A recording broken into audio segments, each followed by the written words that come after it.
kvöld, það er Rauðaborðið sem tekur hér við af fréttum 50. 27. nóvember. Ég heiti Marja Lilja og ætla hér á samt samstarfsfólki mínu að taka á móti gestum og ræðu við hér hinn ýmsu mál, pólitík, menningu og fleira. Í lok þáttar kemur Heiðar Ingi Svansson, formaður Félags íslenskra bókaútgefenda og fer yfir helstu tíðindi í jólabókaflóðsins með Birni Þorlákssyni. Hörður Torfason kemur hingað og ræðir við Sigurjón Magnús bókina Þegar múrar falla sem að hann var að gefa út. Fjölmiðlakonan Sirrí Arnardóttir, Páll Ásgeir Ásgeirsson blaðamaður og Auður Önnu Magnúsdóttir, framkvæmdastýra Kvenréttindafélags Íslands, fara hér yfir helstu málin í reynsluboltanum með Birni Þorlákssyni og þar á undan koma þau Einar Ingi Kristinsson og Guðbjörg Inga Guðjónsdóttir og tala reynslu sína við Ragnheiði Davíðsdóttur af því að vera á götunni. En hér eftir stuttarauglýsingar fæ ég til mín Sofíu Sigurðardóttur sem er hernaðarandstæðingur og hún ætlar að ræða við mig heimsókn Mark Rutte sem kom hingað í dag. Við ætlum að tala hernaðarmál og NATO og fleira. Þannig að hér eftir örstutt skilaboð. Hvar skrá ég mig í áskrift? Samstöðin.is. Kennarar eru þrefalt líklegri en ófaglærðir til að halda áfram í kennslu. Börnin okkar eiga skilið fagmennsku og stöðuleika. Fjárfestum í kennurum. Kennarasamband Íslands. Samstaða skilar árangri. BSRB, afl í þágu almennings. Húnavellir gistihús. Gisting og tjaldstæði á góðu verði. Morgunmatur og kvöldmatur. Sundlaug, heitur pottur og íþróttasalur. Upplýsingar í símum 848 7012 og 861 2319. Tölvupóstur hunavellir@hunavellir.is. Ertu með fundi, fræðslu eða kynningar? Vorstjarnan býður baráttuhópum og félagasamtökum aðgang að ódýru húsnæði í 105 Reykjavík. Hafðu samband á vorstjarnan@vorstjarnan.is. Góðir fjölmiðlar eru mikilvægur partur af því súrefni sem sérhvert samfélag þarf á að halda. En góðir fjölmiðlar þeir þurfa ekki endilega að vera hlutlausir, en þeir verða að vera sjálfstæðir. Alveg eins og góðir háskólar og traustir dómstólar þurfa að vera sjálfstæðir. Þeir þurfa að þjóna fólkinu, ekki valdinu. Ég heiti Þorvaldur Gylfason og ég styð samstöðina.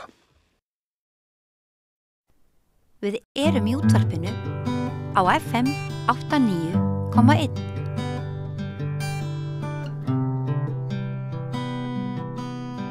Já, komið sæl aftur og velkomin að Rauðaborðinu. Ég heiti Marja Lilja og hjá mér Sofía Sigurðardóttir, hernaðarandstæðingur.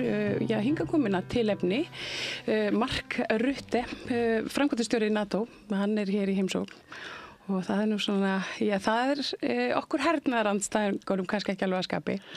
Og nei, og hefur nú aldrei verið, en þetta nú svo sem alveg viðbúið að fyrst Ísland í NATO.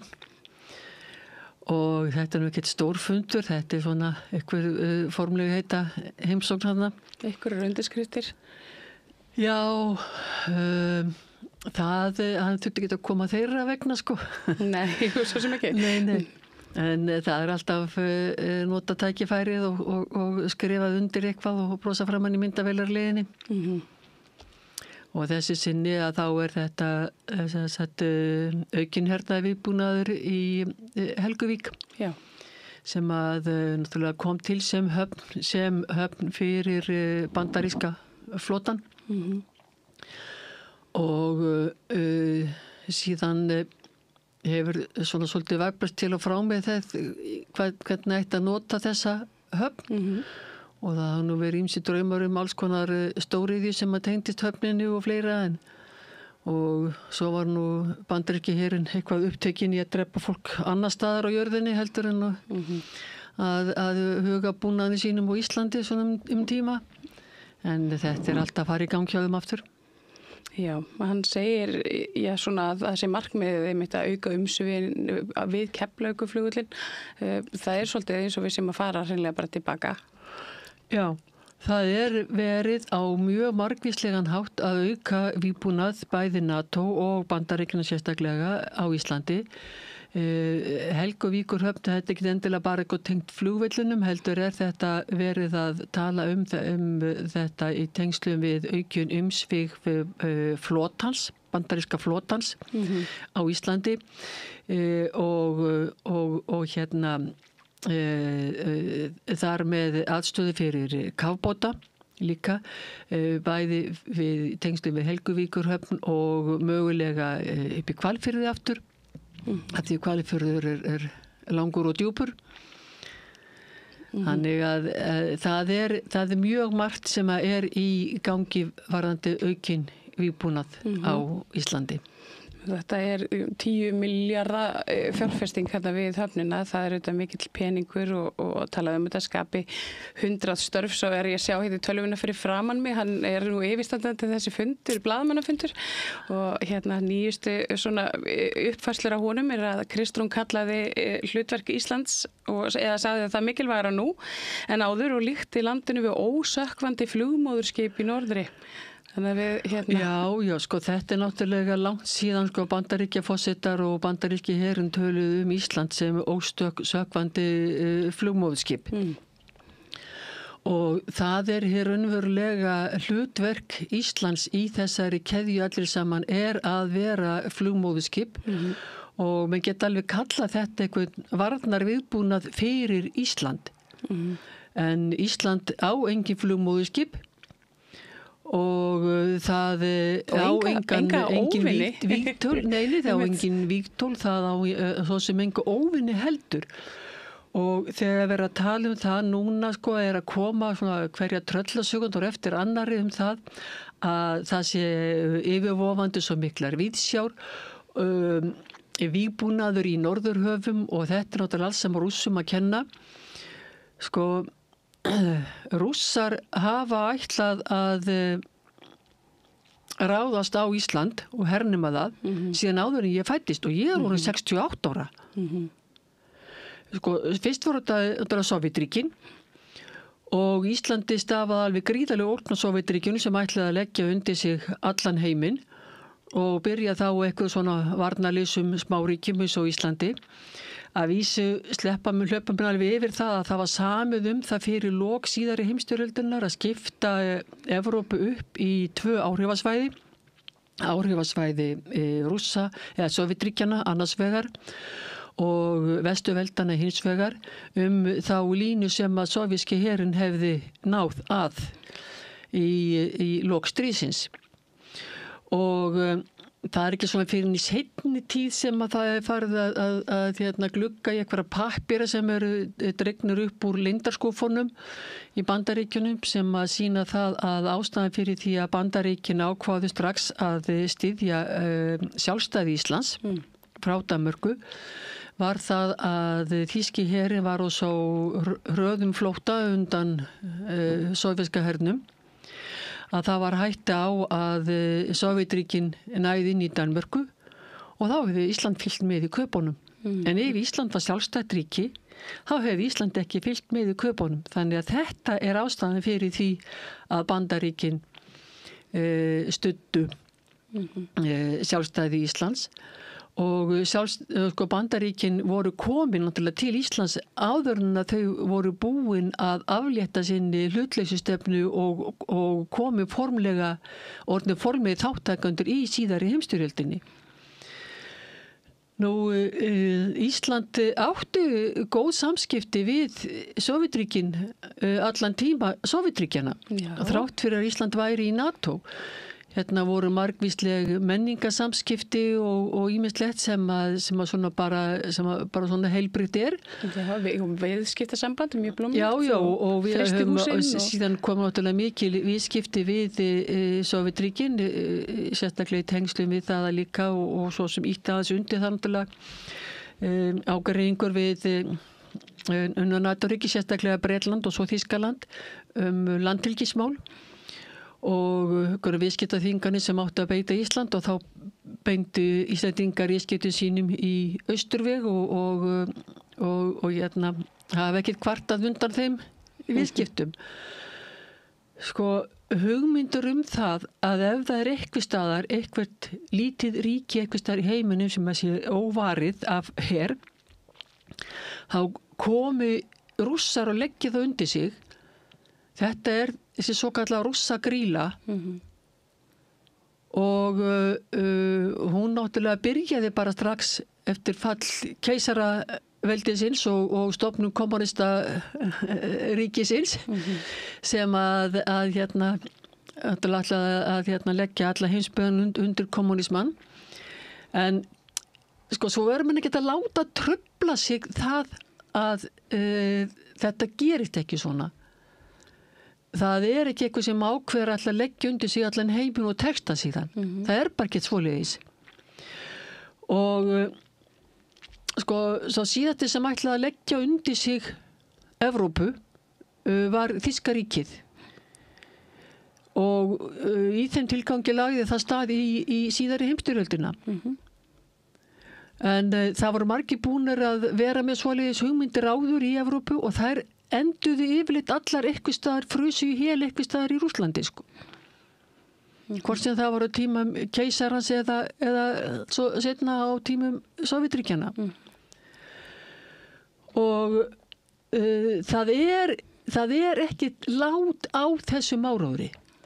En hvers vegna heldurðu að nú þessir ráðherrar engir vitleysingar, Kristóf Frostadóttir og Þorgerður Katrín, hvers vegna heldurðu að þær séu einmitt að auka í her við að fjárútlát í hernað? Já, sko þetta fer svolítið eftir því, sko, hvað maður segja, þegar þú ert komin í þá stöðu og þú ert að skipa þér í eitthvað ákveðið lið og segja við ætlum að vera verðugur fulltrúi, við ætlum að vera verðugur, við erum í Atlantshafsbandalaginu og við ætlum að vera verðugur fulltrúi í Atlantshafsbandalaginu og þá þurfum við að standa með Atlantshafsbandalaginu. Og þetta boðar svo sem heldur ekkert gott fyrir þá sem að tala það að fara í Evrópusambandið, að við ætlum bara að vera verðugur fulltrúi þar og standa með því sambandi. Hvernig væri við bara stöndum með sjálfum okkur líka í því alþjóðasamstarfi sem við tökum þátt í? Að við séum ekki svo upptökin að því að vera samþykkt inn í hópin hjá stóru strákunum að við gerum bara klappstýru þar. Sko, Þorgerður Katrín náttúrulega búin að vera NATO sinni mjög lengi. Kristrún bæði yngri manneskja og yngri í pólitík, en hún náttúrulega lærði líka í Bandaríkjunum. Auðvitað koma þess að konur ekki með einhverja Bandaríkja andúð, en það engin ástæða til þess að vera með Bandaríkja andúð. Sko, ég hef andúð og hernaðarstefnu Bandaríkjana og ýmsu þar, en það margt mjög gott sem að Bandaríkin hafa komið með, svo til þess bara bandaríska stjórnarskráin og við gætu nú bara róla til þess að fara síðan eftir henni. En sko, þegar verður að halda það að Trump sé bara eitthvað svona tímabundin óværa, bráðu verður hann ellegar og kannski losni við hann innan 4 ára. Sko, ég man eftir því að ég las eitthvað staðar að Halldór Kiljan Laxness sagði, ég hefði aldrei trúað því að þetta gæti hent í ríki Goethe og Schillers og eitthvað leiri sem hann týndi til og það var þýski nasismin. Lýðræði ekki sjálfgefið. Þú farðað ekki einu sinni og heldur því síðan og bætir það nema þú leggir því fram að halda því og bæta það. Hitler komst til valda á lýðræðislegan hátt í Þýskalandi. Og það hægt að ógna lýðræðinu í Bandaríkjunum og því verður ekki ógnað af Rússum eða Kínverjum. Þeim verður ógnað af þeim sjálfum. Og það sama með okkar lýðræði. Okkar fullveldi, það sem ógnar því við. Það ekki þessar utanaðkomandi ógnir. Það ekki einhverjir ljóti kallar einhvers þegar í heiminu og bollar ekki hvað getur nú gert við þetta varnarlausa Ísland? Kannski bara fara og ná mér í eitthvað neðanjarðar sjávargræjur og klippa og alla símalínuna þeirra og interneti í henni. Eða á ég kannski að sökkva skipunum sem að flytja varningin til landsins, að koma með matvörur og bílavaraluti. Á ég að skjóta niður þessa sem að flugvila sem að koma og færa þeim vistir.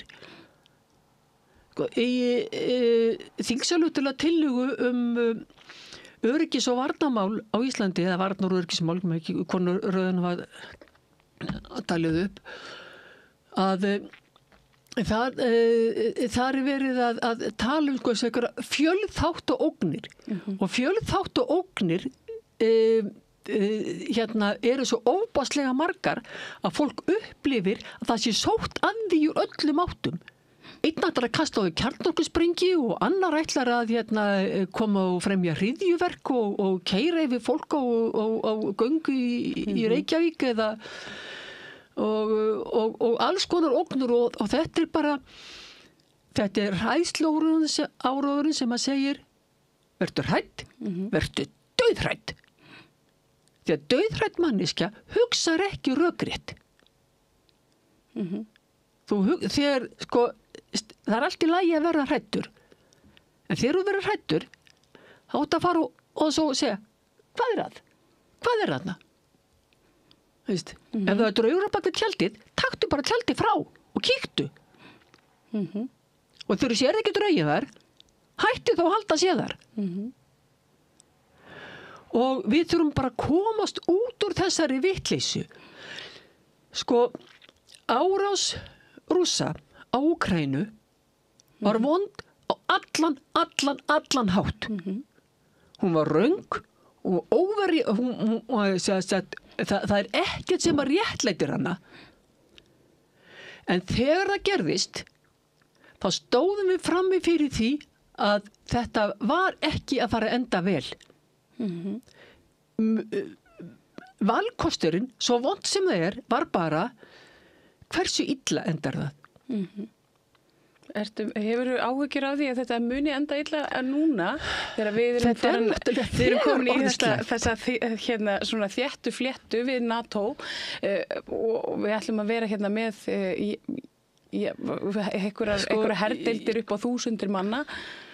Ég hef ekki áhyggjur Úkraínustríðinu út af Íslendingum.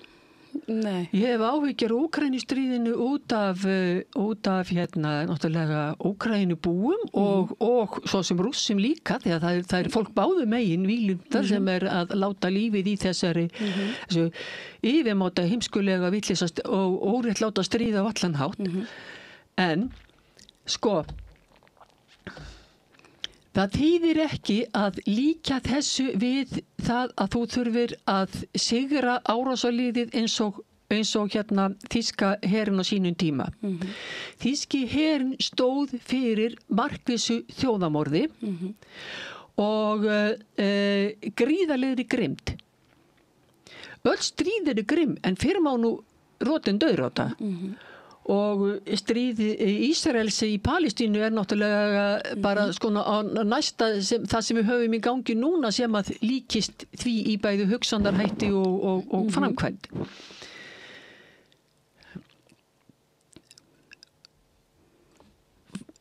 Eftir byltingun í Sovétríkjunum þá undir fólk væntanlega hag sínu misjafnlega þar og eftir. En fólk lifði það af.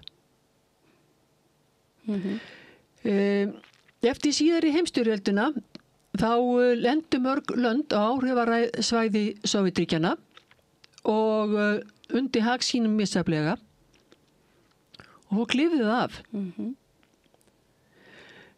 Rússneski herinn réðist inn í Tékkóslóvakíu og þeim líkaði ekki yfirvofandi stefnubreyting stjórnvalda þar, en Tékka lifði það af. Í kalda stríðinu, og ég er bara nógu gömul til þess að þekkja þessa kalda stríðsmöntru, þar kom þessi mantra better be dead than red. Það betra að vera dauður en rauður. Og þetta alveg arfavitlis hugmynd, hvaða lit sem stungið upp á. Vegna þess að dauður maður, hann bætir ekkert. Ekki fyrir sjálfan sig, ekki fyrir aðra. Rauður maður getur skipt lit. Og ég stend með lífinu. Að því ég trúi því að fólk breyti. Nái að breyta og ég styð það að fólk stuðli að því að breyta samfélaginu sínu í það átt sem maður vill hafa það. Og vinna því sjálf að hafa áhrif á það samfélag sem ég bý í. Og sko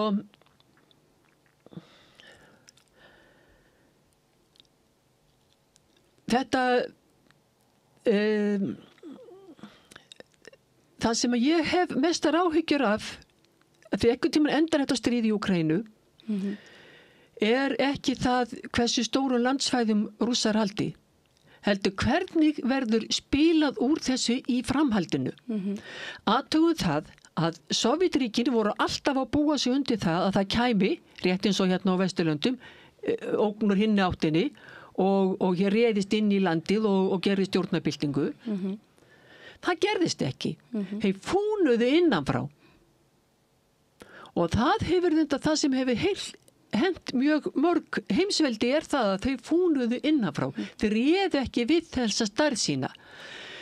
Ég held að Rússar hafi ekki, það sér einhverjum okkur Rússa grílað, eitthvað sem er með það grillur, en rússnesk stjórnvöld hafa ekki haft á hugmynd að leggja undir sig Evrópu. Nei. Vegna þess að þeir þekkja það að reynslunni að það gengur ekki upp og það mun ekki ganga upp. Þeir geta bara að fara og skora sig á hálsbeint, þurfa ekki að fara hérna í Vestur-Evrópu til þess sko. Og það sem hins vegar verið að gera hérna á Vesturlöndum, í fyrsta lagi, þá áttu menn að sjá fyrir þessa viðsjár. En það kannski svolítið seint að tala það hvað mann átt að sjá fyrir og hvernig mann átt að bregðast við þar. En þegar þú ert komin í stríð, þá það vegna þess að þau stjórnvöld sem að standa í þessu stríði, þeir hafa brugðist þenni skyldu sinni að tryggja öryggi íbúana með friði. Og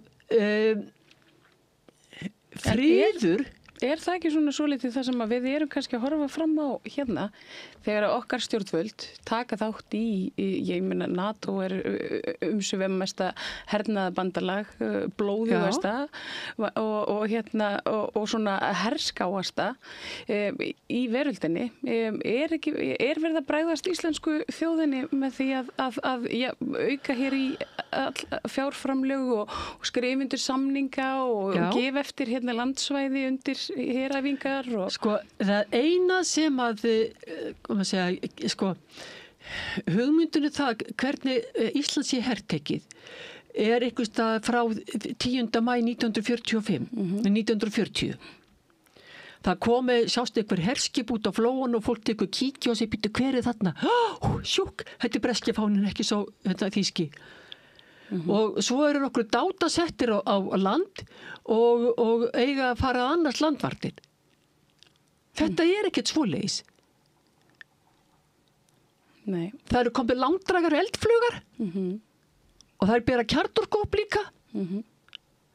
Sko, ef Ísland ekkert annað heldur en hérna ósökkvandi klettur út í Atlantshafi. Ég finnst þetta svo óhugnilegt þetta freikáta eins og þau segja. Sko, og ósökkvandi klettur út í Atlantshafi, þá ekkert, sko, það enginn að fara að stökkva á landi á Íslandi til þess að fara að setja þar upp einhverja hérna eldfluga skotpalla og dittinn dattinn og þess áttar. Það ekkert að fara að gera svoleiðis. En þegar á Íslandi orðin kappstöppuð herstöð með kafbátalagi, herskipalagi, ratsjárstöðvum, gerfinhatta móttökum og stjórnunum og búið að koma hérna fyrir kjarnorkuvopnum líka og eldflugum því að hvar á þetta að stoppa? Það er enginn búin að segja mig hvar þetta á að stoppa. Hvar setjum við mörkin? Í þessari þingsályktunartillögu stefnu Íslands í varnar- og öryggismálum talað að eina meginstoðinu sé Atlantshafsbandalagið og stefna þess sem byggir meðal annars á kjarnorkuvopnum. Og hvað? Hvenær ætlar Ísland að segja nei, þið verði ekki á Íslandi? Hvernig ætlum við að standa við og hvernig ætlum við að standa við það? Einhvers konar kjarnaodda, við erum alltaf með eitthvað svona, einhverja varahluti. Nei, við erum með skíli og þess áttar, sko. Já, og svo sé ég að svona á meðal þessa sem var undirritað í dag, það olíubirgðastöð sem að mun verða og mun koma til með að verða í Helguvík, þar sem að það bygging á 390 metra viðlegu kanti og birgðageymslu fyrir 25.000 rúmmetra af skipaeldsneyti. Já, þetta er fyrir herskipaflótan. Þetta ekki þessi Eimskip getur komið með kókopöst til okkar, sko. Nei, en hvernig, sko, svona samkomulag, og nú hugsa ég bara út frá náttúruvernd og frá fólkinu sem að býr bara sunnanlands. Þetta getur ekki... Nei, það er einhverjulega sko það er eiginlega alveg sama frá hvað sjónarhornum maður hinnar að horfa á þetta. Þetta náttúrulega raunverulega í það heila tekið bara jafn arfa vitlaust og ég vil meina að það sé komið tími til þess að við hérna á Íslandi förum að hugsa okkar varnarmál upp á nýtt.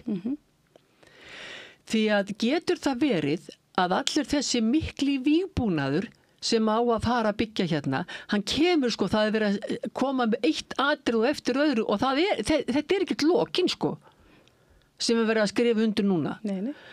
Svo að hvenar hættir vörn að vera vörn og verður vá. Sérstaklega þegar við ætlum að byggja vörnina á hernaði. Hvenar fer sá hernaður að vera vá fyrir okkur? Ekki vörn. Já, ég myndi nú segja að það væri örugglega og löngu orðið þannig Já. Ég meina, sem þátttakendur í stríðum. Við þurfum að fara að ræða það sem samfélag. Já. En hvernig, bara í alvöru, við þurfum að fara að ræða það í alvöru sem samfélag. Á hvaða leið erum við? Á hvaða vegferð erum við þarna? Hvað þið hernaðarandstæðingar, hvað ætlið þið að gera núna? Ætlið þið að fara, ætlið þið að mótmæla, ætlið þið að vera með... Við erum ekkert að fara að hlaupa til út af því að Frank Rötter komi hérna, hann verður farin í kvöld sko. Já. Við erum ekkert að fara að hlaupa til út af því sko. En það þarf að fara að taka þessa umræðu upp í samfélaginu. Ekki bara með einhverjum yfirlýsingum frá okkur, heldur bara í samtali við þjóðina. Hvenar ef við ætlum að treysta á vígbúnað sem vörn, hvenær verður svo vígbúnaður orðin vá? Því að ég til að meiri ógn stafa því fyrir Ísland að vígvæða landið heldur hann að friðvæða það. Já, ekki eru við í friðarbandalagi. Nei, við erum þannig ekki og þegar verið að segja það að NATO, tilvist NATO hafi haldið upp í friði í Evrópu, þetta náttúrulega bara algjört bull og vitleysa. Sko, eftir að síðari heimsstyrjöldinni lauk, að hvað sem segja má stjórnvöldin sem voru austamegin, að það voru nú bara vestamegin, fasistaríkin Spánn, Portugal, Grikkland, og síðan náttúrulega nýlenduveldi og ég er svo gömul sem á gráum hárum að sjá og búin að standa nokkru sinnum út á Lækjatorgið, það var áður með fórum að fara eins mikið á Austurvöll, það sem var verið að mótmæla aftökum á Spáni, það var verið að mótmæla nýlendu stefnu þessara ríkja í Afríku sem að voru að berja niður fólki sem að þar bjó fyrir og vildi fá sjálfstæði og öðruvísi stjórnarfar. Ég var einn af þeim sem kom og fagnaði þegar Nelson Mandela var látinn laus. Þannig að ég fylgdist með þessari frelsisbaráttu fólks út allan heim og við hverja voru þeir að slást. Var það Sovétríki sem voru að skerða frelsið þeirra? Voru það Kínverjar sem voru að skerða frelsið þeirra? Það voru evrópsk nýlenduveldi sem voru að skerða frelsið þeirra. Akkurat.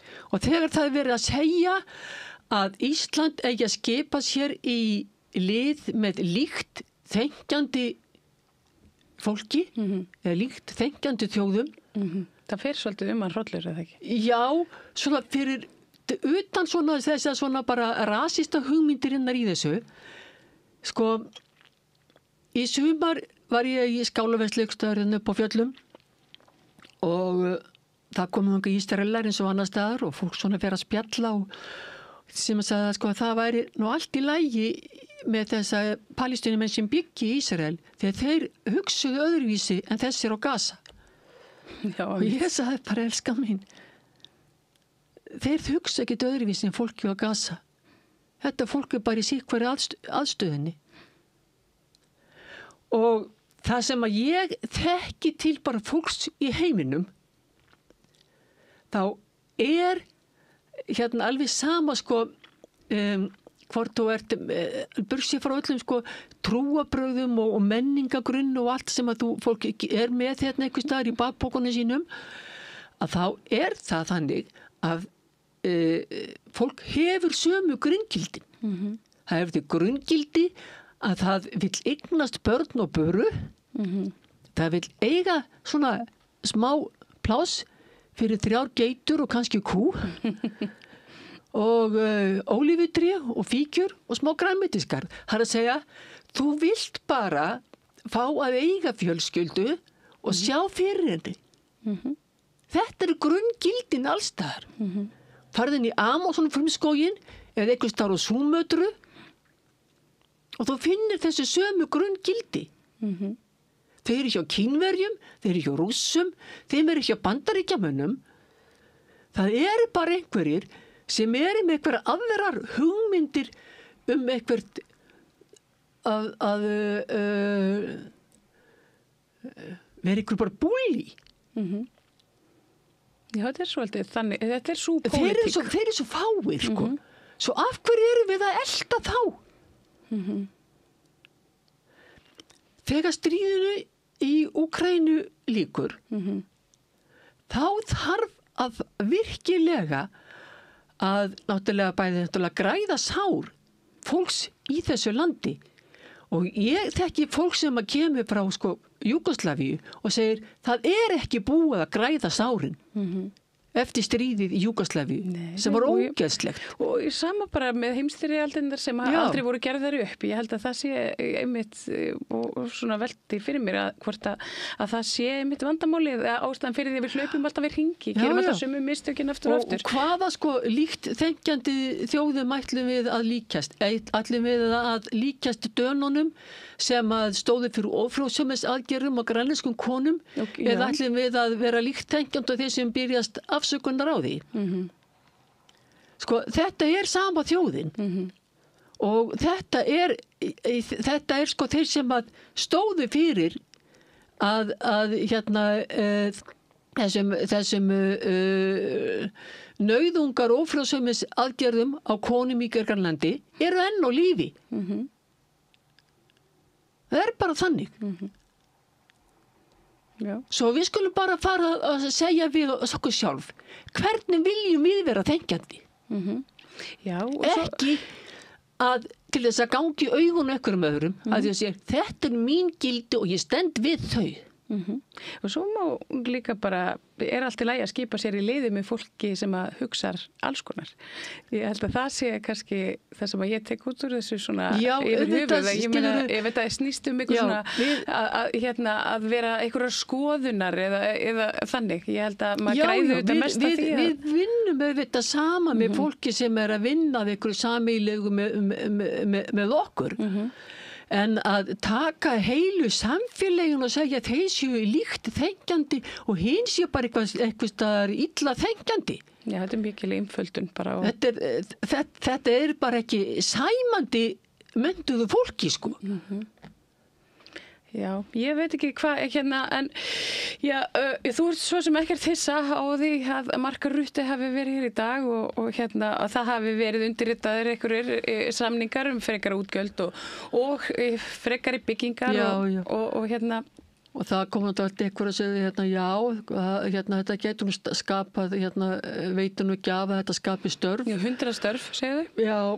Ég veit ekki hversu langa tíma 100 störfin eiga að vera, en svo fer þetta bara líka alveg eftir því, sko, hvað hefur þú geð í þig til þess að gera, sko, viltu vera fangabúðastjóri?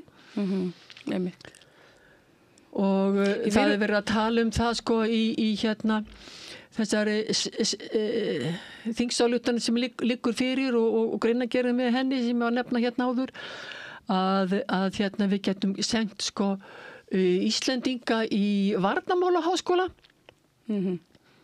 Og þetta heitir náttúrulega Varnarmálaháskóli, þetta alltaf heiti herskóla, þetta herskólar. En eigum við bara að senda þá í svona akademíska Varnarmálaháskóla, ekki í herskóluna sem að kenna fólki að drepa annað fólk.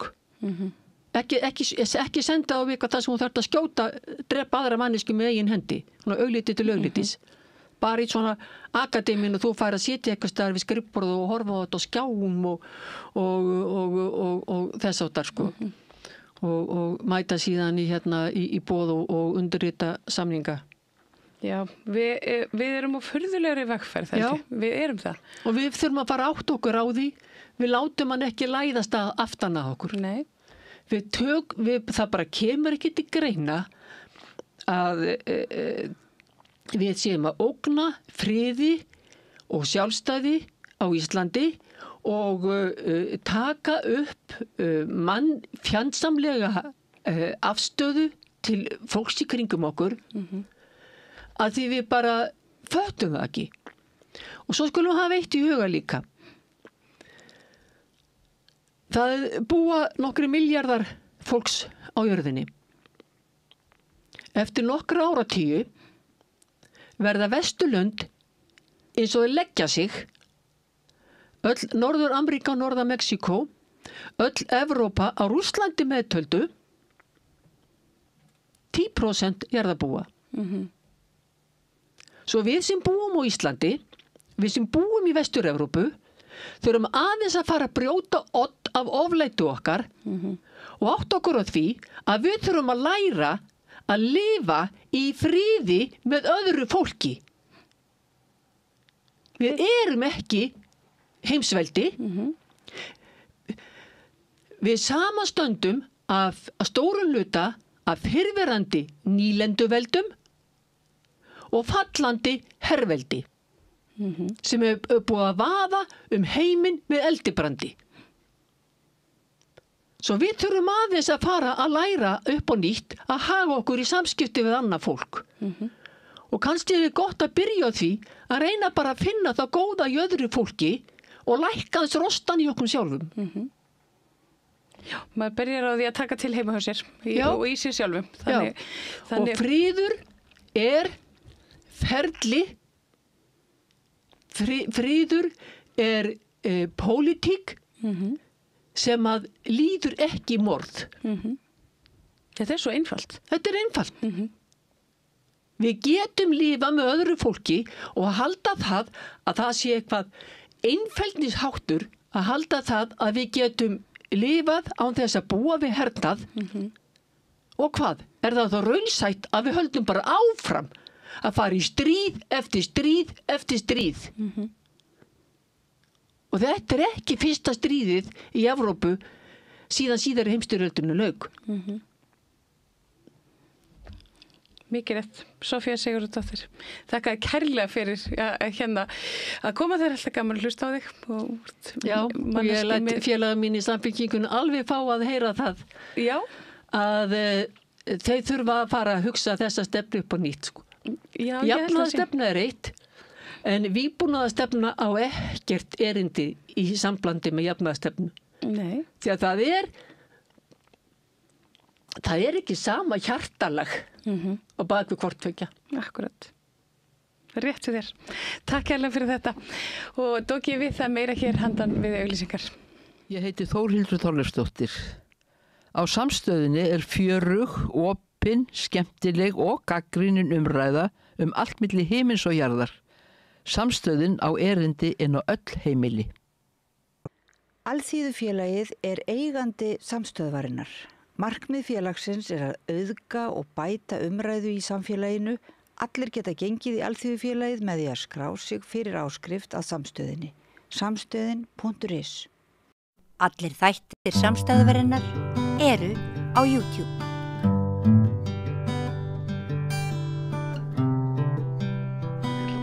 Góðan dag, við erum mætt eina ferðina hér í Rauða borðið.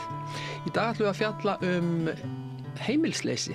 Ein af grunnþörfum okkar er að eiga skjól, eiga þak yfir höfuðið, allavega hafa þak yfir höfuðið. En fólkið sem er komið til mín í dag og ætlar að deila reynslu sinni hefur verið heimilslaust eða er heimilslaust og þau eru Einar Ingi Kristinsson og Guðbjörg Inga Guðjónsdóttir. Verið velkomin. Takk fyrir. Og takk ykkur fyrir að koma. Takk hérlega. Það er kannski ekki alveg sjálfgefið að fólk tali svona viðkvæm málefni opinberlega. En mér langaði svona aðeins að skyggnast inn í þennan heim sem betur fer flest okkar þekkjum ekki. En þú, Gugga, þekkir þetta mæta vel þó þú hafir náttúrulega verið í þínu eigin húsnæði eða með þak yfir höfuðu síðastliðin ár en það komin á beinu brautina eins og maður segir. Já. Hvað var til þess að þú svona lendir svona öfugu megin við strikið ef við getum orðað þannig? Sko mamma og pabbi voru alkoholistar og þau gátt ekki haft með þannig að amma mín tekur mig að sér.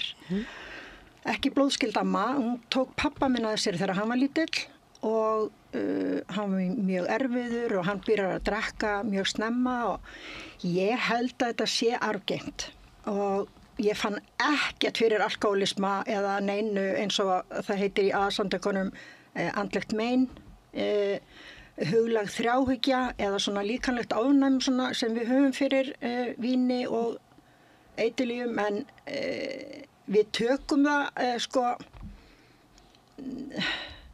Misjafnlega einn, þetta hefur misjöfn áhrif á fólk. Já, og þetta réttar sagt, það er ekki allir sem ánýtjast þessu auðvitað. Nei, en þetta ofnæmi sem við höfum, og það lætur okkar ánýtjast víni og dópi. Hvað varstu gömul þegar þú byrjaðir að nota einhvers konar vímugjafa? 14 ára, rétt fyrir fermingu. Þá hafði ég verið búin að kynnast stelpum sem að bjöggu upp í Breiðholti, þannig að ég var að fara til þeirra stundum. Það var þegar Fellahellir var opinn, við vorum stundum að hanga þar og svo vorum við að hanga heima hjá, þetta voru tvíburar, þessar vinkonum mínar og mér fannst allt svona spennandi, allt í kringum þetta fannst mér rosa spennandi en ég leyfði fólki að fara illa með mig þegar ég var ung og nota mig og þannig að já, fyrsta fylliríið mitt að það var bara ég varð eitthvað reið, fór að rífa kjaft, drafst, svo því ég vaknaði aftur og þá ætlaði ég að prófa þetta samt aftur. Mér langaði það sko. Að þá bara var komið eitthvað alkohólismin minn var... Þannig varstu búin að finna einhverja leið til þess að þér liði betur? Já. Einar, kannastu við þessar lýsingar? Já, guðminn almáttugur. Hvenær byrjaði þú að nota? Ég byrjaði í raun og vera ekki fyrir en eftir að sem betur við tók faðir mig við mér, hann tók við mér upp Akranesi þegar ég var 15 ára gamall og flutti frá blóðmóður minni sko. Ég var búin að upplifa þetta alls konar líferni með henni. Bróður minn flutti sem betur vera í burtu og slapp. En ég þurfti að fara í gegnum þetta ferli með henni og búandi og hinga á þangaða landið með hinum og þessum mönnum skiptandi skóla, daginn út og daginn inn, sko, og eitthvað. En svo var aldrei neinn festa í þínu lífi? Engin, ekki með blóðmóða minni, nei. Hún, já, ég þurfti að fylgja þessu og það var skelfilegt uppeldi, sko. Af því að það var byrjað á þessum mönnum sem voru að búa með bæði misnotkun og ógeðslegheit og horfa á viðkomandi aðila þegar sonur hans kom í heimsóknar okkur helgi. Þá þurfti ég að sitja í stól og horfa á hann á meðan að vara misnota son sinn, sko. Jésus, hvað er þetta að segja? Já, og þá þurfti ég að sitja bara svona og horfa á, sko. Þannig að þetta ferli byrjaði allt svoleiðis, en drykkjan byrjaði svo ekkert fyrir að því að leiðu þau kemur til föðumins og hann tekur bara við mér, bara hingaði ekki lengra. Og eins og ég kalla hana mömmu, hún Erla Haraldsdóttir, að þá kynnist ég konu sem ég eignast svo börnin með upp á Akranesi og byrja bara líf mitt, byrja bara allt í hennu að eignast og klára skólagönguna eins og maður. Þú varst mjög ungur þegar þú eignast börnin? Já, ég var bara rétt, þær fyrstu þær komu þegar ég var rétt að vera 17 ára gamall, sko. Þú ert með hring á fingrunum? Já, þær eru hérna hjá mér, þær fylgja mér alla tíð, sko. Önnur þeirra, ég tók á mótinu, hún grét aðeins á mótinu mér, en hinn var dáin þegar hún kom, sko. Þannig að, og svo, og ég fekk að grafa upp leiði á systur minni á Selfossi til að setja þær hjá henni og þær eru þar alla 3 ár saman, sko. Hvað áhrif hafði þetta á þig? Þetta til dæmis, bara eitt af því, þær eru hérna. Og það er bara Faðir vorið og Jesús Kristur alltaf hjá mér, sko. En varstu farin að drekka þarna? Nei, þarna er ég að byrja, sko. Þarna bara strax, því ég byrjaði í raun og verið ekkert að drekka. Jú, þarna byrjaði ég að drekka. Byrjaðir í rauninni eftir þetta áfall? Já. Og hefur setið í mér í drykkjan síðan, sko. Já, þú hefur í rauninni ekki verið laus við áfengi allan þennan tíma? Nei, sko minn. Ég búin að fara í nokkra meðferðir og langar meðferðir og nýkomin úr meðferð núna. Alveg eins og hún sagði við mig, vinkona mín sem hún sagði eina minn, akkur alltaf leið og lappar út úr meðferð. Alveg sama hvort það séu 7 mánuðir eða Vogur og Vík eða hvar það er. Akkur fyrsti dagurinn beint í ríkið. Það er svolítið skrítið, sko. Getur þú svarað þeirri spurningu? Nei, þarna er ég alveg tómur, sko. Nei, maður er ekki tilbúin. Nei, ég veit það bara ekki, sko. Hvað í ósköpunum skeður? Það því að eins og fyrir 1,5 ári síðan þá tók ég, sko, Vog, Vík og svo Krýsuvík. Þetta er 7 mánaða meðferð og blessuð konan kom og sótti mig og hún komst ekki lengra inn í Hafnarfjörð. Svo er fíknin bara sterkari líka. Já, hún komst ekki lengra en frá Krýsuvík og inn í Hafnarfjörð.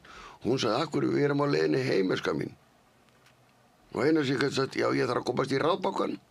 Og hún bara fór að grátandi í stýri. Hún vissi alveg hvert ég var að fara, sko. Já. Þetta er 7 mánaða meðferð, sko. Beint í ríkið. Og þetta, já. Þetta er, ég veit það ekki, þetta er eitthvað skona feluleikur. Eða ég veit ekki hvað það er. Hvað segir þú? Stigmagnaðist þetta hjá þér? Já, algjörlega. Bara á unglingsárunum og svo? Já, fyrst sko þá held ég að ég væri alveg með þetta til 16 ára. Þá drakk ég svona aðra hverja, þriðju hverja helgi og mér fannst það ekkert mikið. Og ég kynnist þarna strák sem var í kærasta minn og flytt með honum upp í Mosó til mömmu hans og pappa og þau voru miklir alkoholistar. Og þar fyrir við að ræna úr skápnum frá þeim og svo voru við bara farin að drekka með þeim og þeim var alveg sama. Mammans, hún var alltaf að fara út í bíl og keyra undir áhrifum og svo þurftu fjölskyldumeðlimir að fara og finna hana og ná í hana og að það gerðist alltaf eitthvað, sko. Það, þú veist, já, hún fór bara alltaf blindfull út í bíl og keyrði á eða, þú veist, já, það var alltaf eitthvað þannig að þau þurftu að fara og ná í hana og leysa hann út og hún gerði þetta alltaf aftur og aftur og þarna bjó ég með honum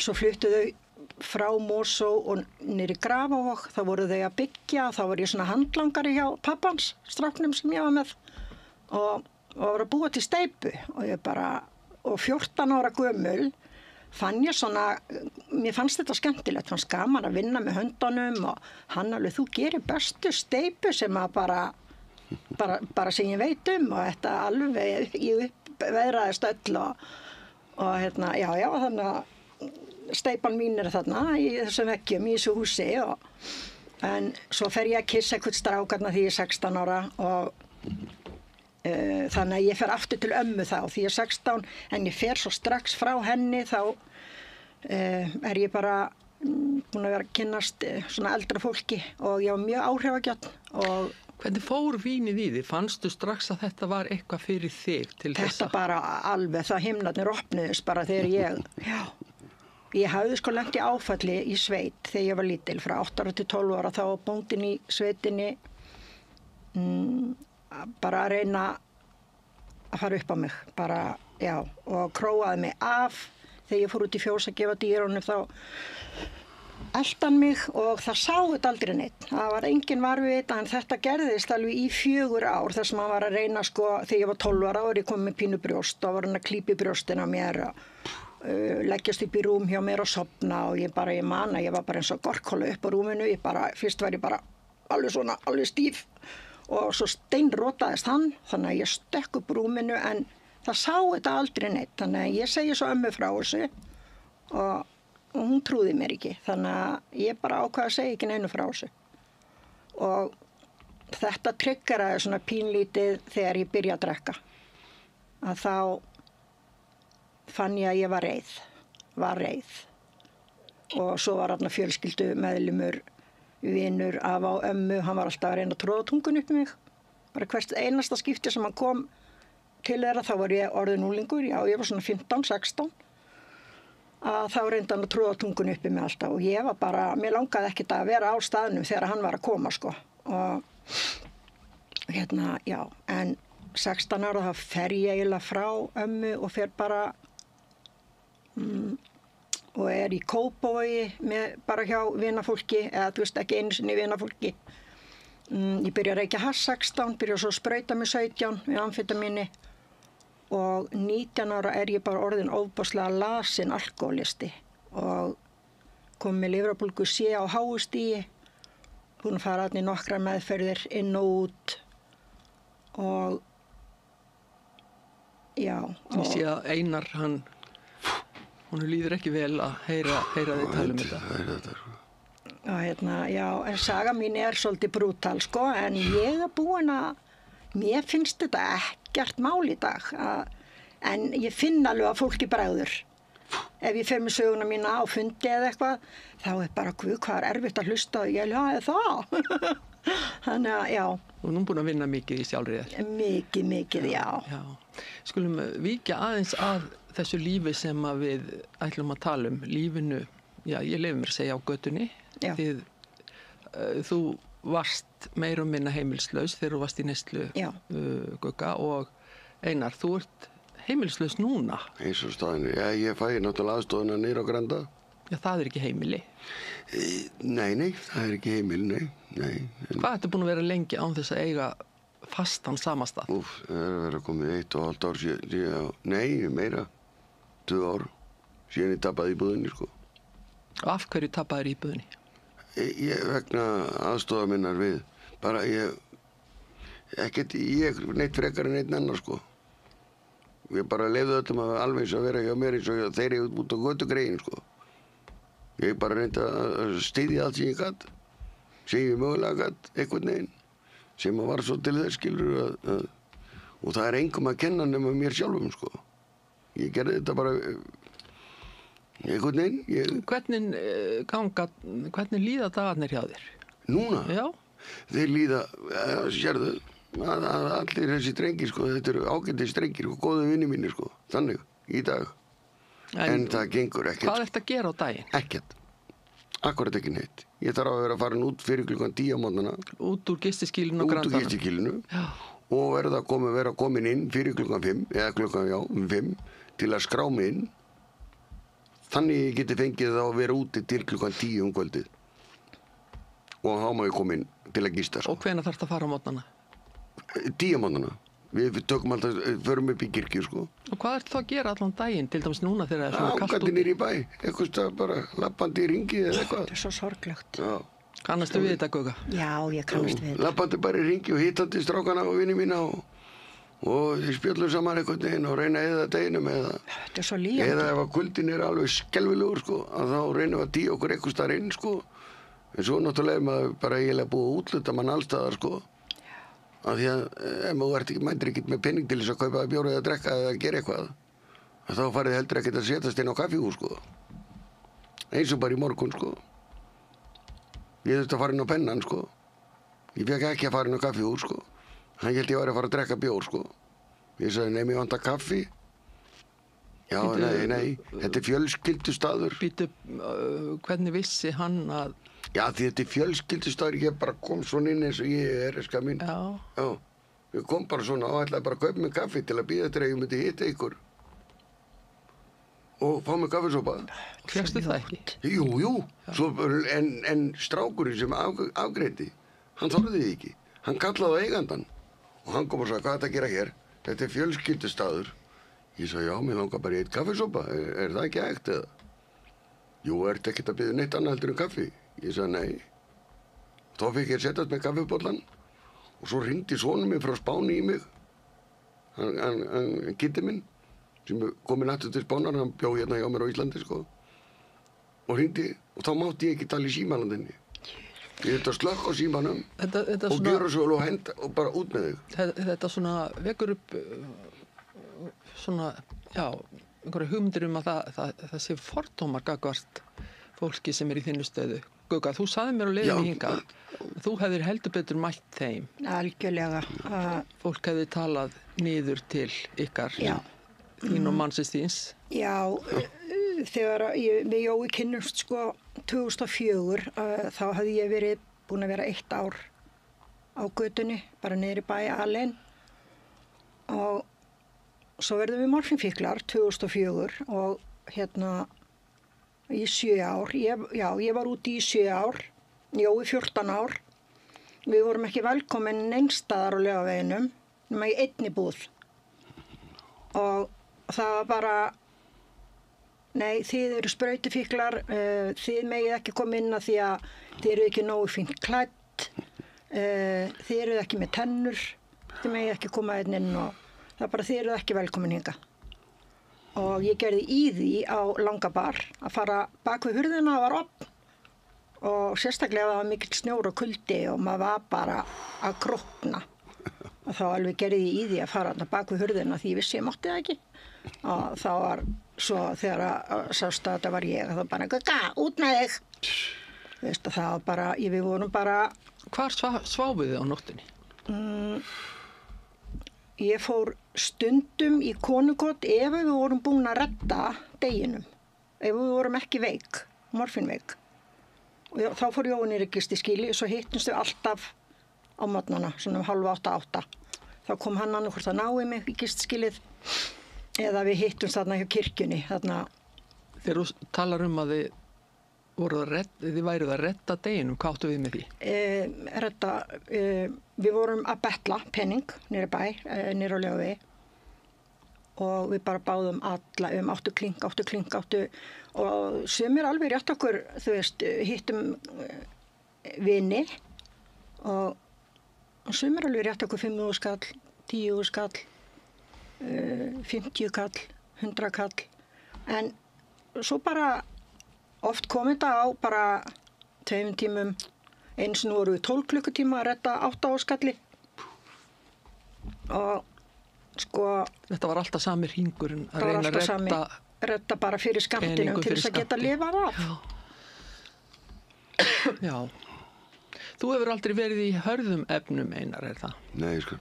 Bara verið í svona gamaldags vinnu? Ég prófaði að byrja í amfetaminin í gamla daga og svo reykti ég svolítið.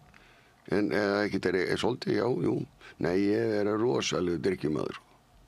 Alveg skelfilegur. Þegar þú talar rosalegu drykkjumaður, getur þú lýst deginum fyrir mér? Já, ég verð bara að eiga þegar ég vakna á mótnana, sko. Það er ekki flókið, sko. Ég verð bara að eiga annarkvort bjórið minn eða vodkaflegin eða eitthvað, skilur, bara til þess að koma mér í ganga aftur, sko. Ég er orðið það illa að fara, sko. Já. Þannig að Hvað gerist ef þú færið ekki skammtiði? Þá kemur þetta bara skjálftinn. Krampi. Þá kemur bara skjálftinn og svona. Og það alveg skelfilegt, sko. Þetta orðið en önnur efni og svona upplifa það sem í gegnum og þetta sprautur og ævi og svona eitthvað, sko. Finnst þetta alveg svakalega, sko. Mér finnst ég vera erfiður, sko. En blessa fólki sem að glíma við eins og hún að tala um hérna, sko. Þetta rosalega, sko. Hvað við erum að glíma við öll, hver á sín hátt, sko. Alveg sama hvernig það sko. En ég velti fyrir mér, Einar, þú sagðist hafa stoppað í Hafnarfirði þegar þú varst búin að vera í margra mánaða meðferð til að kaupa þér vín. Já. Hvað rekur þið til þess? Ég meina... Já, það bara hvað skeiðir núna þegar ég kom á meðferð núna? Ég nýkomin úr meðferð, sko. Og meðferðinni þar á undan fyrir 2 árum síðan, þá dó strákurinn minn út á Tenerife, sko. Já. Dó sonur þinn út á Tenerife? Já, það skelfilegasta máli sem Íslandssögunar eiga til, sko. Þannig að, ég veit ekki hvort ég eiga Þóradal, það svakalegt, já. Ég var í meðferð þegar hann kemur hérna heim til Íslands í svona tösku með mig. Hann var búinn að ringi mömmu sína. Ég láta hann að vita að sækja sig í Jösku, ekki. Það svo dýrt að flytja líkið þeim. Hann hefur verið byrjar að finna fyrir því að hann væri að fara, sko. Hvað var hann gamall? 25 ára. Ég samrýkist. En hann kom heim og þá var ég í meðferð. Það verið að komið 1,5 ár síðan. Og ég fekk að fara úr meðferð þá, á Vogi, í jarðarföruna og beintir í meðferð aftur, upp á Vík og labbaði út og datt í það. Það sama og ég gerði núna líka. Ég nýkomin úr meðferð og ég labbaði út af Vík og beinti í Mosó og beinti í Ríkið. Þetta það sem ég spyrja af hverju ósköpunum. Það kannski ósakert að spyrja svona því að maður náttúrulega... Það bara svona, en af hverju gerir maður þetta? Sem bara... fólk veikt og annað ekki veikt. Já, en það bara spurning af hverju. Alveg bara eins og ég búinn að vera eiginlega bara síðan í fyrradag, já, út af því að mæta þetta og tala við ykkur, ég hitta því og svona, eins og ég sagði bara við því í morgun, ég hvergi feimið við að tala þetta, skilur, því að þetta ég þurfti kjark í mig til þess að koma hingað. Þess vegna sagði ég það bara, ég þarf að finna mér eitthvað stað bjór eða eitthvað til að drekka. En þú ert edrú núna? Ég let mig hafa það, að því ég lofa þessu og ég reyna að standa við gefið lofa. Þakkaði fyrir það eina. Þótti séu erfið, en ég það líka, sko, ég fæ mér bjór á eftir, sko, ég get lofað þér því, sko. Já. Það alveg á hreinu. Já.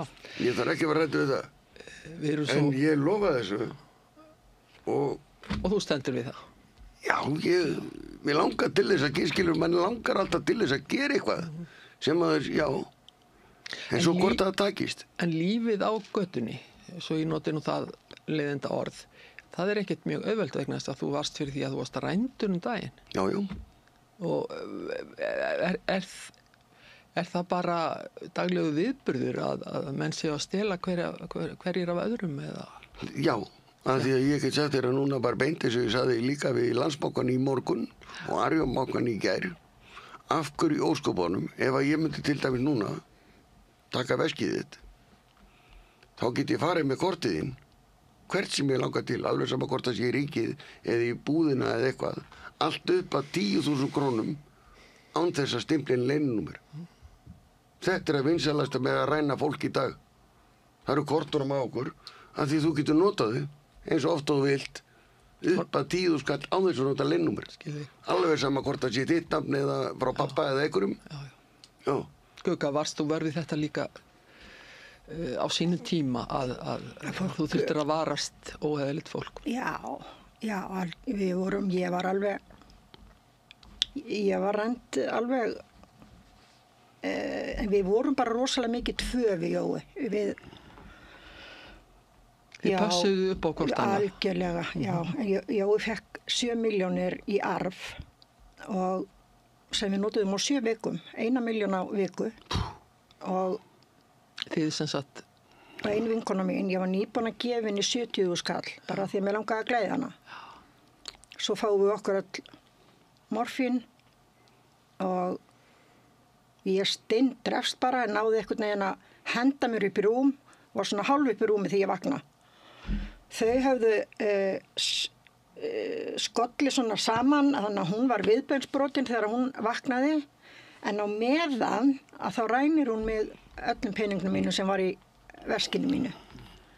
Og ég sagði ekkert við hana. Þetta var vinkona þín, eða ekki? Jú, hún dáin, þessi elsku, hún var mjög veikur morfínfíkill og ég sagði ekkert við hana, ég bara, já, ok, og þú veist að þetta hún þarf að hafa þetta á samviskunni, ekki ég.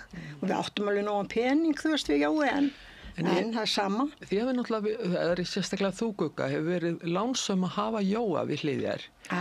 Já. Því að það eru dæmi að konur, ungar konur, hafi verið beittar alls konar ofbeldi. Já. Aðalega kynferðislega ofbeldi. Já. Ég þekki það líka. Alveg. Þú þekki það? Já.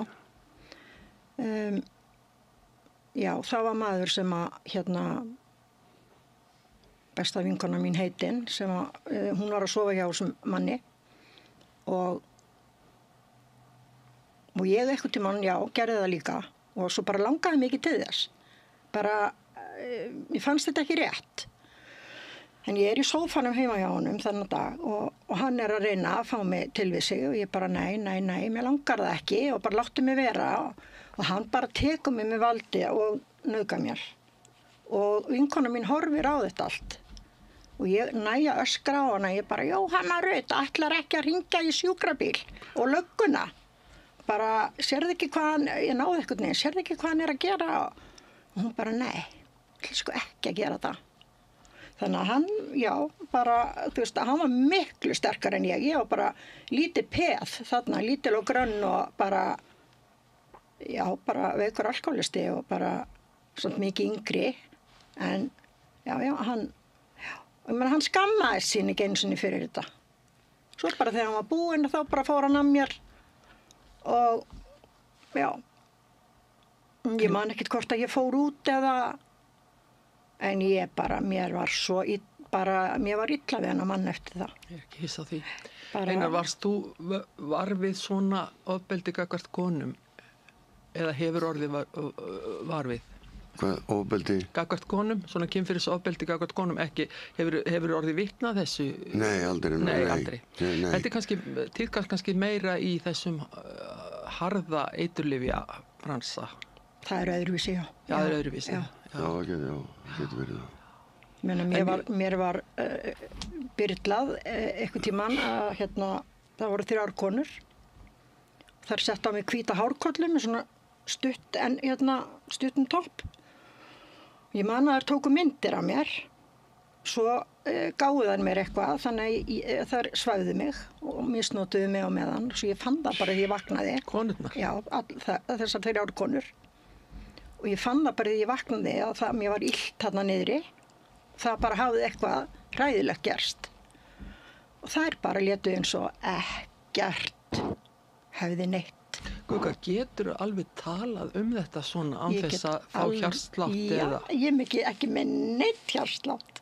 Ég er búin að vinna svo óbúslega vel í öllum mínum áföllum. Bara, ég gat einu sinni ekki talað neitt af þessu. Ég meina, kærasti mig var myrtur fyrir framan mig, ég gat ekki bara talað þetta í mörg ár. Barnið mitt sem dó því ég var í neyslu og var ég að sprauta mig í neyslu. Ég var 20 ár að jafna mig. Bara komast yfir það. En það var kona sem hjálpaði mér yfir það. Svo er ég náttúrulega búin að vera núna edrú í 14,5 ár. Ég er aðfundum, búin að taka sporin, búin að, Jesú Kristi hjartanu, ég er búin að leita rosa mikið til hans. Ég er búin að vinna rosalega mikið í áföllunum. Sé það og heyri. En ef þetta getur kannski orðið til þess að þetta getur hjálpað einhverjum sem er þarna, að því að maður getur farið á betri stað eftir svona áföll.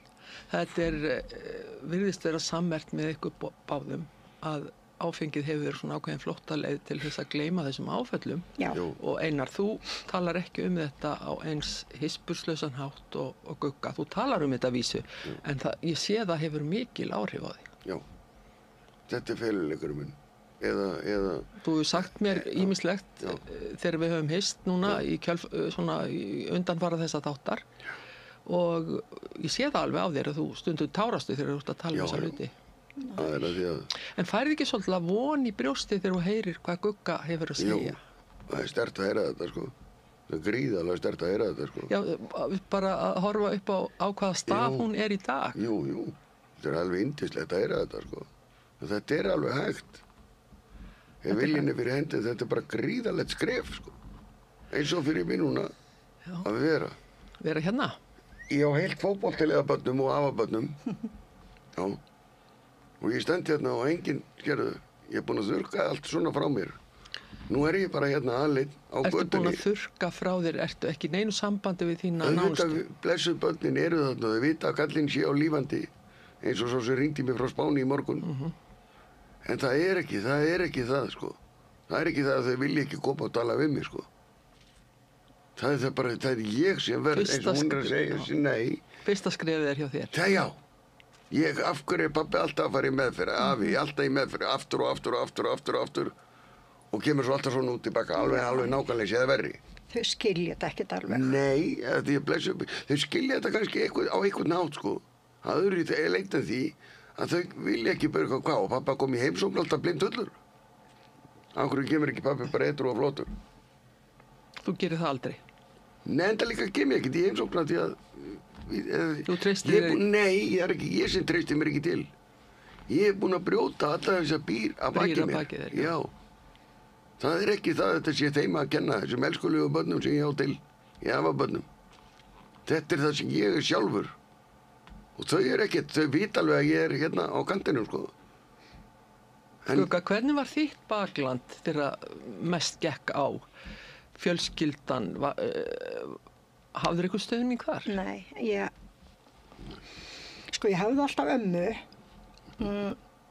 alveg frá 14 ára til 25 ára, þá fer ég í 96, þá fer ég í meðferð á Vogstaðafelli í næg að vera edru í 6,5 ár og ég hafði alltaf ömmu. En svo detti ég í það aftur 2003. Þá hafði ég gift mig 99 og eignast stráki við hann Kristoffer 99. Hann átti mitt afmæli í gær, 26 ára, takk fyrir. Og hann fór frá mér sko þegar hann var 4 ára. Þá hafði ég var búin að kaupa mér íbúð í Nökkvogi til þess að geta verið svona nálægt ömmu. Og ég átti bara heima þér í nokkra mánuði, þá fór ég mitt eins og Einar að lifa öllum að gista og koma. Já, og það var bara liðið sem var hjá mér, það var farið að ræna konuna sem bjó uppi og þannig að mér var bara gert að flytja bara út úr íbúðinni bara og ég mátti ekki koma í götuna og ekki neitt og þannig að ég fór bara, amma og vinkonum mínar þurfti að pakka öllu niður og skila íbúðinni og þannig ég fer bara niður á Laugaveg með bakpoka, bara eitthvað smá af fötum og eitthvað og var alveg alein í 1 ár og þá lokar amma alveg á mig. En svo deyr hún 2022, þá var ég alveg búin að segja við hana, amma mín viltu fyrirgefa mér allt sem ég hef sagt þig og þegar ég öskraði á því árum áður og hún bara, ussus, gleymi þessu bara, ég bara ánaði þú ert edrú. Einar, átt þú ekkert skjól neinstaðar hjá ættingum? Jó, sjálfsagt á ég það örugglega, pabbi náttúrulega og mamma eins og ég kalla hana, já, fósturmóður mína sem er bara mamma mín, sko. Alveg svo sterkasta sem ég á til, sko. Jú, ég get fengið að koma þangað en það er sama, ég þarf að finna, nei, ég get leitað til pappa ef eitthvað kemur upp á, eða kemur upp á, eins og þetta er, en það er ekki til þess að búa þar, sko. Nei, Einar, nú hlýtur það að kosta mikla peninga að halda sér uppi með áfengi daglega. Já. Og þú ert öryrki eftir slys, er það ekki? Jú. Já. Þannig að örorkubæturnar er nú alla til að hrópa mikið húrra fyrir. Nei. En nærðu þið endum saman? Nei. Hvað gerist ef þú þarft að fara til tannlæknis eða myndatöku hjá lækni eða eitthvað slíkt? Er það ekki bara... Ekki bara einhver... Það er hægt að mæta það, sko. En það kemur þá bara einhver skuld á bakið á mér. Skilur. Öll óvænt útgjöld eru... Þau er bara komað... Ég veit ekki hvert þau fara, sko. Nei, ég meina þú getur ekki tekist á við svona óvænt útgjöld eins og það að þurfa til dæmis að borga mikinn kostnað til lækna eða tannlækna eða annars líka. Nei, ekki þannig að bara rétt í kringum mannamótin, sko. Gilur þeir í vöðborga, ef það eitthvað nei, annars ekki, sko. Gugga, þegar þið Jói, maðurinn þinn, voruð á götunni. Já. Þú sagðir að það hefði tekið tíma að fjármagna neysluna á hverjum degi. Höfðu þið ekki einhverjar fastar tekjur eitthvað staðar? Jú, það döði kannski til 3. 4. Þú veist... Örorkubætinu? Já, maður svo gráður að maður að kaupa helling mánaðamót og svo nota maður það bara strax. Já, það ekkert verið að spara til mögru árana. Nei, það þegar þú ert fíkill og þá getur það ekki. Nei, akkurat. Maður getur það ekki. Þetta fallega satt hjá henni. Já. Maður vill það. Já. Og maður reynir að halda alveg í, en bara fíknin svo mikil. Já, hvað var til þess að þú ákast að snúa við blaðinu? Við vorum búin að fara í eina meðferð ári við Jói frá 2003 til 2011 og ég hefði alltaf hlaupið út að því ég var að drepast úr fíkn. Ég fekk bara alltaf fíkn, þannig að ég hljóp út. Og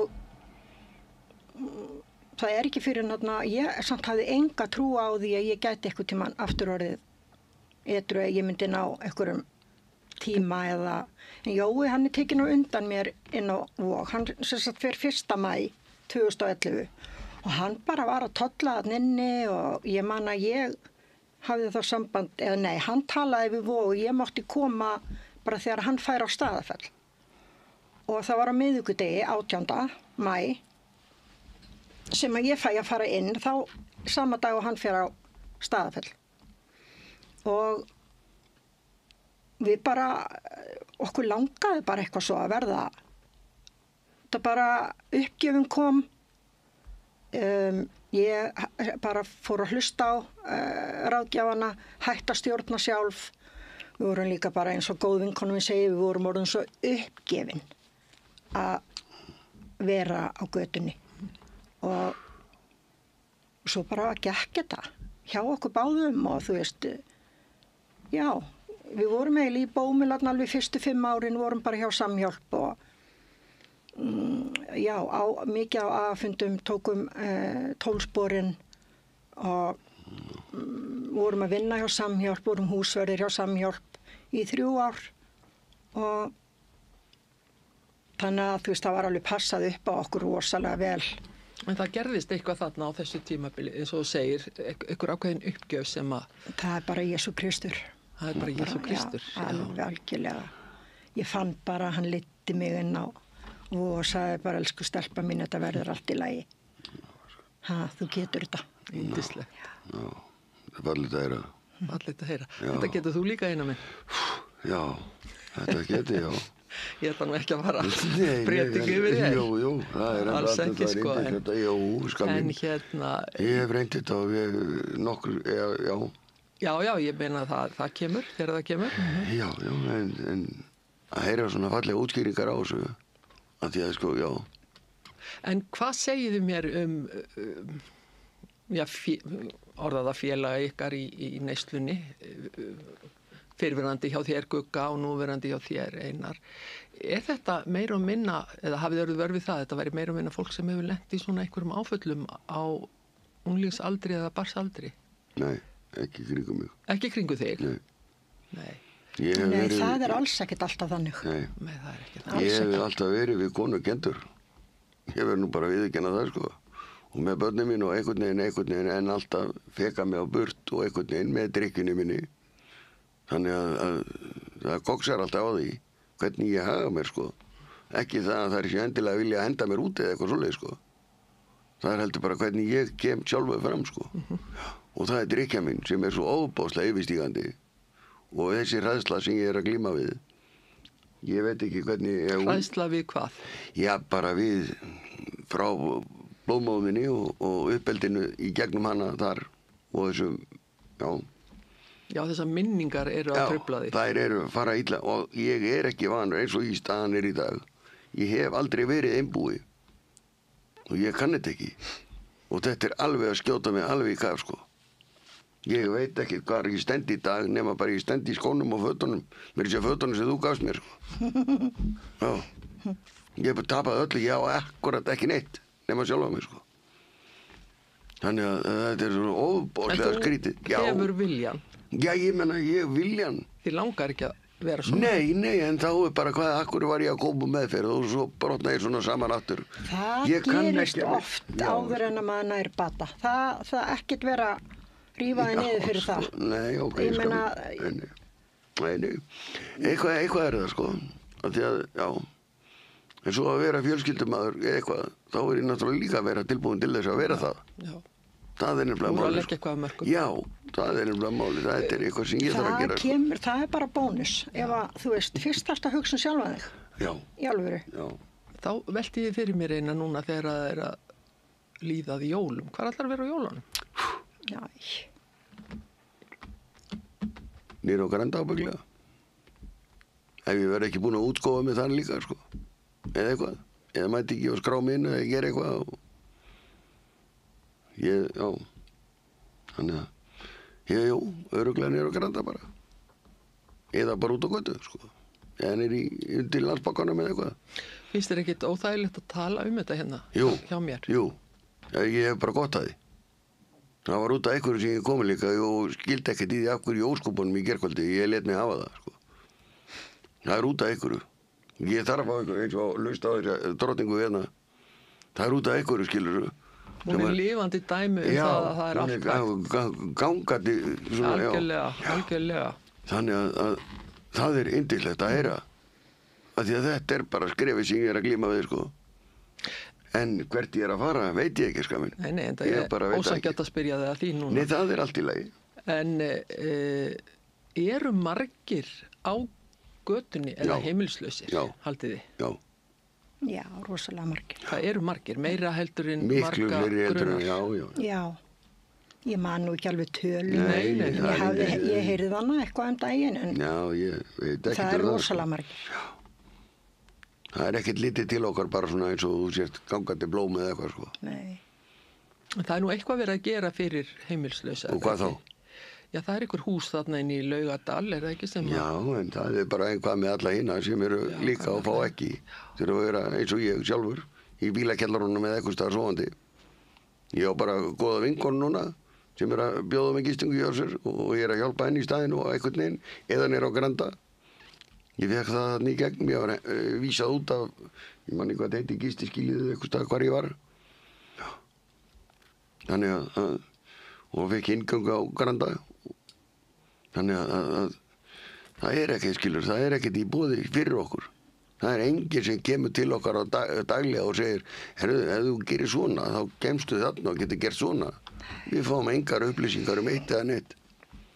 Það enginn í íslensku þjóðfélagi nema bara útlendingarnir þú mátt þakka fyrir að þú getur labba nýr á götu eins og ég ger alltaf ég alveg saman hvort ég fari í strætó eða hvert ég fer sé herru, talar íslensku við erum bara fámenn þjóð við erum ekki lengur þessi íslenski víkingur sko og við fáum ekkert að vita en svo þegar maður fer að leita eftir eitthvað hjálpamanni að þá eru allt í boðið býtu þarna gerir þetta þarna gerir Tryggingastofnun þarna alls konar svona eitthvað sem að enginn segir manni frá maður leita eftir þessu sjálfur Þú ert í rauninni að segja það að enginn sem kemur til þín og segir eina minn, þú ert ekki á góðum stað nú skulum við reyna að gera eitthvað fyrir Nei, það enginn hjálp hérna til okkar ekki svona bara ekki orð sko en það gríðarlega fallið þjónustanir á Granda sko manni verður að langa þetta sjálfum sko já. Og maður þarf að leita eftir þessu öllu sjálfur það enginn sem kemur og býður upp og herðu ég eitthvað svona, ekki til En nú færðu alls konar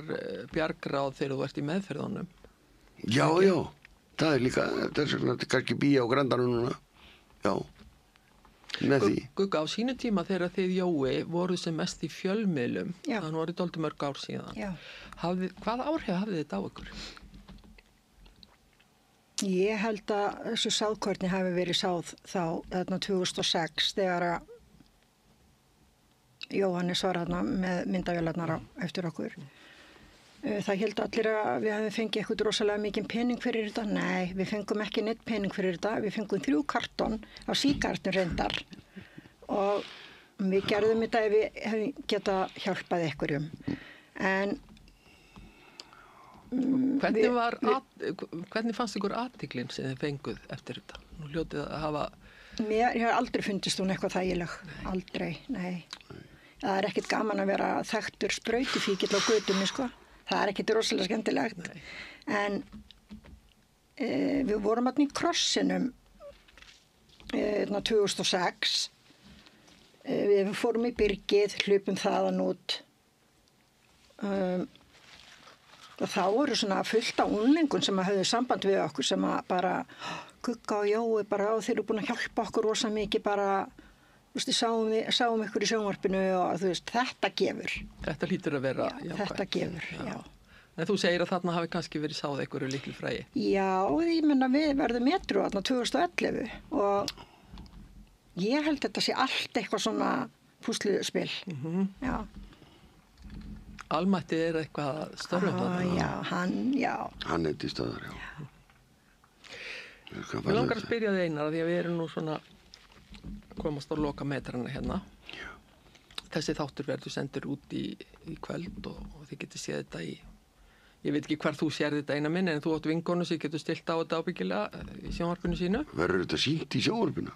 Þetta verður sýnt á ákveðinni rás í sjónvarpinu. Hún Laufey hérna, tæknimaðurinn okkar, hún segir þið frá þessu á eftir hvernig hún nærði þetta. En ég veit ekki eiginlega hvað ég á að spyrja ykkur að lokum. Ég veit að Gugga þú ert að vinna, það ekki? Jú, ég að vinna pínulítið á sambýli í hérna... Og býrðu upp á Kjalarnesi? Já, búin að búa þar í 10 ár. Já. Og átt loksins heimili með myndum á veggjónum. Heimili, 3 alveg bara yndislega bestu vinkonur í heimi. Önnur að bjóa á Kjalarnesinu en hún hérna var í þannig húsnæði að þeir vildu selja á Kjalarnesi þannig að hún þurfti að flytja niður í bæ. Já. Og ég var bara ekkert sátt við það fyrst. Þetta fór alveg öfugt ofan í mig og bara í alvörunni að fara hérðan og að því að maður svo vanur að kíkja á hana eða hún kom til mín eða þannig að ég bara svona stundu verið að fara til hennar og gista hjá henni. En þú ert að vinna á sambýli, einhverju hlutastarfi? Já. Og bara rækta andan eins og maður segir? Já. Ég er nú hef ekki farið á samkomu síðan að Jói minn dó. En Jesú Kristi hjartanu og ég með biblíuappið í símanum. Þannig að ég alltaf að lesa hvernig einasta degi. Ég hef búin að gera það núna síðustu 2 ár.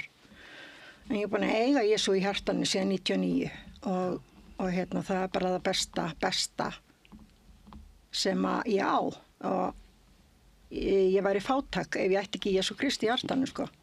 Einar, þú líka trúaður. Já, þetta fallega að heyra, sko. Yndislegt, sko. Hún ljómar. Já.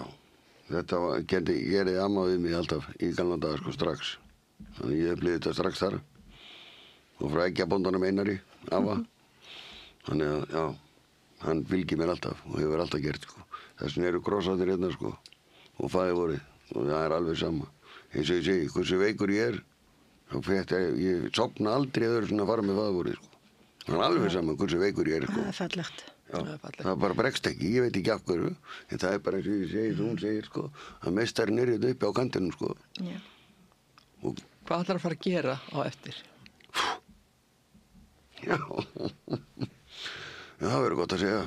Ég sagði við þig, ég myndi keyra þig tilbaka, en hvar þetta tilbaka? Það beinnir í ríki. Beinnir í ríki? Já. Og það færðu þér væntanlega eitthvað að drekka og færðu svo sest út á Austurvöllinu? Það bara á Austurvöllinu, já. Og hvað er ég að gera? Þetta er svo mikil eymd. Já, skammir. Já. Það er annað en Gugga sem ætlar að fara núna. Já, hún er líka, þetta er fallegt að heyra þetta. Já, hún er að fara að vinna. Þetta er rosalega fallegt að heyra þetta, sko. Já, ég er að fara að vinna klukkan 2. Já. Og ég er rosa þakklát þeim að hafa trú á mér og þeim finnst ég dugleg og ég er alveg að fíla þessa vinnu. Þetta er ekkit eitthvað rosalega mikið að gera. Þetta er bara, mér finnst þetta æðislegt. Þú berði þetta með þér, eska mín. Já, það er ekki smá gaman að sýta hérna með þér með þér. Vá. Ég ætla að spyrja þig einnar anstíkilegar spurningar. Langar þig aldrei í? Ég veit þú ert alveg manneskja til að svara þessu. Já, sko, ekki núna, það verður ekki komið núna lengi. Ég hef alveg fengið fíkn og hef alveg fengið svona, þá hef ég bara verið rosalega þreytt og eitthvað búin á því og bara langar í eitthvað svona breytt ástand, já. En það var rosalega erfitt þegar Jói dó. Ég var alveg langt niður bara í 2 ár. En það var ekki, mér langar að detta í það. Nei. Það er bara, ég ætla að vera edrú til að heiðra Jóa minn. Þetta sterklegur heiður að heyra þetta, já. Þetta er ásanlega. Þetta er rosalega fallegt að heyra þetta, sko. En ég yfirleitt... Þetta kemur orkan upp. Ég yfirleitt ekki að glíma við fíkn eða neitt, nei. Þú hefur líka ástæði til að vera edrú einnig, til að heiðra börnin þín. Ég það bara að heyra eins og hún gerir, skilur, það er bara nóg að glíma við sjálfa sig. Já, það kemur fíknir ekki með, sko, sérðu hvað þetta er fallega gert hjá henni, sko. Það var ofsalega gaman að fá ykkur. Einar minn, ég veit að þig hefur kviðið fyrir þessu mjög. Já. Og ég var svona hrædd að þú myndir alveg... Ég lofa þessu. Eins og unglingarnir segja að beila á mér á síðustu stundu. Já, það munaði svona litlu. En ég fór í morgun, ég vaknaði. Ég fór fram úr 5:30 í morgun, sko. Til að vera öruggur, ég tæki rétt að strætó til að komast þetta niður í dyrr og einhvern veginn. Yndislegt Einar minn. Ég vona að ég einhvern tímann eftir að mæti kaffi. Við hittumst aftur. Já, ég ætla að mæti kaffi til þín þegar þú ert orðin edrú. Ekki ef þú verður edrú, heldur þegar þú ert orðin edrú.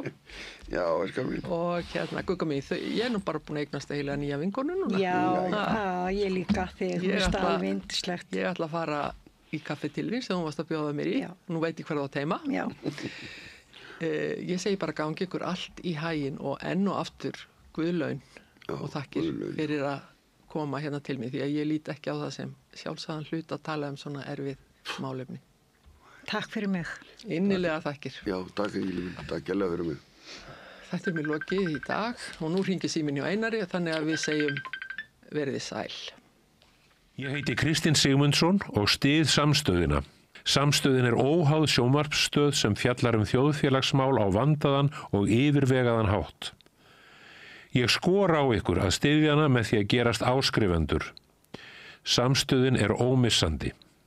Ódýr og öflugur miðill, 40.000 manns sjá eða heyra þætti Samstöðvarinnar í hverri viku. Ef þú vilt auglýsa, sendu póst á samstöðin@samstöðin.is. Ertu á leið heim úr vinnu? Stilltu á FM 89,1.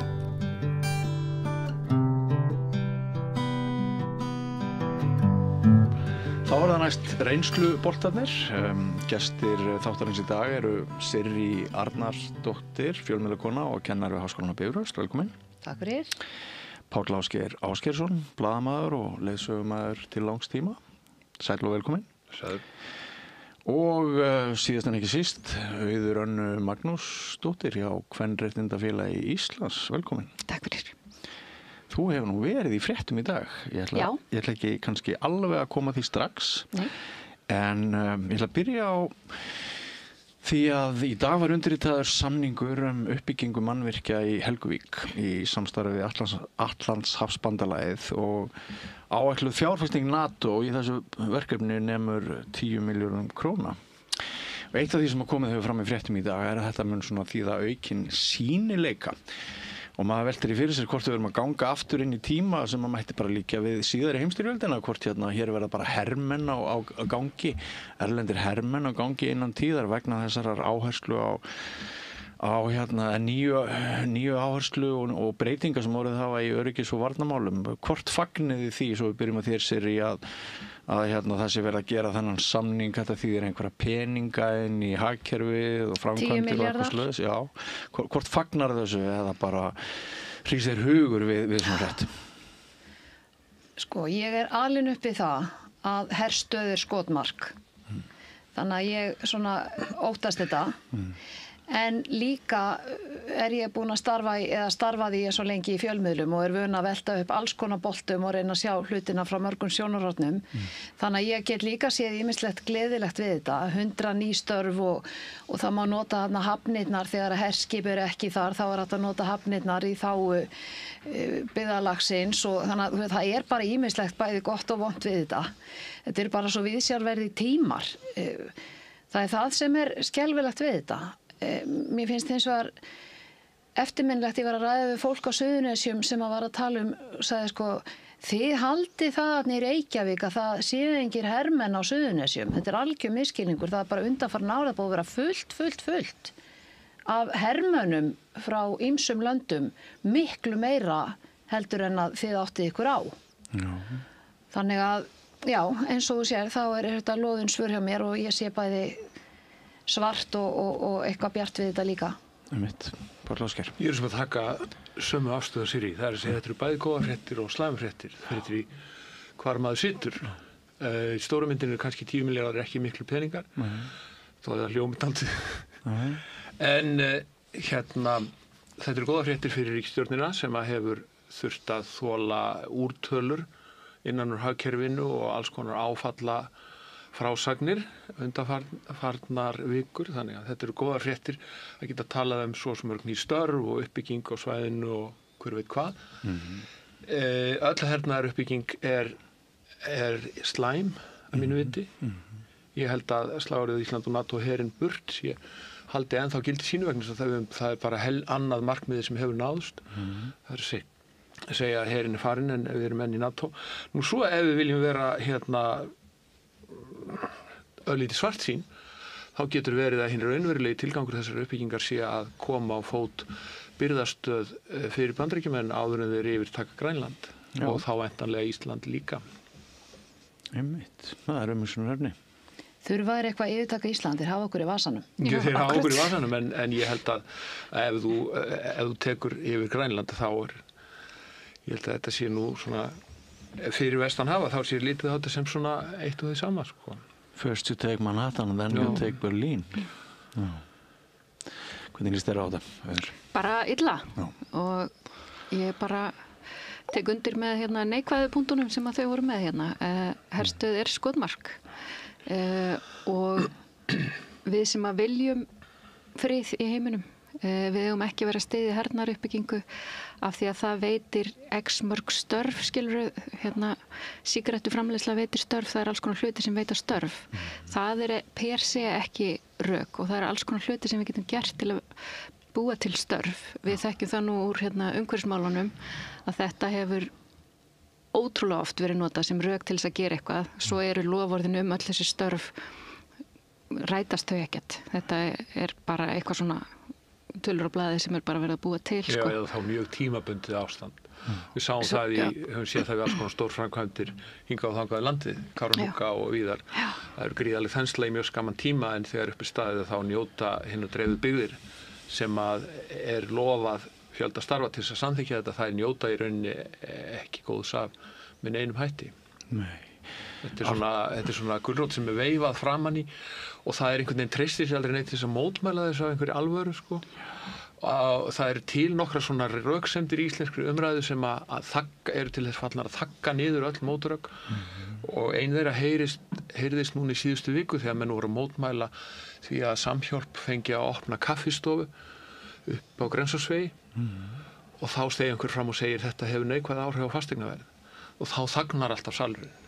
Það er einhvern veginn trompar allt. Og hvað með börnin? Einmitt, hvað með börnin er önnur lína. Efnishyggju rökin. Já.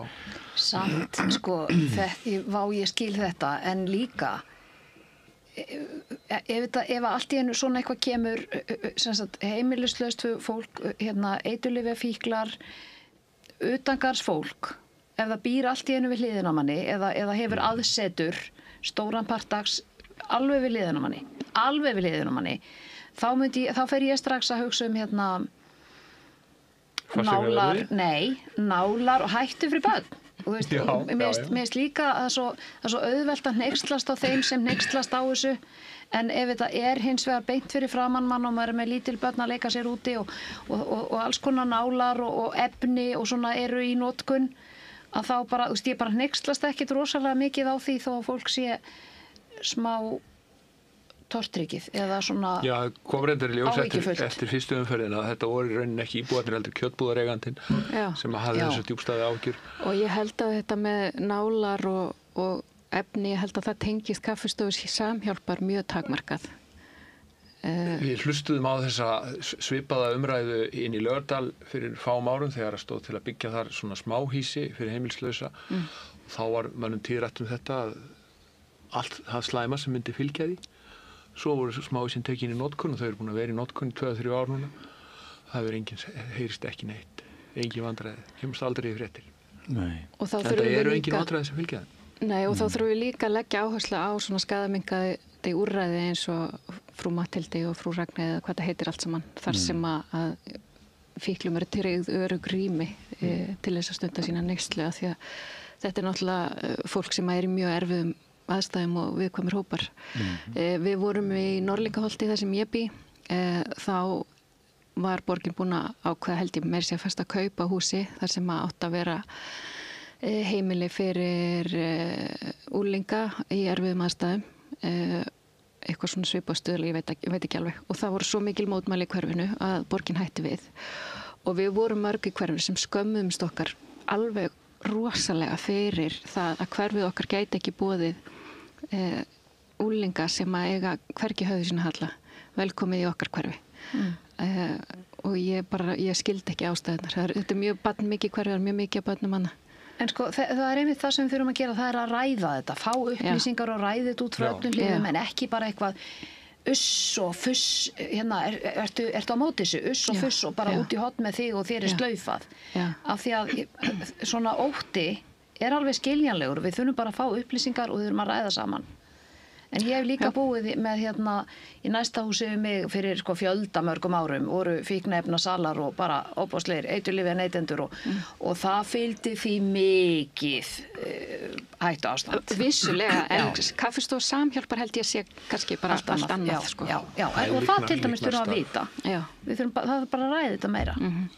Líka allt í lagi að minna stundum á að brennivínið er nú samt eiginlega hættulegast. Já. Skál fyrir því. Já, skál fyrir því og hættan er oft mest inni á fólki á fínum heimilum bak við gardínurnar.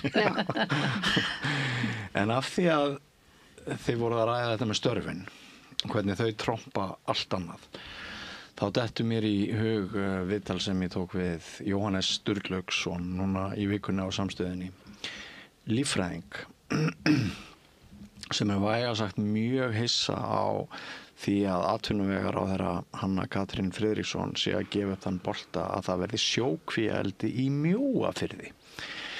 Og þetta er svolítið á þeim tímum sem að við heldum að væri svona markmiðið að skapa aukinn frið þennan sóðaskap sem fylgir þessari atvinnugrein og hættum. Við heldum það kannski, en nú er ríkisstjórnin svolítið að sýna á þessi spil.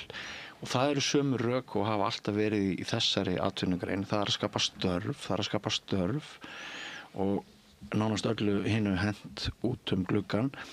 Ég veit ekki hvort þið sáu þetta viðtal, en Jóhannes telur að það sé orðið tímabært að stofna embætti umboðsmanns íslenskrar náttúru. Hann segir við þurfum talsmann íslenskrar náttúru stofnun utan þetta, því það er allstaðar verið að böðlast á henni. Kannski fá bara renna hringinn þar af því þú ert nú fyrrverandi formaður landverndar, þá er kannski gaman að byrja á þér þetta. Já, fyrrverandi framkvæmdastjóri. Já, framkvæmdastjóri, ásækja. Hvað hef ég langan tíma? Sko, við höfum talað um þetta umboðsmann náttúru Íslands og auðvitað er það góð hugmynd og auðvitað þurfum við á því að halda, en við erum hins vegar með stofnanir sem að hafa átt að gæta að íslenskri náttúru og að þeim hefur verið þrengt og núna síðast er bara orkumálaráðherra, ég ætla ekki einu svona að kalla hann umhverfisráðherra. Jón Pál. Já, að taka tækin úr höndunum á þessum stofnunum eitt af öðru og það er ekki nýtt en þetta er rosalega stór skref sem hann er að taka núna. Er hann að því? Já, með leyfisveitingar fyrir stóra framkvæmdir. Þannig að sko, þó að við myndum stofna embætti umboðsmanns Alþingis þá er ég hrædd að örlög hans yrðu bara þau sömu eins og þessar stofnanir sem hafa verið stofnaðar og eiga að gæta upp á náttúruna. Öll vopnin, öll tækin sem að þetta embætti ætti að hafa yrðu tekin úr höndunum á því og það færi í mesta lagi að skipta sér af einhverjum nágranna deilum út af skipulagsmálum eða eitthvað svona. Það sem við þurfum bara er það sem við höfum í alþjóðlegum samningi sem að heitir, er ég búin að tala um lengi? Nei, okay. Þú ert rétt að byrja. Ég heyra þú bara rétt að hitna. Já, það er árás og sáttmálin Hann tryggir almenningi aðkomu að ákvarðanatöku í umhverfismálum og ástæðan fyrir því að þessi samningur í gildi, þessi alþjóðlegi samningur sem hefur verið innlendur á Íslandi að eina fyrirbærið sem að raunverulega getur gætt að hagsmunum náttúrunnar almenningur því að það miklu erfiðara að hafa áhrif á hann af þessum risastóru aðilum sem að hafa mikið fjármagn og vilja græða mjög mikið á því að eyðileggja náttúruna. Þess vegna verðum við að tryggja það að almenningur hafi svakalega sterka, virka aðkomu að þessari ákvarðanatöku og að samtök almennings eins og Landvernd og fleiri samtök séu spurð, séu höfð með og séu vel fjármagnað. Það leiðin. Svo umboðsmaður náttúrunar all for it, en ég er bara hrædd að tækin yrðu smám saman tekin af honum eins og við sjáum með aðra stofnanir. Skil þig. Þetta staðfestir, þessi áform staðfesta það að íslensk náttúra á engan málsvara í þessari ríkisstjórn. Engan. Og engan. Það eins og þessir flokkar eins og þeir sem öllítið dapurlegt, vegna þess að þeir njóta, flestir þeirra, ríkisstjórnarflokkarnir njóta mikils fylgis meðal almennings, að þá ber náttúruvernd aldrei á góma. Og ekkert í störfum þessar ríkisstjórnar bendir til þess að hún hefði neitt sérstakann áhuga á náttúruvernd eða umhverfismálum. Og þetta bara enn eitt dæmið það. Og tala það að þetta sé eitthvað átak í atvinnumálum Austfirðingar, eins og hver annar brandari. Ég veit ekki, að því ég vil kynna mér málin, þá þurfti ég að sjá atvinnuleysistölur úr Mjóafirði áður en ég færi að marka mér skoðun, en ég held að þetta eyðifjörður. Þetta ekki verið að bjarga neinu atvinnuleyfi, lífi. Nei. En þetta bara ángi af þeim átökum sem eiga sér staðarna fyrir austan. Það óleyst mál í rauninni hvort að sjókvíaeldi verður leyft í Seyðisfirði. Kannski þetta einhver millileikur, því að þetta nú einhverju leyti sömu aðilarnir sem að sækist eftir þessum auðlindum. Þá finnst mér að Hanna Katrín ætti að kynna það sem slíkt. Já, ráðherrann gerir bara það sem best fyrir ráðherrann. Er þetta gott fyrir ráðherrann því 70% kjósenda Viðreisnar eru gegn sjókvíaeldi? Ég orða þetta svona vegna þess að þessi frasi er partur af greiningaraðferð sem við notum í gamla daga þegar að menn voru stundum að reyna að skilja það sem að gerðir valdhafa eins og ráðherra til dæmis. Og þá þarf að leggja til hliðar stefnu flokksins og eitthvað þess háttar. Og eina leiðin til að skilja gerðir ráðherran er að setja upp þessi glerugu. Hvað er best fyrir ráðherran? Og þá skiptir ekki öllu máli í hvaða skilningi það að ráðherran gerir alltaf það sem er best fyrir ráðherran. Já. Sér í Samfylkingin fer með himinskautum í skoðanakönnunum og Viðreisn hefur gengið ágætlega, verið mjög mikil stuðningur við þessa ríkisstjórn. Gæti svona mál verið eitt af því sem að myndi skapa smá högg á virðingu okkar og viðhorf gagnvart ríkisstjórninni? Vá, ég ekki svona sérfræðingur, ég segðu bara já. Nei, en ég verð að segja það með Mjóafjörð og bara það sem maður var að hlusta á í hádegisfréttum. Það var greinilega, samkvæmt hádegisfréttum, einu sinni miklu fleira fólk þarna, miklu meiri atvinna og líf og fjör og það greinilega verið að einhvern veginn að reyna að endurvekja það. En að gera það með þessum hætti, það kemur mér svo á óvart. Mér finnst þetta eins og eitthvað sem hefði verið hugsanlegt fyrir 10 árum en að fá þessa fréttir í dag, ég var svo hissa og ég hef miklar mætur á Hönnu Katrínu en þetta kemur mér á óvart. Já, maður spyr sig aðeins þið segið sjálfa að náttúruvernd eigi sér engan málsvara í ríkisstjórninni, það sem er líka áhugavert að það er enginn í stjórnarandstöðinni sem talar fyrir náttúruvernd. Þið vissum það? Já.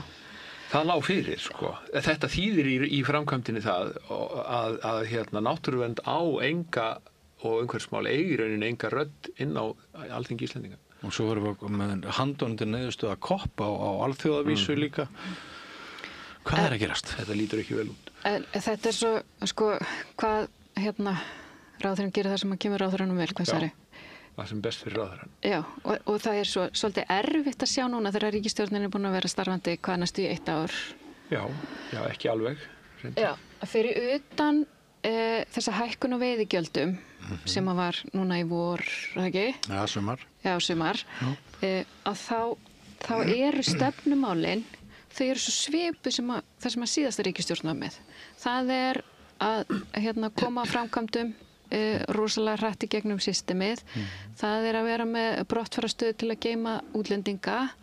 Það sjókvíaeldi og það eins og ríkisstjórnin bara búin að taka stefnumálin af stjórnarandstöðinni og nú getur stjórnarandstaðan ekkert gert nema verið meira radikal eða þú veist, ekki getur hún frá að hoppa hinum megin og farið að tala fyrir náttúruvernd og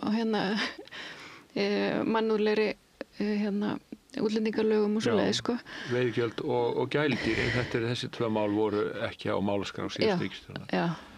Mogginn í dag skrifar framkvæmdarleysi Alþingis, fundafall í gær, fyrirhugaðar þingfundur varð ekki og samkvæmt Mogganum sem auðvitað bæjast, við vitum það alveg að Morgunblaðið í harðri stjórnarandstöðu núna, en samt nú eitthvað rétt í því sem að blaðið skrifar mögulega þetta, þá Mogginn heldur því fram að ríkisstjórnin sé verklaus eða semst Alþingi sé verklaust, það gangi mjög illa að berja saman fjárhagsáætlun, endurskrifaða og bandorma og af því að það hafi forsendur breyst svo hratt, komur enda góða fréttir með verðbólgu hjöðnun, fréttum að því í dag, en sýnist þér sem, hvað sem gömul læða, að tala gamla refi, geti kallað þig gamla læðu í fjölmiðlaða fréttabransanum. Ég get ekki gert það. En ég get kallað hann ref. Já, en þú veist, segðu það við gangtu allarlega og segðu það gamall refur. Ég ætla að kalla það gamla læðu. Ekki. Ég sagði einu sinni í viðtali við prest í sjónvarpsþætti hvort hann hefði slett úr klaufunum og hann bara, býttu nú, viltu ekki vera að gera mér eitthvað, ég sé með klaufa. Já, maður segir ekki prest, já, það slett úr klaufunum. Þetta næri ekki flug, Björn. Nei, ég rosalega móguð. Nei, þú veist, en við höfum svolítið bara ekki gera þetta aftur. Nei, ekki gera þetta aftur. Nei, ef það væri hægt að klippa þetta, þá myndi ég kannski klippa það. Ég ætla ekki Nei, þetta skemmtilegasti parturinn. Ég ætla að setja yfir þessari súpu. En sem gamall refur, bara sem reynd kona. Já, reynd kona, já. Sem reynd kona í fjölmiðlaheiminum. Sýnist þér að það sé eitthvað að slettast svona upp á gott gengi ríkisstjórnarinnar að ef þetta rétt að svona gangi verra ná málum áfram og þingfundir falla niður af því að það skortir eitthvað svona, þessum hveitibrauðsdögum og þessum dýrðardögum ríkisstjórnarinnar að ljúka? Það bara aldeilis ekki. Bara það sem ég sé opinberlega og í einkalífi mínu, þá bara dúndur stöðarna. Það bara samtakamáttur, mikill vilji að brettu bermar og halda áfram, hönd í hönd. En engin náttúruvernd? Jú, svo fer það eftir því hvernig fólk lítur á hvað náttúruvernd og eitthvað. Ég alveg sammála ykkur. Og þessa fréttir af sjókvíaeldi í Mjóafirði, mér finnst þetta bara algjör tímaskekkja. Og ég bara á ert með að trúa þessu. Ég bíð eftir kvöldfréttum að koma einhvers konar leiðréttinga eða útskýringa á þessu. En nei, ég held að þessar fréttir af einhverju ósætt innan ríkisstjórnar eða verkleysi eða eitthvað, þetta bara kemur beint úr hádegismóðum. Það það sumpart, en við skulum halda þetta til haga að þessi ríkisstjórn nýtur víðtæks stuðnings og bara for the record að þá styð ég þessa ríkisstjórn og ég sé reyndar að út fyrir aldursakir þá man ég ekki nógu vel hvað ég kaus síðan en það var partur af þessu. En frá því að var talið upp á kausunum og höldum því reyndar til haga ríkisstjórnin, það voru kosningar í lok nóvember í fyrra var það ekki. Þannig það ár frá kosningum þessa myndir, það bil. En ríkisstjórnin tók ekki til starfa fyrir en eftir áramót, þannig að þeir eiga svolítið í ársamælið ennþá. En frá fyrsta degi þá hefur þetta verið línan hjá Morgunblaðinu að og þeir beina alltaf sjónum sínum, það hefur verið ákveðið á einhverju ríkisstjórnarfundi að veikilekkurinn í þessu ríkisstjórnarsamstarfi væri flokkur fólksins og öll stjórnarandstaðan sem beinist að starfsemi einstakra ráðherra eða ráðuneyta, hún beinist alltaf að þeim. og ég held að ástandi sé ekkert verra heldur en það hefur verið. Það er vissulega, það eru neikvæðir fréttir samdrátt hér og samdrátt þar og einhver áföll og það hefur verið gert aldrei mikið úr þessu kísilmálm fúski og allt það, en ég held að staða ríkisstjórnarinnar sé mjög sterk. Já. Ég var að sjá fyrir mér fyrirsögnina í DFF kallaði Sirri í gamla læðið. Já. Erum við múið áfram með smjörið. Nóum það. Sko, þú myndist þarna á hlut sem að mér finnst að við ættum kannski að ræða núna sem er sko greiðslufall Norðuráls. Þau ætla ekki að borga Orkuveitu Reykjavíkur fyrir þá orku sem var búin að lofa að kaupa, sem hefði búið að setja fjárhagsáætlun Reykjavíkurborgar í uppnám. Og þetta með sko hagsmunagæslu Íslendinga gagnvart ESB í þessu kísilmáli að stjórnarandstaðan hamast mikið á ríkisstjórninni fyrir að hafa illa gætt hagsmuna Íslands í því, en mig langar að spyrja ykkur á móti, sjáu þið fyrir ykkur að Beggi og Sigmundur Davíð og þeir í miðflokknum og Jens Garðar og þau hefðu náð betri árangri í þessari rimmu við ESB? Nei. Þetta ekki hugar? Mér dettur það ekki í hug. Við höldum því til haga að það er rausnarlegt að kalla þetta íslenska hagsmuni, því að þessi fyrirtæki eru í eigu Kínverja. Já. Þannig að bæði hér og í Noregi.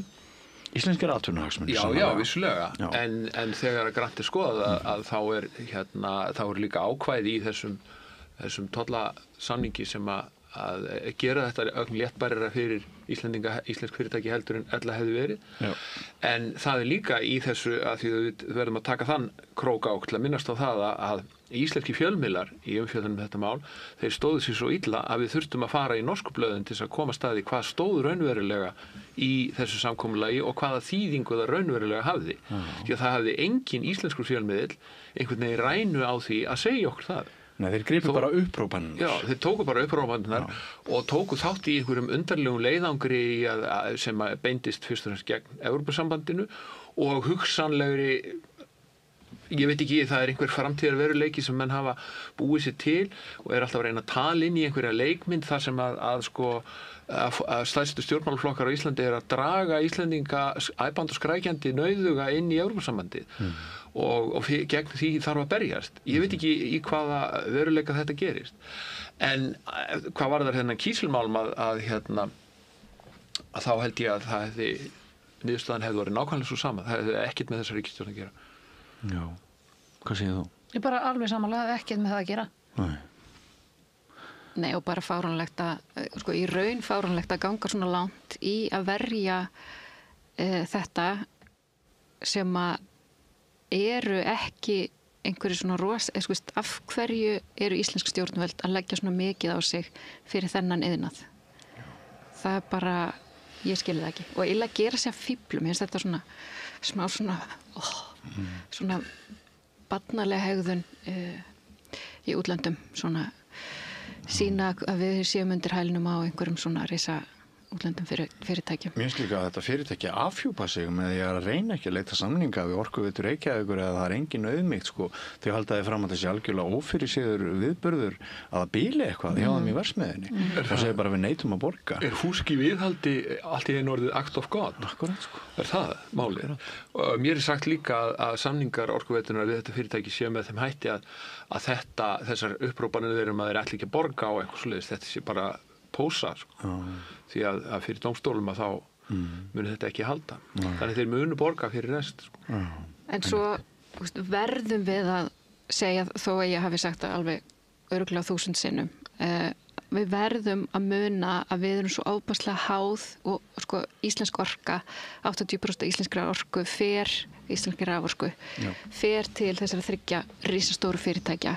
Við erum svo ógeðslega háð í orkufyrirtækjana okkar, eru svo svakalega háð þessum risafyrirtækjum og bara einhverjum svona klikkuðum ákvörðunum. Þau eru með heri af lögfræðingum, þau eru með allt á bakvið sig. Við eigum ekki séns í þá.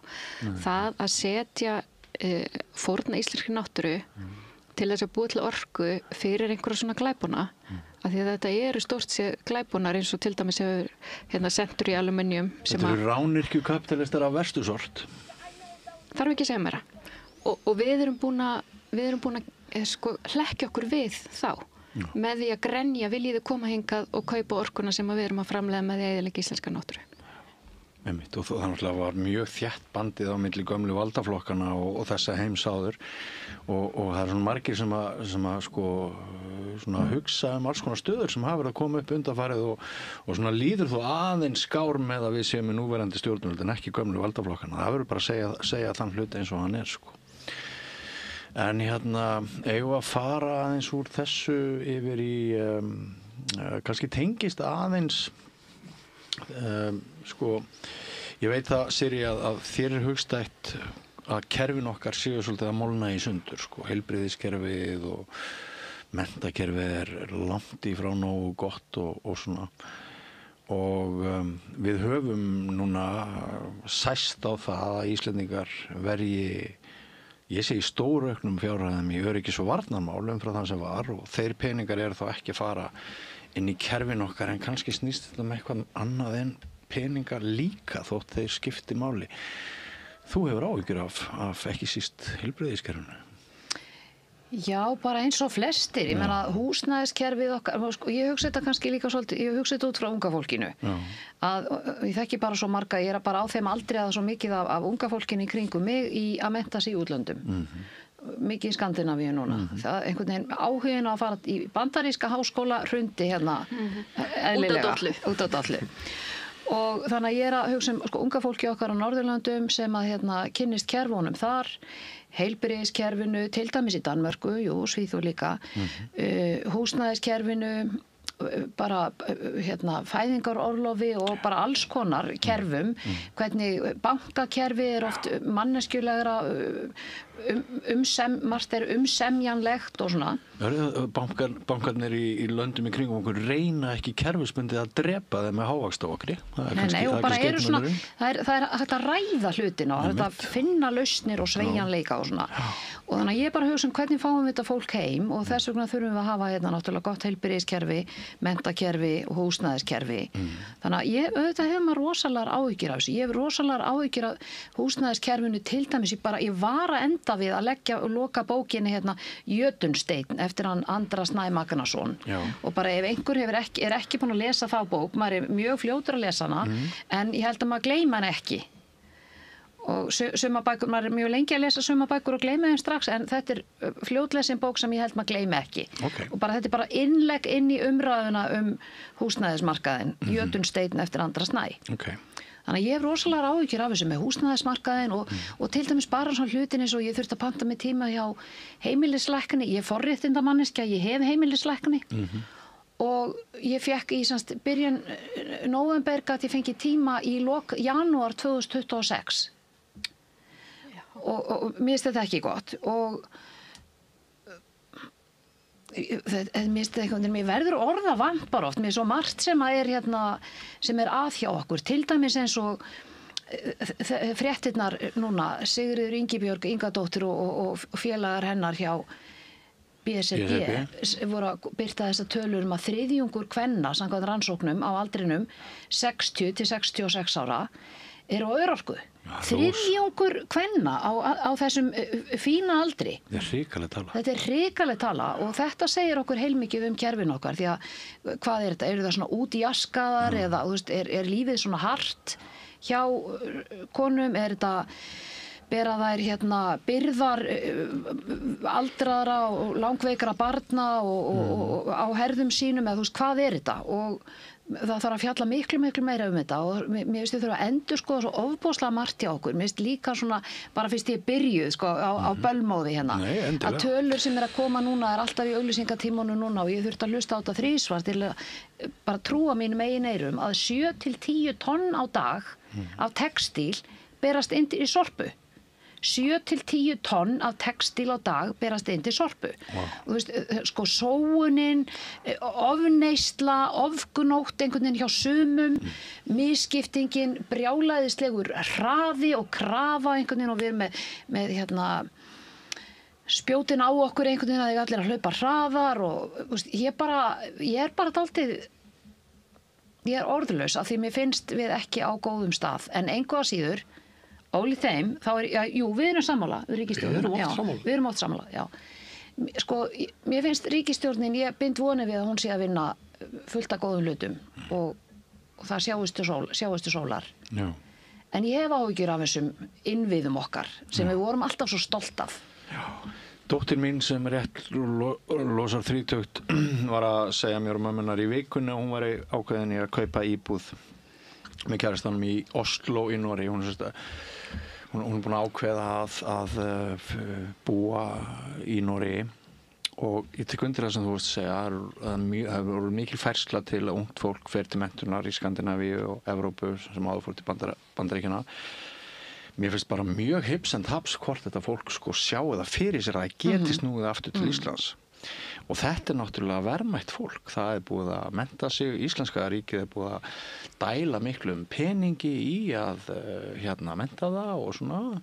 Og það djöfulegt að fá það ekki eftir tilbaka og þessi húsnæðiströskuldur, hann augljóslega sko langstærsta vandamálið fyrir flest ungt fólk í dag.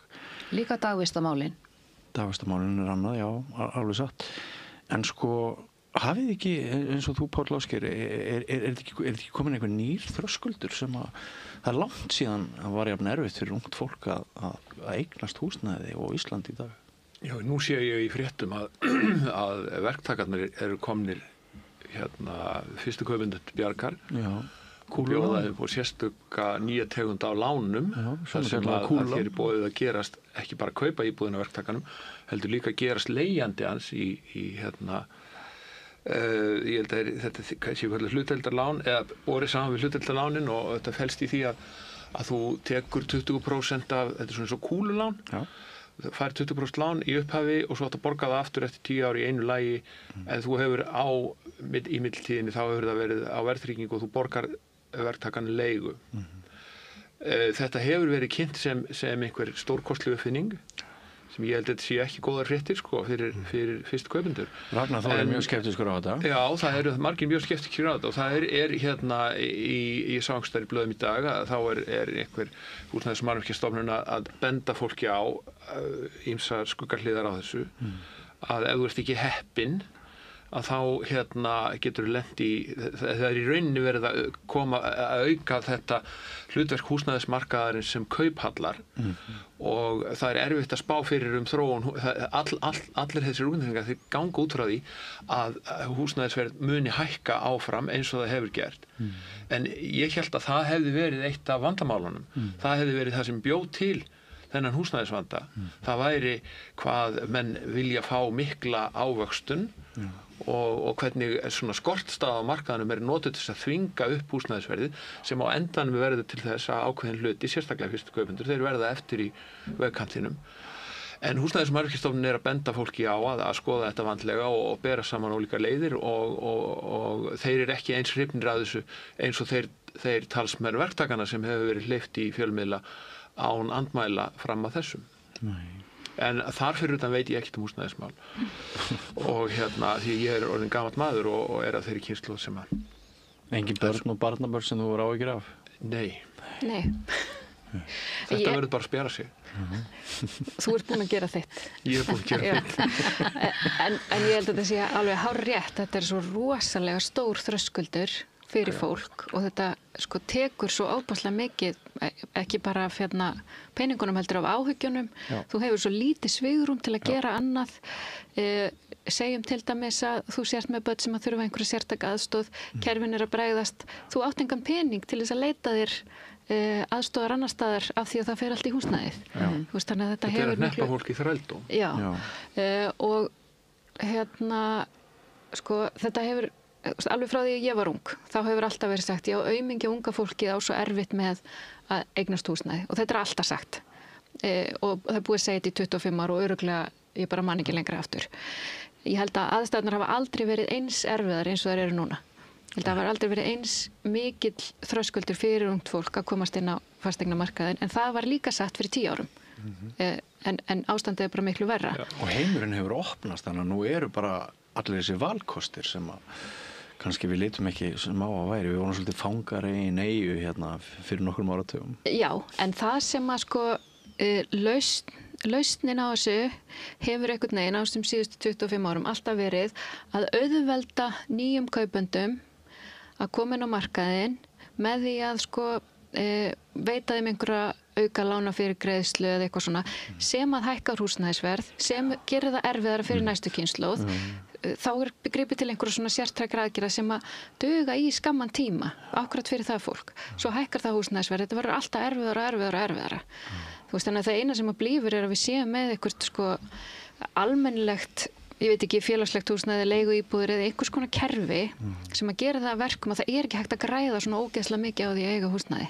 En þetta er eina raunverulega svari við þessu er að auka framboð húsnæði, hvort sem það er á vegum hins opinbera eða leigufélaga á vegum verkalýðsfélagana eða hvernig sem vera skal.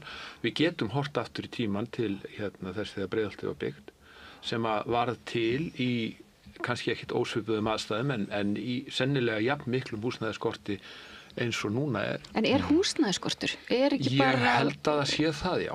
Það er ekki búið að selja fullt af einhverjum flottum lúxusíbúðum. Já, það er vegna þess að það eru dýrar. Já. Og þær eru svona dýrar vegna þess að það er svo lítið, það er ekki eins mikið framboð eins og þarf að vera. Þannig ef við setjum á okkur gleraugun sem eru merkt lögmálum markaðarins, þá þurfum við meira af húsnæði.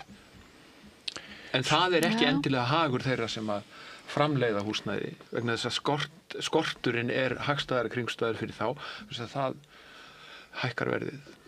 Það eru nokkrir bleikir fílar í þessu samhengi, íslenska krónan og það að við séum með eigin gjaldmiðil og er eitt sko og óstöðuleika lífið okkar, rúllettu, kennitalan og allt það sko. Fáránlega vextirnir.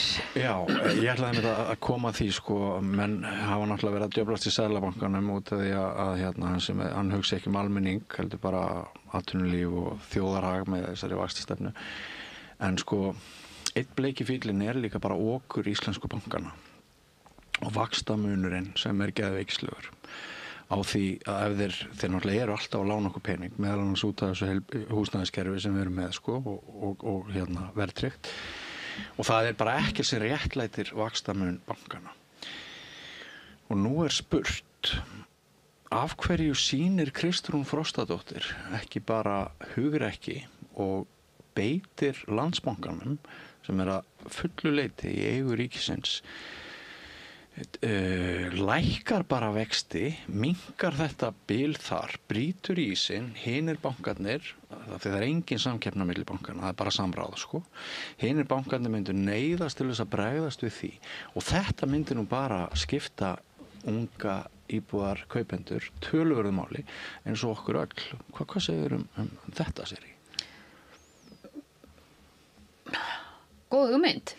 Það er aldrei rætt þetta. Það hlýtur að vera einhver, ég meina ekki getur forsætisráðherra bara að labba inn í banka og breytt reglunum. Mér er nefnilega sagt að hann geti það. Ég spurði Gísla Tryggvason lögmann í gær þessara spurningar og hann sagði, já, ég sé ekkert fyrirstuð Ég vil samt minna á það. Hvort það er Kristrún eða fjármálaráðherra, en skilur það er bara bitamunur en ekki fjár, en þetta er hægt. En þegar að ég vil minna á að það er auðvitað alveg rétt, það er engin samkeppni milli bankana. Nei.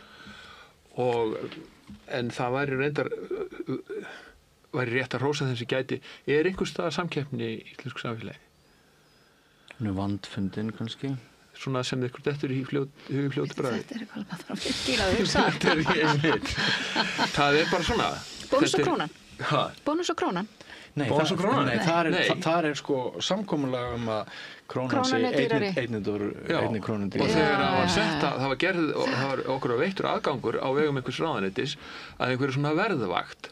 Og þá sáum við að hverju krónan heiti krónan, þannig að hún er alltaf krónu dýrar en bónus. Þetta er ekki samkeppni, þetta er fyrirkomulag og samkomulag. En ég vil bara minna ykkur á að þegar að Landsbankinn keypti TM á síðasta ári, var það ekki? Jú. Eða fyrir svona góðu 1,5 ára síðan. Þá reis hver álitsgjafinn og fætur upp og þá var munið þeir orðinu armslengd. Það er, ég held að sé þessi armslengd sem að sko kemur í veg fyrir það að stjórnmálamenn geti sagt bankanu hvað hann á að gera. Það voru allir þáverandi stjórnmálamenn eða valdhafar ef ég man rétt sem voru andvígir að bankinn keypti tryggingafélagið. Og svo þegar allir voru búin að segja armslengd nógu oft að þá bara keypti bankinn tryggingafélagið og svo hættum við að tala um þetta. Og þetta hljómar mjög vel vegna þess að þetta myndi þá kannski koma á fót einhverju sem kalla mætti raunverulega samkeppni en ég held að það mun ekki gerast. En ég myndi dást enn meira að Kristrún Frostadóttir ef hún beitti áhrifum sínum til þess að eitthvað í þess að vera verið gert. Að ríkisbanki yrði einhvers konar samfélagsbanki en ég bara hlakka til að heyra, ég þarf að heyra útskýringar á því af hverju forsætisráðherra eða fjármálaráðherra getur ekki bara labbað inn í bankan og breytt reglunum. Það hljóta samt að vera alls konar gild rök fyrir þessu. Það eitthvað svona samkeppnis, ble, má ekki ríkisbanki, má ekki gera eitthvað annað heldur en einkarekinn banki, eitthvað bla bla. Já, ég held að pólitísku vilji sé allt sem þarf og ég held að þessi komið að því að við þurfum að fara að senda íslensku bönkunum mjög ákveðin skilabóð. Þetta gengur þetta ekki lengur. Ég held að þarna sé 70% gróða er vegna þess að við erum undir vaxtasvipu þeirra. Já, ég held að þarna sé stórkostlegasta sóknarfæri sem að stjórnmálumenn hefðu. Ef þeir vilja stíga inn í þennan vanda sem við teljum að húsnæðismarkaðurinn og skortur á honum sé, að þá þarna sóknarfæri. Dauðafæri. Já. En getum við talað aftur konur á örorku? Já, af því að við byrjuðum að tala það áður en að við fórum í loftið. En má ég, mér finnst 2 risastór mál sem við verðum aðeins að nefna, má ég bara örstutt minnast á þyrlupallinn, af því við vorum að tala heilbrigðiskerfið. Sko, ég bý við Reykjavíkurflugvöll og frá því að byrja var að grafa fyrir þessum risastóra spítala sem stærsta fjárfesting í langan tíma. Á kolvitlausum stað. Þá hef ég alltaf verið að hugsa, býtu hvernig, flugvélarnar, öryggisþátturinn aðalatri, að fárveikt fólk utan af landi geti komið með þyrlu og lent þarna alveg við flugvöllin, alveg við spítalan, en við sem búum þarna, við vitum að við erum kannski 45 mínútur föst í biðröð bara á þessari leið. Þannig að ég búin að hafa ofboðslegar áhyggjur af þessu undanfarin ár. Og svo kemur ljós að það engin þyrlupallur hugsaður. Það þarf að leggja vélinni á Reykjavíkurflugvelli og nú læknir búin að mæla þetta að þetta eru 37 mínútur. 37 mínútur frá því að vélin lendir og þar til viðkomandi sjúklingur komin inn á sjúkrahúsið og það örugglega á góðum degi því að svo kannski ein akrein lokuð út af einhverju eða bílslys eða eitthvað. Við sem búum þarna, við höfum haft áhyggjur af þessu mjög lengi og að það sé síðan allt í einu bara verið að vakna upp við vondan draum núna. Við höfum að fara að nota þetta eftir 5 ár. Hvernig sjúklingar með flugi að komast hingað? Það var náttúrulega aldrei ástæðan. Sko, þetta var náttúrulega bara, ég sór að tala aldrei helvítisflugvöllinn, sko. En þetta var náttúrulega bara yfirvarp. Það var náttúrulega aldrei ástæðan fyrir því að fólk A vildi hafa spítalan í Vatnsmýri eða B fólk vildi hafa Reykjavíkurflugvöll áfram þar sem hann Þetta var bara eitthvað bull sem kemur í ljós núna, það nákvæmlega það sem þú ert að segja. Hún kemur í ljós að fyrirtæki sem byggir spítalan, sem að ég gerir það fyrir heiti Bakkabræður, HF, að ég á mjög erfitt með að trúa því að það geti ekki lent þyrla á þakinu á spítalanum. Ég held að 37 mínútur, það það bil flugtími þyrlunar frá Blönduósi til Reykjavíkur. Ég bara neita að trúa því að þetta verði útfært svona. Ég meina, einhvers staðar þarf almenn skynsemi, heilbrigð skynsemi að koma að stað þessu máli. Ekki þegar kemur að flugvellinum. Þá kemur almenn skynsemi kemur ekki þar nálægt. Nei, ég veit það. Ég varð að fá að neyslast aðeins af þessu. Sammálaðis. En síðan að því að alveg svo við höfum báðar miklar áhyggjur og áhuga á þessu málefni, þessum tölum þarna, sem að Sigríður Ingibjörg nefndi og fann út með rannsóknum sínum á stallsystunum sínum þetta með að, bara svo ég endurtaki að þetta er svo svakalegt, að þriðjungur kvenna á aldrinum 60 til 66 ára á örorku á Íslandi í dag. Við stallsysturnar kynsysturnar höfum báðar mikinn áhuga á þessu. Við líka. Já, segja okkur, hvað finnst ykkur þetta? Ég held að þegar þessi tölu kom fram þá minnir mig, nú tekur mig alveg í bólinu með það, ég heyrði þetta ekki, en minnir endilega að það hefði líka komið í ljós í þessari rannsókn að þessi 30% að það var fjölmargt sem að það áttu sameiginlegt. Það er að segja alls konar erfiðleika í sínu baklandi, bága stöðu í samfélaginu, veikindi innan fjölskyldunar og svo framvegis og svo framvegis. Þannig að... Báru þungar byrðar. Já, báru þungar byrðar. Já. Og þetta er afleiðingin. Já. Þannig að sko, ef við viljum bæta úr þessu, þá þurfum við bara að horfa gleraugnalaust í kringum okkur og viðurkenna hvernig samfélagi kemur þá fram við þennan þjóðfélagshóp sem að leiðir til þess að hlutfall örorkuþega verður svona hátt í þessum hópi þegar að hann er komin á þennan aldur. Þetta eru kannski fórnarlömb þriðju vaktarinnar, ég veit það ekki. Já, ég held að þetta sé líka, ég held að sé margt í þessu fleira, eins og ég myndi vilja fá rannsóknir á því, þú veist, hvernig er tekið á því, nú er fullt af störfum að breytast og fólk að missa vinnuna út af tækni þróun og gervigreindin að leggja niður alls konar störf og svona, þannig að það er alltaf hreyfingu á vinnumarkaði og ef að fólk er að missa vinnunu 60, hvernig er 60 konum tekið þegar þeir eru í atvinnuleit? Ég myndi vilja fá einhverjar upplýsingar um það og líka þessi hugmynd okkar að, að sjálfsmynd okkar er svo tengd starfstitlinum. Ef þú ert búin að vinna við þetta, eitthvað tiltekið, alla ævi, og svo getur allt í henni ekki unni við það því að vinnumarkaðurinn hefur breyst eða þú ræður ekki lengur við það starf út af einhverju, að þá getur verið að sumir vilji þá frekar fara á örorku heldur hann að gera eitthvað annað. Getur verið að það sé að örorku matið sé einhvern veginn bara eins og sjálfvirku stimpill sem er allt og auðvelt að fá. Það kallar fram alls konar vangaveltur. En það er alveg rétt hjá Páli, það sem að kom fram er að þetta eru konur sem að líða félagslegan og efnahagslegan skort í miklu meira mæli en ef við berum saman samsvarandi aldurshóp kalla þá er það undir 15 sem að eru á örorku. Og þetta sýnir okkur bara að byrðarna sem að konur bera valda því að þær verða öryrkjar þegar þær eru komnur á þennan aldur og eða þær hafa ekki möguleika til þess að fá vinnu ef þær missa vinnuna þegar þær eru komnar yfir ákveðin aldur. Líklega báða skýringarnar.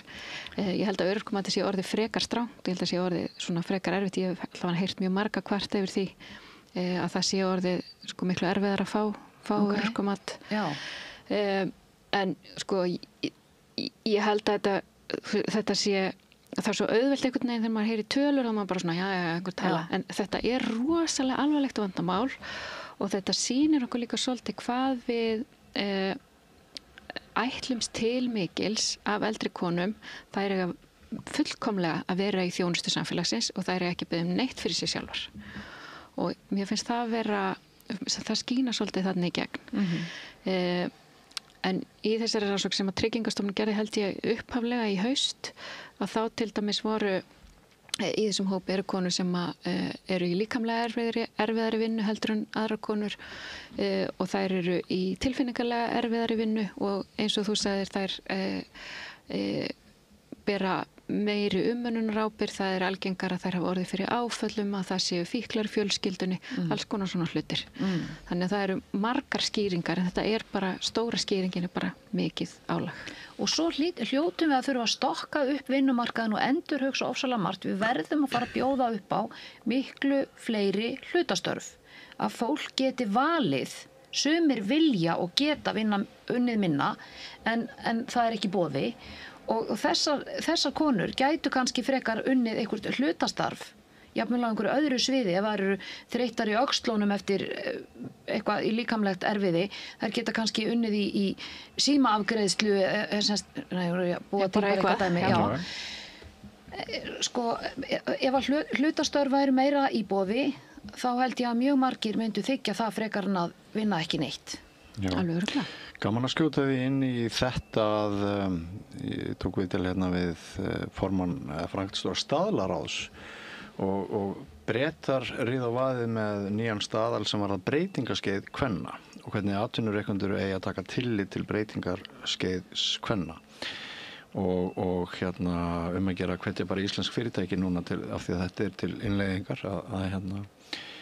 að svara þessu kalli, því það getur vist verið mjög snúið að vera kona á breytingaskeiði í atvinnulífinu. Já, en svo var ég svo glöð þegar Ragga Nagli, sem er sálfræðingur, þjálfari og býr í Danmörku, vona að allir þekki Raggu Nagla, þegar hún skrifaði núna nýlega bara stráka mínir, þið farið víst líka á breytingaskeiði, svo taldi hún bara allt sem að gerist hjá ykkur, gömlu refunum. Ég læriði þetta því miður fyrir mörgum árum þegar ég einmitt gerði þátt þetta, það fyrsta sem að sérfræðingur sagði við mig, Björn minn, þið kallar fara nú líka breytingaskeið. Er það? En þá var ég bara svo ungur að ég hafði engar áhyggjur af því. Nei, og sko, tölum meira breytingaskeið kalla vegna þess að annars verður einhvern veginn eins og miðaldra konur eða konur á breytingaskeiði sé einhvert vandamál á vinnumarkaði. Við erum ekkert meira... Það eru meiri áhrif, samanberð það að það kemur staðall breytingaskeið kvenna en ekki karla. Já, við erum bara ekki komið nóg langt. Það þarf bara að skoða meira breytingaskeið kalla. Ég er alveg viss að þið eru ekkert betur stattir heldur en við. Ég er alveg viss að þið það þarf líka að taka tillit til þess á vinnumarkaði þegar þið eru á breytingaskeiðinu. Við bara látum eins og allt sé í lagi, Páll. Já, hafandi yfirgefið vinnumarkaðina þá svona, já, þetta er ekki eftir þó, svo er ég komin í yfirbreytingaskeiði líka fyrir aldur sakir. Herðu, en þú ert í fréttum dagsins, út af, hvað var að segja, deilu fæðingarorlof.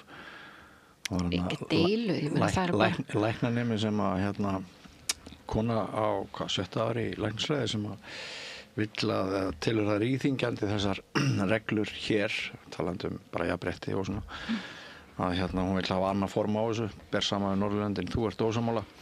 Þú ert svo búin að útskýra þín sjónarmið en hlustarðu ekki á ungar konur sem að segja að það þýðir ekkert að láta vera að útdeila fæðingarorlofi þannig að kallinn eigi að taka svo mikið? Sko, margt af þessu er mjög skrítið því að það er ekki verið að þvinga neitt til að gera neitt. Þetta eru réttindi sem að þú hefur á vinnumarkaði. Núna hafa annað foreldri, þá fæðandi foreldri sem við skulum kalla móður, hefur 6 mánuði fast, getur síðan fengið 1,5 mánuði viðbót frá hinu foreldrinu. Þetta er stór bæting frá því sem að var áður þegar voru 3 mánuðir, 3 mánuðir og 3 mánuðir, það er að segja annað foreldri hafði 3, hitt 3 og svo voru 3 sem hægt var að deila á milli. Þannig að fæðandi aðilinn eða móðurinn hefur núna möguleika að fá 7,5 mánuð í staðin fyrir bara 6 áður ef hún tók sitt og það sem var sameiginlegt. Þannig ég skil ekki alveg af hverju er verið að kvarta núna yfir því að þetta sé eitthvað svona svakalega íþykjandi og erfitt þegar þetta er bæting frá kerfinu sem við vorum með áður.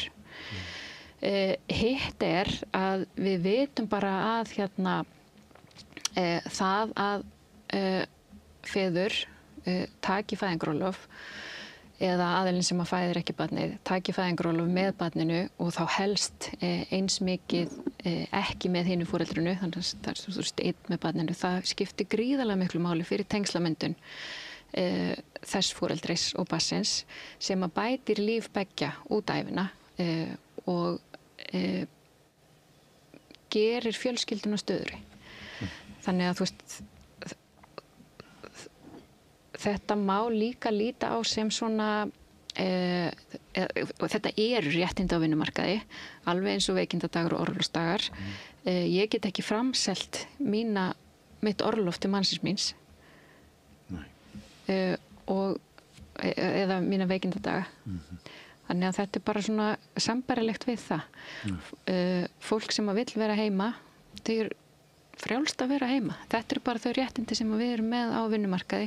Gríðarlega mikilvægt jafnréttismál, gríðarlega mikilvægt fyrir bæði börn og foreldra að hafa þetta, en það er mikilvægt að stjórnvöld séu með viðmið hvernig á að nota þetta. Páll, ég veit að þið langar að ræða Heiðmörk. Já. Gjörðu svo vel. Þakka þér fyrir það. og byrjaði nú. Þetta er dálítið skörp beygja úr fæðingarorlofinu upp í Heiðmörk. Nú fyrir að styrkast í þættinu. Bara tikka af hérna. Það er frábært í fæðingarorlofi að fara upp í Heiðmörk. Já. En til þess að það sé hægt að fara upp í Heiðmörk, þá þarf gott aðgengi. Og það sem er útivistarfólki í Reykjavík og bara öllum sem hafa áhuga á návist við íslenska náttúru áhyggjuefni er að borgarstjórinn í Reykjavík og stofnanir borgarinnar ætla að skerða þetta aðgengi með því að undir því yfirskini að það þurfi að fylgja reglugerðum vatnsvernd. Hvaða vísbendingar eru það?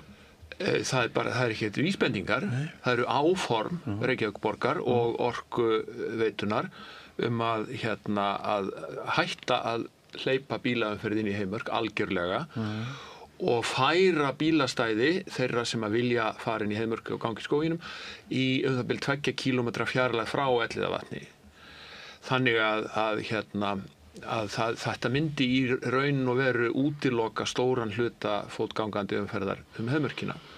Og það eru mjög margir aðilar, bæði Skógræktarfélag Reykjavíkur sem hefur umsjón með Heiðmörkinni og mörg félagasamtök á sviði útivistar sem hafa mótmælt þessu harkalega og gerðum það með málþingum og alls konar fundahöldum á síðastliðnu ári.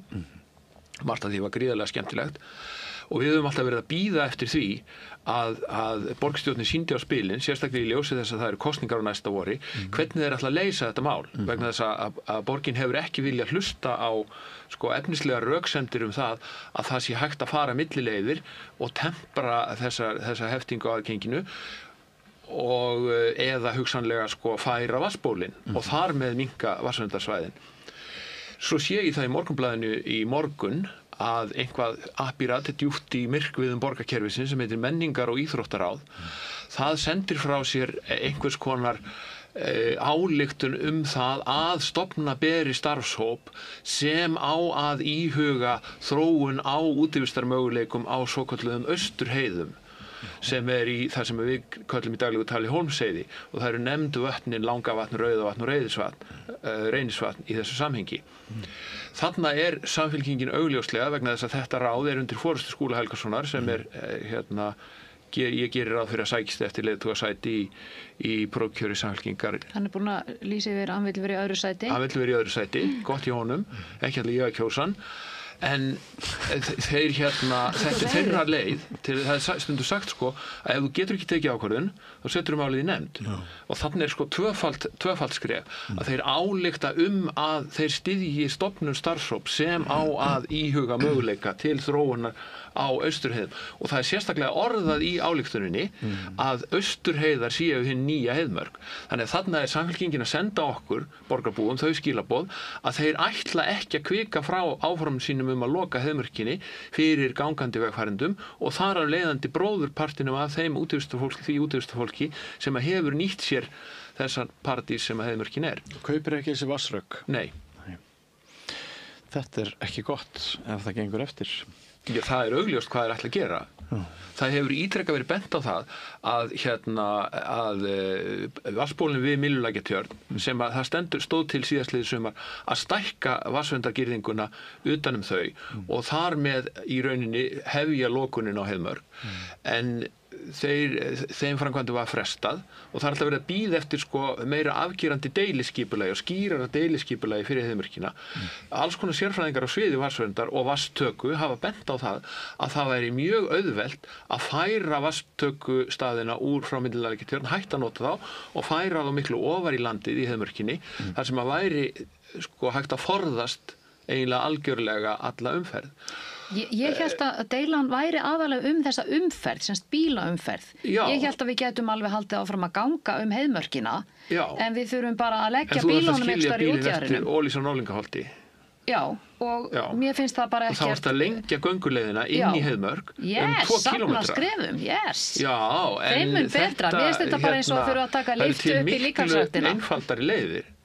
Ef þú vilt losna við bílaumferð Heiðmörkinni að þá væri fyrsta og góða skrefið væri að stöðva gegnum aksturinn Heiðmörk. Þannig að sú umferð sem er að nota ökuferðum Heiðmörk sem sundarsbíltúr eða hvað það er kallað myndi hætta. Það stafar engin hætta Elliðavatn, þar sem að núverandi bílastæði eru, það tæplega inn á vatnsverndarsvæði, þannig að það mjög erfitt að sjá af hverju má ekki hafa bílastæði þar eins og þau hafa verið og loka þess vegna fyrir bílaumferðina þar fyrir ofan. En að færa bílastæði og þar með hefta aðgengi að þessu útvistarsvæði í sameign Reykvíkinga, það ekki, við teljum það ekki ásættanlegt.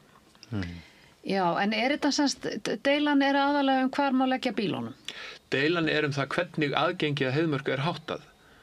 En þú ert að fara út að labba, Hvað af því að þurfa að leggja bílnum til að vernda vatnsból Reykvíkinga sem eitt af verðmætasta sem við eigum? Já, það enginn á móti vatnsvernd. Og þurfa að labba aðeins lengra? Það enginn á móti vatnsvernd. En það Orkuveitan tekur svo harða afstöðu að þeir skilgreina það svo að vatnsbólunum stafi hætta af gangandi umferð. Á gangandi líka? Já, og hjólreiðamenn mega ekki verið inn á vatnsverndarsvæðum. Meðan að það liggur fyrir að þetta skilgreining núverandi vatnsverndarsvæða, hún byggir ekki á vísindarlegum grunni. Hún byggir einfaldlega á samþykkt frá 2005 sem að sveitarfélögin komst að þetta sameiginlega niðurstaða allra sveitarfélögin á höfuðborgarsvæðinu sem þýðir að þetta pólitísk afstaða. Þetta pólitísk niðurstaða, svona málamiðlun, og það ekkert sem mælir gegn því að taka þessa ákvörðun bara einfaldlega upp og endurskoða hana. Já, þetta áhugavert mál. Við vorum að tala umferðarhnútaðan, ég ræddi við Þór Túlníus leikara sem nennir ekki að vera lengur fastur í umferðinni í Reykjavík og fluttur til Akureyrar, eða að flytja til Akureyrar. Hann sagði bara ég nenni þess ekki. Og það eru fleiri. Við kannski tökum það betur næst, hvað þarf að gera, hvað ber að gera. En svona rétt í lokin, sum myndu segja falleg og krúttleg frétt, en þegar maður þarf alltaf að hafa eina svoleiðis, en aðrir myndu ekki sjá þetta sem fallega og krúttlega frétt. En semst nokkrir blaðamenn á Mogganum, Vísi og Þjóðmálum, þeir voru að sæma Þorstein Má Baldvinsson, heiðursviðurkenningu, verðlauna Þorstein Má sem hann fær heiðursverðlaun. Gerði þetta við hátíðlega athöfnum daginn og Hannes Hólmsteinn var veislustjóri.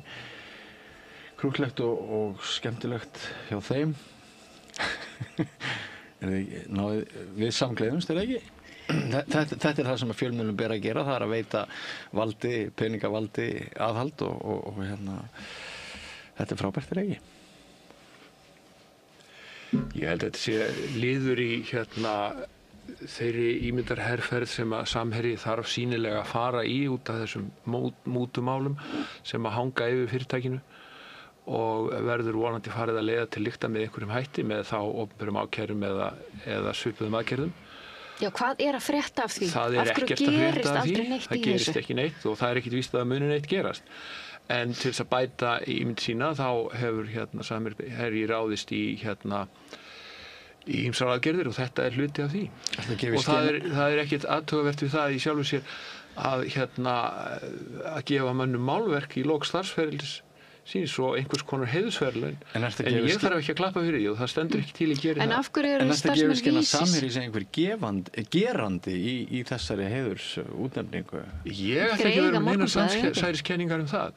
En ég veit það bara að Samherji þarf mjög á því að halda þessi misserinn að bæta ímynd sína með einhverjum hætti vegna þess að ef að þessi mútumál leiða til ákæru að þá staða fyrirtækisins dálítið miklu verri heldur en hún hefur verið í vitund þjóðarinnar heldur en fram að þessu. Og þess vegna sé nafn fyrirtækisins á bólum íslensku handboltastelpnum okkar sem nú að berjast í Þýskalandi á heimsmeistaramótinu. Það ánefa hluti af sömu ímyndarherferð. Okay. Ég hélt þú ætlar að fara að segja eitthvað svona krúttleg frétt. Það var köttur sem að tóka sér andarunga. Já, þetta kannski ekki alveg laust í kaldhæðinni. Í þeirri myndlíkingu þá þjóðin andarungin en Samherji kötturinn. Mér var líka hugsað til að árna fyrir hrun í rannsóknarskýrslunni segir að fjölmiðlar hafi orðið klappstýrur fjármálavaldsins. Og það svona pínlítið endurtekið efni kannski núna. Já, bara nema við erum bara með svo fáa fjölmiðla. Við erum með ykkur hérna á Samstöðinni. Já, okkur fækkar og fólki í fæinu fækkar og fækkar. Það er svakalegt, Siri. Það er svakalegt. Það er bara eiginlega ekkert að verða eftir. Það má að segja eitthvað bara hann eins og Og hér hefur okkur fækkað hér hefur fækkað starfsfólki og við lengjum dagskrána, bregðumst við með því, allir vinna 2 sinnum meira, þeir voru vanir að gera.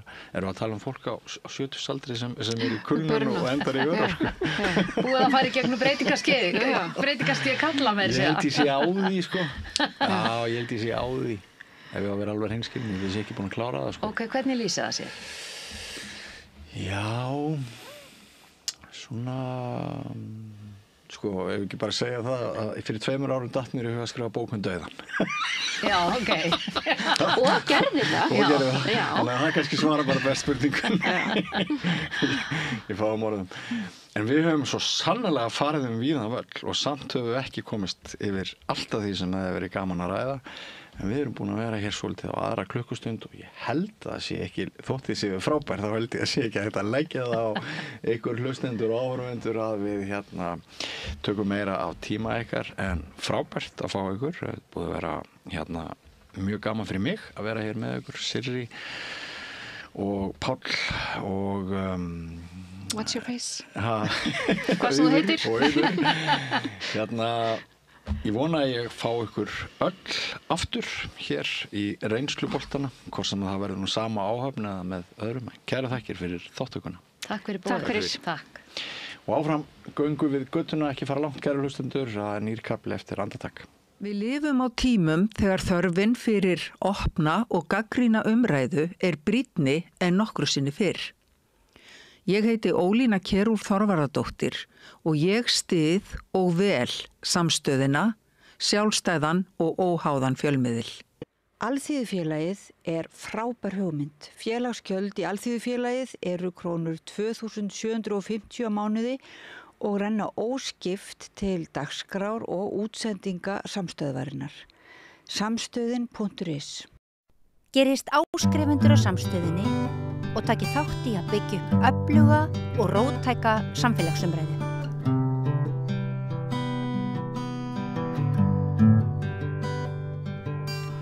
Það komið þið sæl, ég heiti Sigurjón Magnús og ég með góðan gest hjá mér. Það Hörður Torfason, ég segi alltaf söngvaskáld. Já, ég söngvaskáld, ég farand söngvaskáld. Já. Og einu maður sem hefur stundað það hér á landi, fullyrði ég. Og get raukst upp það.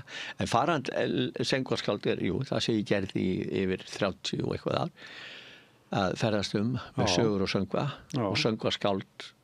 Sko það til margs konar söngvaskáld, það til, þú skáld, ég bý allt til sjálfur. Flytja þitt efni. Allt, já, það starfsöngvaskáld sem. En svo til sko lagahöfundar og textahöfundar sem vinna oft saman og svo frá. En söngvaskáldið vil ég meina sá sem gerir eins og ég gerði. Ég hlusta á fólkið, ég tek söguefnið úr minni eigin reynslu og umhverfi mínu og setja það upp í sögu, sagðasögu eða sungnasögu. Og þetta gerði ég stanslaust í áratugi og efni sem sagt söngvana umhverfið mitt. Ertu gagnrýnin, ertu svona Ég heyrði það ofta að fólk sagði, sko, þú semur alltaf texta á þess að vera gagnrýnin, það alltaf eitthvað pilla hjá þér. Og ok, það náttúrulega ég að horfa og ég ekki alltaf sáttur við það sem ég sé og upplifi og heyri. En það meining í því, þetta ekki bara út í bláið, þetta ekki I love you og akkur fórstu frá mér. Þetta ekki þannig efni, ég samfélagsrýnir á minn hátt og það eru allir að horfa homman og það sem ég fer og í því liggur stór hluti minna vinnu að koma á svæðið, að því að fólk hafiði í þá daga hugmyndum að kynvillingar væru einhverju gamli ljóti kallari eitthvað slíkt og það legðist aðalega á börn og það var fylgst æðislega vel með mér alls þar. Þannig að þetta var mitt starf. Var púður, kurteis, sína hæfileika og það voru kannski fyrstu 10 árin frá 75 til 85 eitthvað svona framundi það. Fólk kom ekki að tónleikana mína. Það ég spila, ef einn kom þá spilaði ég, þá talaði þetta. En þetta var starfið mitt. Ég tók þetta og þegar fólk að tala þú veist, ég borgaði þessa. All þessi ferðalög, all þessa fyrirhöfn. Og þegar fólk fór að skilja það, þá voru margir umsjónamenn húsana, ég spilaði kannski fyrir það eitthvað lög og fengi te og spjall. Þá sagði ég, þú skulda mér ekki, nei, þú borgar ekki neitt. Og ég sagði, ég kem aftur ári, já, verður velkomin. Og þá fóru þeir að mæta með ættingja og vini og svona, þetta var uppbygging sem tók áratug og svo fer maður að fara að fjölga í þessu. En eftir 85, svona, þá varstu kunni sátt eða hvað? Nei, þá erum við komin í miðjan alnæmisfaraldurinn og þá var yfirleitt spurningi, þú hlýtur að ertu smittaður? Og ég segi, getu. Skaði við geta eftir. Hörður, þú varst að gefa bók þegar múrar falla og það sem ég er búin að lesa úr henni, er þetta baráttusaga? Þetta er baráttusaga. Þú hefur þurft að heyja margar baráttur. Já, ég segi nú orðið áttræður og aldrei lítið tilbaka, þá segi ég sér betur ferð, því að þetta var skemmtilegt ævistarf. Þetta var viðfangsefni, ég kem út úr þessu sem sigurvegari, þetta er ekki sorga, þetta er ekki harmsaga ævi minnar. Þetta ég er að segja að ósk alþjóðlegra rannsóknarnefndar, þau báðum með að skrifa þessa bók, hvernig ég hef unnið, hvenær, hvers vegna og svo framvegis. Og þetta er sem sagt, í þessari bók er ég að segja frá alls konar verkefni sem ég hef tekið að mér sem listamaður og leist. Það er ekki eitt einasta verkefni sem ég hef tekið að mér sem hefur ekki skilað sér 100%. Þetta er skipulagningin, hæfnin. Hefur þú ekki bara gegnum lífið verið sjálfstæðis herra? Þú hefur sjaldan fengið laun frá einhverjum öðrum? Það sem bjargaði mér í byrjun sérstaklega og þegar fram í sóttir svona fyrstu árin, það voru áhuga leikfélögin sem ég hafði unni fyrir og þau sögðu við mér þegar ég var að ákveða að snúa tilbaka að í staðis að flýja land þá ákveði ég að taka það verkefni sem ég hef sinnt að koma sem manneskja og ræða við manneskjur. Það hefur þetta verk snúið. Og svona vinna að þekkingu, uppbyggingu, umræðu og já, þannig hefur það verið kjarnin í þessu öllu saman. En þú hefur aldrei verið ráðinn sem heiti getur í fasta vinnu? Nei, ég var fram til 75, þá ef þú skoðar ferilinn, ég útskrifast 1970, ég held að ég verið eini nemandi sem var með 2, ef ekki 3 atvinnusamninga í vasanum, ég var eftirsóttur, ég var dansari, ég var hljóðfæraleikari, ég var söngvari, ég var leikari og ég gat þetta allt saman og hafði mjög gaman að þessu, gef út fyrstu plötuna mína, 71, ég tek hana upp 70, ég hef gríðarlega mikið að gera, ég fer inn í kvikmyndir sem eru bara algjörlega á frönskstígi og að komast inn í kvikmynd eða leika í kvikmynd, það var bara óþekkt með það sem er að gerast í dag. En allir þessi fyrir þetta var mjög bratt, bara upp á við, eftirsóttur, spilandi út allt land, mjög mikið að gera og þetta er allt tekið frá mér. Það er lokað á mig og ég er ofsóttur, ég er svikinn og það farið mjög illa við mig. Og rakirtur og allt. Já, þetta er allt þetta neikvæða, ég nenni ekki að dvelja mikið í því. Má ég spyrja þig hérna aðeins tilbaka, varst þú í leikskólanum Sál? Nei, leiklistaskóli Sál kemur eftir Þjóðleikhússtjóra. Þjóðleikhússkólinn er lagður niður, minni mig 72. Eitthvað svolítið. Það voru mikil uppreisn í okkur sem voru með mér í leiklistaskóla og ég var í stöðum átakum við yfirmenn leiklistaskóla. Þetta er eitthvað í mér, ég læt ekki bjóða mér niðurlæginguna. Ég skal ræða við þig, ég er ekki að stíga á þínar tær, segi bara við annað fólk og ok, ef okkur sinnast ræðumáli bara í vinsamt. Já, sko, þú byrjar í þessum baráttu þínum eða að standa fast á þínu, svona í þínu persónulega lífi. Já, en það titillinn sko þegar múrar falla, þetta er ekki bara múrar sem ég brýt niður út á við, þetta eru múrarnir sem maður byrjar á sjálfum sér. Það eru múrarnir innri, það er að horfast í augu við og gangast við til dæmis, það þótti að vera algjör glæpamaður sem var kynvillingur á þessum tíma og menn sem ég þekkti í Reykjavík og menn þorði ekki að gangast við þessu. Og það var mikið neysla í kringum og ég er ekki maður sem er mikið í neyslu og ég kunni ekki við þetta ástand. Ég tengdist í þetta tímabili og kynntist og vissi hvaða veröld þessi var. En ég vildi ekki lifa við þessa skömm. Ég vildi ekki lifa við það að vera að einhver mætti vaða að mér og niðurlæga mig og sem var oft gert. Að hrissingshópurinn allir hlóu sko, Hörður og Hommi, kynvillingur og þetta og ég var oft fyrir þessu.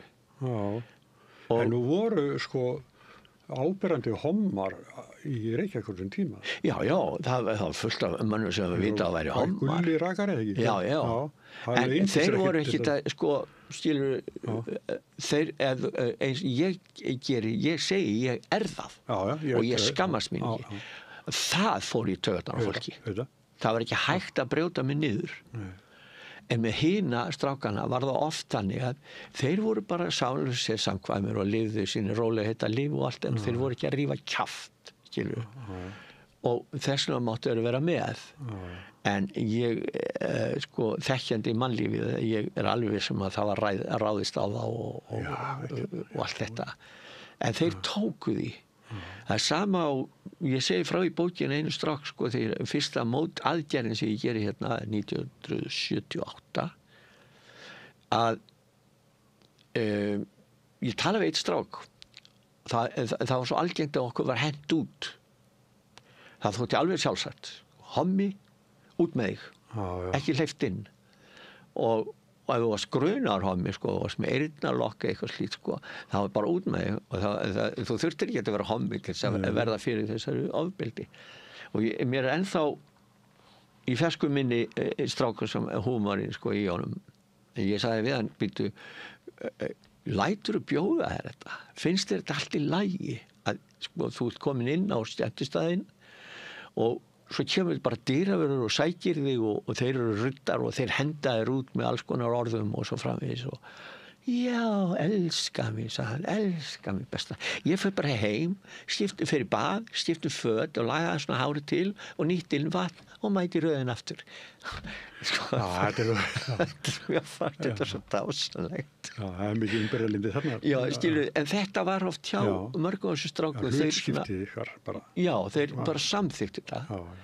Og ég gerði það ekki og það sem gerir líka er styrkur minn, ég er þjóðfrægur. Ég er maður sem að, sko, leiðu ég opna munn og tala þá er hlustað og tekið eftir því. Ekki með hina, þeir voru ekki svona þjóðfræðir. Nei. Þessna í því liggur styrkur minn. En þú vissir þetta áður og fórst í þetta fræga viðtal við Samúel að myndi sprengja að falla? Er ekki yfir skrift viðtalsins, það verður sprenging. Er það ekki? Já, ég vissi alveg hvað ég vissi, sko, ég hafði ekki reynsluna því. Nei. Og miðað við þess, mína reynslu þá sem var náttúrulega, ég er þarna 30 og hún var ekki miðað við það sem ég hef í dag. Ég gerði mér ekki grein fyrir hvers konar sprengi, ég held kannski einhverjir meira kjaftvorir við mig eitthvað hlera, en útilokunin, sko, og ég er búin að lifa við það alla ævi. Meira og minna. Já, jaðarsetning út í það og mér hjartalega saman. Þetta svona fleiri, dyrnar hljóta og opnast hver af annari. Jú, það gerir það en það voða fljótt að skjallast í lás þegar, já, ég voru oft orðið fyrir því. En ég tek það ekkert nærið mér. Þú berði ekki með þér neitt svona, ert orðin áttræður? Ég er orðin áttræður, já. Nei, það þú verður að gera... Glæsilegur áttræður maður. Já, þakka þér fyrir. Þetta er hugar ástand, Þú getur valið allar að hata og vera í fílu og öfundast og vera í neikvæðinni eða ætlar að lifa lífiðin og jákvæðan hátt og ég tek þá ákvörðu þarna eftir þetta áfall 77 þegar ég rís upp úr eldinum bara tek þess ákvörðun þetta verður mitt ævistarf sem listamaður sama hvað aðrir segja og þarna fer ég í að stofna samtökin og takast á við og ferðast með sýnileikan um landið og hæfileikan og svona og þetta var auðvitað ekkert auðvelt það var erfitt en ég segi nú oft þannig að það erfiðleikarnir eru svona verkefni sem að færi í hendurnar til að leysa að láta það ekki brjóta sig En þú ert lánsamur ekki með foreldraðinni tóku þessu mjög vel og ekkert engi vandræði þó að... Nei, það og þetta heyri ég margt annað fólk segja, fólk sem vegnar vel, ég sé mitt líf, mér hefur vegnað vel í því sem ég er að gera, en þetta fólk vitnar oft í foreldra sína. Og það ég bjó opbáslega vel að því að eiga foreldrar sem sögðu við mig vertu það sem þú ert. Láttu aldrei brjóta þig niður. Sýndu þau fullan skilning? Já. Og við vorum vinir alveg til alla ævi þeirra. Og við vinir, nánir. En við segja baráttusaga og fyrir því að hafa bara full mannréttindi sem hommi bara sem manneskja, ég löngu hættar að skilgreina fólk þetta þitt, eitthvað svona, að þú átt að vera manneskja og ég segi þetta í bókinni, ég er að segja frá, þetta er frásögn, á þess að vera að kasta í hinn á þess, ég er bara að við eigum öll sama rétt til lífs. Og þú getur ekki í skjóli peningaðinn eða hvað sýnt yfirgang. Þú átt ekki rétt á því. Nei. Og það er þetta sem ég verið að fást við í söngum mínum, í framkomum minni, í allir þessari vinnu, sem ég er enn að áttræður. Ég er búin að vera að þessu í bara alla ævi. Og sérstaklega frá 77 þegar ég hársbreytt frá að svifta sjálfum í lífi. Já. Og ég átta mig bara stöðum. Varstu að bugast þá? Ég var bara bugað, ég var bara búinn. Ég var búinn á því. Og þá átta ég mig á þessu og það er viðsnúningurinn þegar ég gerir mig grein fyrir hvað ég ætla að gera og hvað ég var byrjaður þessa baráttu hérna upp á eigin spýtur á Íslandi og ég ákvað að snúa bara tilbaka. Þetta verður mitt lífsviðfangsefni. Og í það fer ég. Og engum háður. En orðin áttræður verður ennþá fyrir fordóma? Já, elska mig. Það? Já, fjölbreytti mannlífsins eins og ég segi, þessi fegur auðvitað eru einstaklingar sem Þjóðin ofur upplýstari núna heldur hún var. Já, en það er aldrei svo að það sé 100%. Nei. Það kom að mér einstakling, ég bara mér það að bakka þess frá þau þegar þú veist aldrei hvað þeir eru með innan klæða. Og svo frussaði yfir mig og ég ég lappa bara frá þetta ég var engin áhrif ég var að tala við mann daginn hann sagði við mig þú ert með svo þykka húð nei, ég er ekki með þykka húð ég þekki alveg þjáningunni ég þekki sársökan á bakvita en þetta er búið að gera svo mikið í mínu lífi að mér er hjartalega sama þetta lýsir mér að einstaklingnum sem þetta fremur heldur mér og þetta snerti mikið ekki til í því Lífsverkið þetta er svo áþreifanlegt plötur og bækur og það að vinna svona vinnu árum saman bara þegjandi, það er ekki með einum öskrum, háfaða, steiktum nefa og fleira. Það er bara að vinna út frá réttindum, byggt á réttindum. Já. Þetta sko sem gerist þarna 77, 8 og hérna þú ert útskúfaður. Já, já. En svo sko það reyndar áhugamanna leikfélög á landsbyggðinni sem að þú færð vinnu hjá. Já. Verða leikstjóri og það mörgum leikritum og mörgum leikfélögum. Já, ég er búin að setja upp 60-70 leikrit víða landið og hérna, já, það var vegna þess að frá byrjun þegar ég byrja, þá móta ég mína stefnu sem leikstjóri. Ég vinn þvert á það er svona tíðarandinn í leikhúsunum þá, svona áhuga leikhúsunum. Þetta var mikið svona skemmti hópur, drifkraftar í hverju bæjarfélagi og ég kom með bara stífa reglur inn sem voru ekki endurtekningar á, en í stað þess þá gaf ég fólkin, ég þjálfaði það, ég gaf því alltaf fyrstu klukkutímana í fyrstu 2 vikunum bara stanslösa sviðsþjálfun og það eru margir sko, sem fóru út í lífið sem hafa sagt þetta við mig og þakkaði fyrir, þú kendi mig grunn að koma fram og grunninn í hvernig að tala og tjá sig, ljóðaskilningur og svo framins.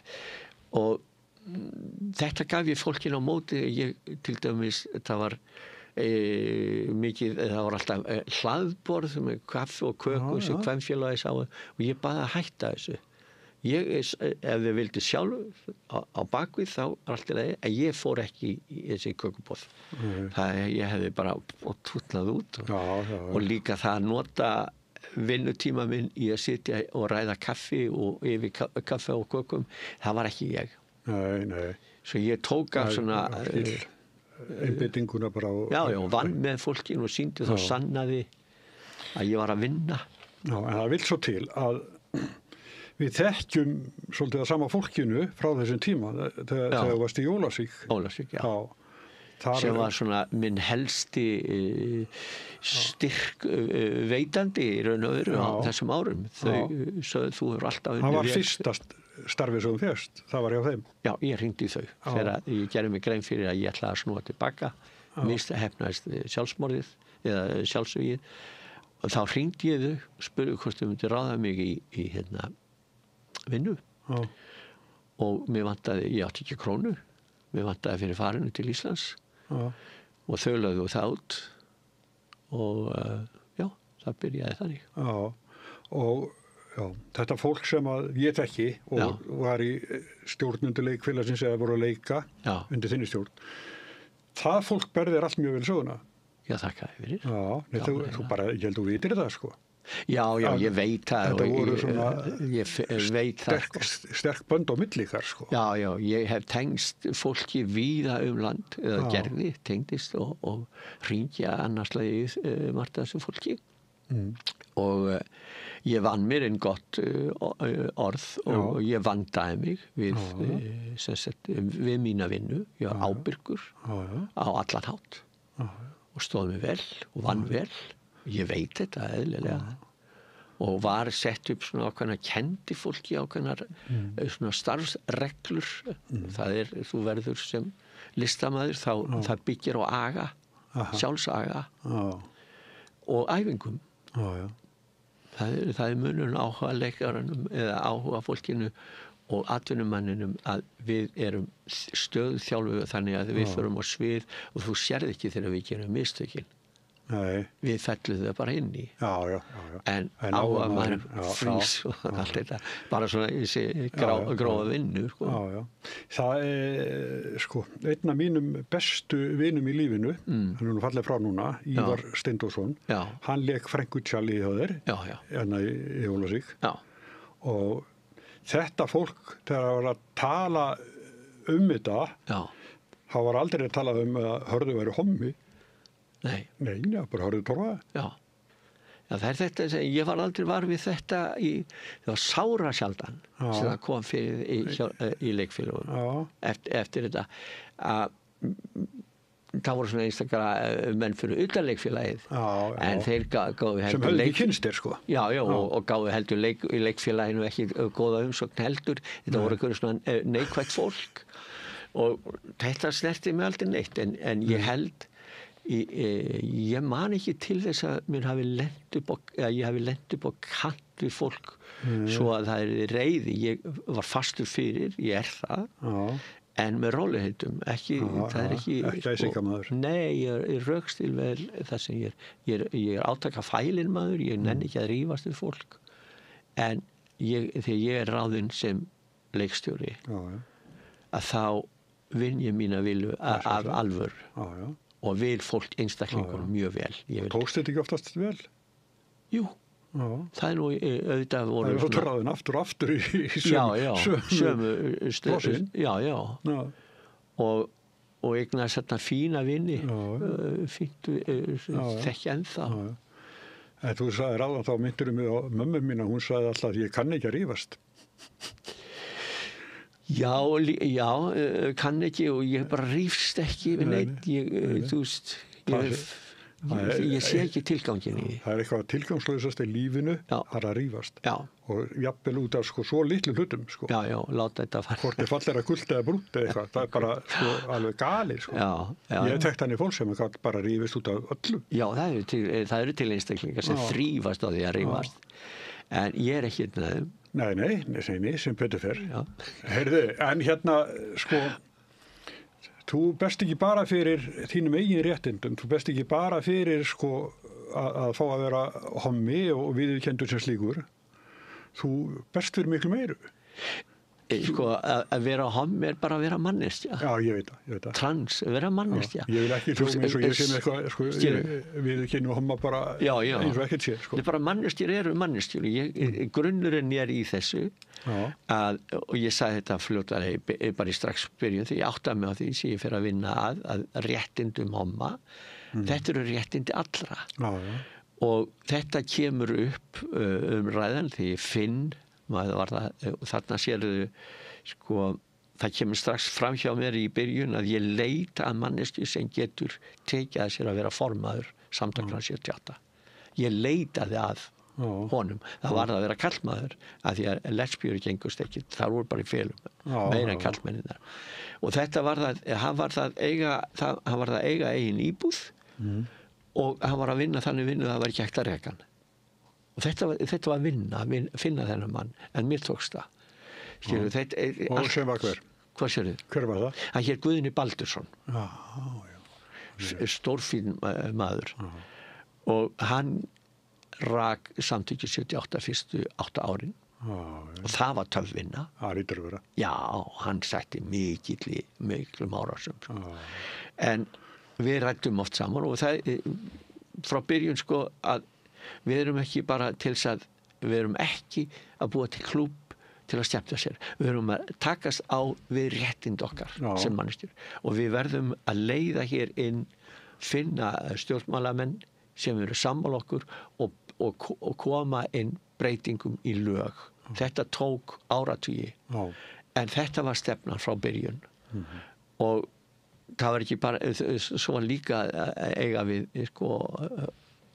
hommana og lesbíurna sem hann var að berjast fyrir þú voru ekki alltaf að skilja þetta en svona þegar maður stillir sér ekki í vegi fyrir þau að þá að leyfa umræðin að þróast og mér var oft hent út ég mátti ekki vera með það allt í lagi með það ég var ekki að reyna það en að fá og þetta fór stækkandi hópur og þá voru átök þarna af því að þannig er lýðræðið við verðum að skiptast á skoðunum og takast á og við stækkum og stækkum mér var hent út og ég mátti ekki vera með allt er fínt skilur en Guðni stóð sig aðdánlega vel og það fólk sem að fer að koma að þessu en hörðu ekki öll höfnun vond þeir eru hafnað þegar þú lifir við höfnun nei, það er bara eins og hurð og getur opnað hann aftur að lifa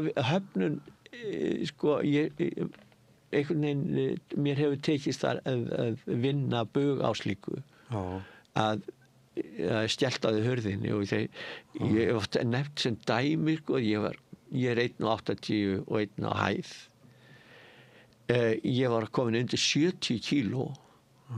Ég var svo fátækur, ég var hérna að berjast og gáði plötu sér Tabú sem fjallaði homma og lesbíur og allt þetta utan garðsfólkið.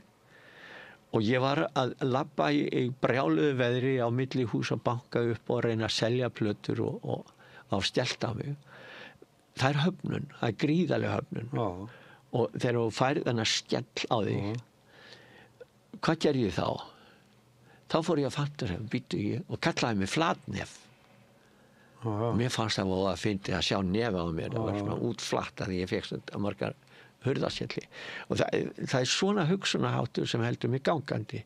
Ég mynda svona ákveðin fjarskáta og reyna að sjá húmorinn í því og það voru 10 hurðarskellir og alltaf flættist neður meira og meira og dónaskapur stundum og fólk að hóta að ringja á lögreglunum og allt þetta. Og svo kom eitt sem keypti. Þeir djöpa eins og rækita. En svo hófst niðurferðin aftur. Þetta mótlæti táknum það að fólk var ekki alveg að skilja hvað ég var að takast á við. Og ég var að takast á við að fá þau til að skipta skoðun eða upplýsa sjálfa sig. Þannig að ég sá þetta frekar með svona gleðibrosi, sko, ok, þetta er verkefni því ég þarf að takast á við. Þá er ég bara flatt niður. Ok, gaman að vera flatt niður. Sko, ég nú ekki að segja að ég hafi reynt þetta saman nema þannig að ég og Gunnar Smári við fórum sérstaklega Austurland, Norðurland og Vestfirði að selja Laxness og öldin okkar. Og þá byggum við svona upp á. Og þá, svo ef að sáumst þá voru svona hvað langt frá andlitinu. Ef það gerir svona þá gekk vel sko, hérna, nei, það var sko, þeir vorum að tala saman sko á þess að geta, sko, með tákmáli, þá var það þetta, hérna, svo, hversu langt frá nefnunum að hérna, já, en sko, þú best fyrir fleirum mér sjálfa, búsáldabildingin náttúrulega eitthvað einstakt. Það réttur almennings, það réttur almennings, það það sem ég teku. Einhver þurfti að vera í forsvari. En það, sko, og ég segi þetta en það er fundarstjóri. Þetta hugmyndi mín, alveg sama hugmynd og með samtykki 78 og allt sem ég segja hérna, þetta grunn hugmyndin að öllu sem ég geri. Ég fer niður á Austurvöll og byrja að ræða við fólk og þegar ég finn það að það er fólk mikið skattað af völdum þess og ég hafði náttúrulega upplifað þetta brjálaði sem var hérna. Þá fer ég niður, ég tala við fólk og ef þið takið, sko, fólk ekki að skilja þetta niður í smáatriði sem allt í lagi, en ég fullyrði og geta og hefur rauk fyrir því að öll þessi verkefni sem ég að segja, sko, ef ég var ekki til þá hefði þetta ekkert gerst. Þetta bara byggir á mínu viðhorfi. Ég vinn með fólki. Þegar ég set upp ræðupallin á Austurvelli, þá segi ég alltaf við fólkið, viljiði annan fund. Viljiði þetta og sko þar hrópa, þetta hefði fólk sagt nei, þá er ég lappaði burt. Alveg á hreinu. Ég kom þarna í treka hana. Þetta er gríðarlegt skipulag og það er margir, ég gáði dagbók sem bylting sem fjallar þetta og það eru margir sem lásett og sagði, vá, þetta var mikil vinnan á baku hjá þér og árásetnir og allt þetta ég segi, já, þetta er ekki ókipis en þú leiðir ekki svona hóp bara ef þú verið svona viðkvæmur fyrir gagnrýni og fleira því þetta var en til að gera þetta verður að kunna þessa vinnu, skipulag útfærana og vera ofboðslega fljótur og snöggur taka ákvarðanir. Ég er ekki ákvarðanafælinn maður. Og það er þessi lýsi og þá sagði fólk við mig, já, þetta var vinna. Ég heldur bara, þú sko, færi upp í Rauðupöld og Laugatjóm og allt í lagi. Já, en þetta kostar pening líka. Þetta kostar pening og fólkið á vellinum borgaði. Mín vinna er alltaf ókipis. Við borgum. Allir sem, það voru alltaf safnbökar. Já, ég er að segja það. Já. og það var strangt eftirlit með því. Og það voru lengi verið að reyna að gera því skóna að ég hefði stólið einhverjum milljónum, sko. Ég sé bara já og býttu, ef þið ætlaði að falda svona fram þá komið þið bara með sannanir. En það er bókhald á þessu og ég kom aldrei nált peningunum sjálfur. Og eins og ég sagði við fólk þegar blaðamenn voru að segja, ertu viss? Ég veit alveg hvað ég er að gera. Og þá sagði það var eitthvað svona, ég svara á honum, sko, ef þið eru boðin eiturbíkar, drekkur hann? Nei, sagði blaðamaðurinn. Nei, ég ekki heldur. Ég veit alveg hvað þið eru að eldast við, hvað þið eru að reyna að gera. Og náið þið bara í sannanir sem er engar. Þurftur að svara svona spurningum? Já, útilokunin, sko, hún magnaðist við búsaldabyltingu. Stjórnmálastéttin er mjög hefnir, það er fólk sem hefnir sín. Samtryggingin tarmaður. Já, ég hef oft fengið að finna fyrir því. Og þá til dæmis, og fólk bara hundruðum saman vildi ekki vita af mér, sagði, ég var með svona klubb á heimasíðu, og það sagði sig alveg hrönnum úr því og sviðfti mig með alls konar orðum og ég bara sagði sjálfsagt. Ekki var það að þú ert hommi? Nei, því ég stóð fyrir búsaldabyltingu og mokkablakki var svo yfirgengilegt að menn saminuðust að fá þá fellt niður og lokað á þetta. Þetta var vist, ég nenni ekki að lesa svona. Ég man þetta núna. Og þetta er sko að verða fyrir svona árásum. Ég er pollrólegur, ég sef alveg, það er ekkert sem truflar mig. Ég grípi gítarinn bara og spila og tjáði mig, sko. Það er alltaf mín vörn í lífinu. Ég breyti þessum neikvæða krafti sem skellir á mig, ég breyti bara góðan söng. Ég los þetta allt saman. En þá opnuðist aðra dyr, það er eins og alltaf í lífinu. Þá fór ég að fá heimboð víða að úr heiminum, að koma og ræða við fólk búsaldabyltinguna. Hún er heimsfræg dæmi og mjög hátt skrifuð og umfjöllunin þegar þau töluðu við mig, ég hlustaði á þau bara, þá voru þau búin að skilgreina alla mína vinnu út frá ræðum sem þau haldið hingað og þangað og þetta er fagfólk í rannsóknarfólk og háskólafólk. Taka ræðuna mínar og viðtölin, því ég var í 10 ár. Ég réttlendi stundum á Íslandi til skiptum föt og fara aftur. Og ég fór skrapp til Spánara því að það var einhver sjónvarpsþáttur að biðja mig nærveru mína þar og ég flaug út helgin og kom svo aftur og þetta var gríðarlega mikið ævintýri. Og þeir var alls það vel tekið? Gríðarlega. Sko bókin þessi sem er fín, mjög svo vel skrifuð, ég var ekki búin að segja það, það taka fram, mjög þægileg til lestrar. En hún er sendibréf í rauninni. Já, hún er, ég hefði ekki gert þessa bók sjálfur. Nei. En það fellur svona sama, sko, Háskóli Íslands biður mig eintök af tónlist og svona dæmi hvernig ég hef unnið. Ég fór til funda við þá og sagði bara, vil ég ekki taka þetta bara allt? Og ég losaði bara heilu hillustæðina niður í geymslu hjá mér, gaf þeim þetta allt. En til þess þá þurfti ég að lesa þetta allt í gegn. Þar rifjast upp svona, á langri ævi, maður hefur afgastað miklu og ég var búin að gleyma fullt af hluti sem ég hef gert. Og stundum var það mjög erfitt, stundum gaman og allt þetta. Og ég fer að tek þetta saman og svo ferum við þetta upp í safn háskólans og þar er þetta bókað og skráð. Þá kemur þessi kona sem er forstjóri alþjóða rannsóknarnefndar og segir mér hluti sem ég var svo snuð. Hún vissi allt mig, nákvæmlega. Þau voru búin að stúdera mig í bak og fyrir allar ræðurna mín og það var saman hvað ég sagði. Hún sagði, já þetta sagði á Nýja-Sjálandi, já þetta sagði í Kanada, þetta sagði í Danmörku. Já það, ég var búin að gleyma því. En hún sagði, sko, við höfum eina ósk. Þú ert lifandi og þetta búsaldabyltingin, hún er á heimsmælikvarða, hún ber af og hún er svo vel gerð og hvernig þú hefur unnið sem listamaður. Geturðu sagt okkur hvernig, hvenær, hvernig og hvar og allt þetta. Hvers vegna er þetta þessu og hvernig vinnurðu? Og ég svo þetta bara allt svona saman og ég var komið með fullt af heimildum og það komið til mín fyrirverandi nemendur og fór að segja mér eins og hluti og þannig að þetta er byggt á staðreyndum og bara laus frásögn, ég bara segi frá svona gerði ég þetta. Og og svo stendur til að þessi bók fari í þýðingu og hún verður sem sagt, hún verður efni fyrir rannsóknardeildina. Hún er staðsett í Bandaríkjunum og þeir eru að bíða eftir áramóti fer á hún að fara í þýðingu og verður sennilega notuð sem kennslubók nema á Íslandi.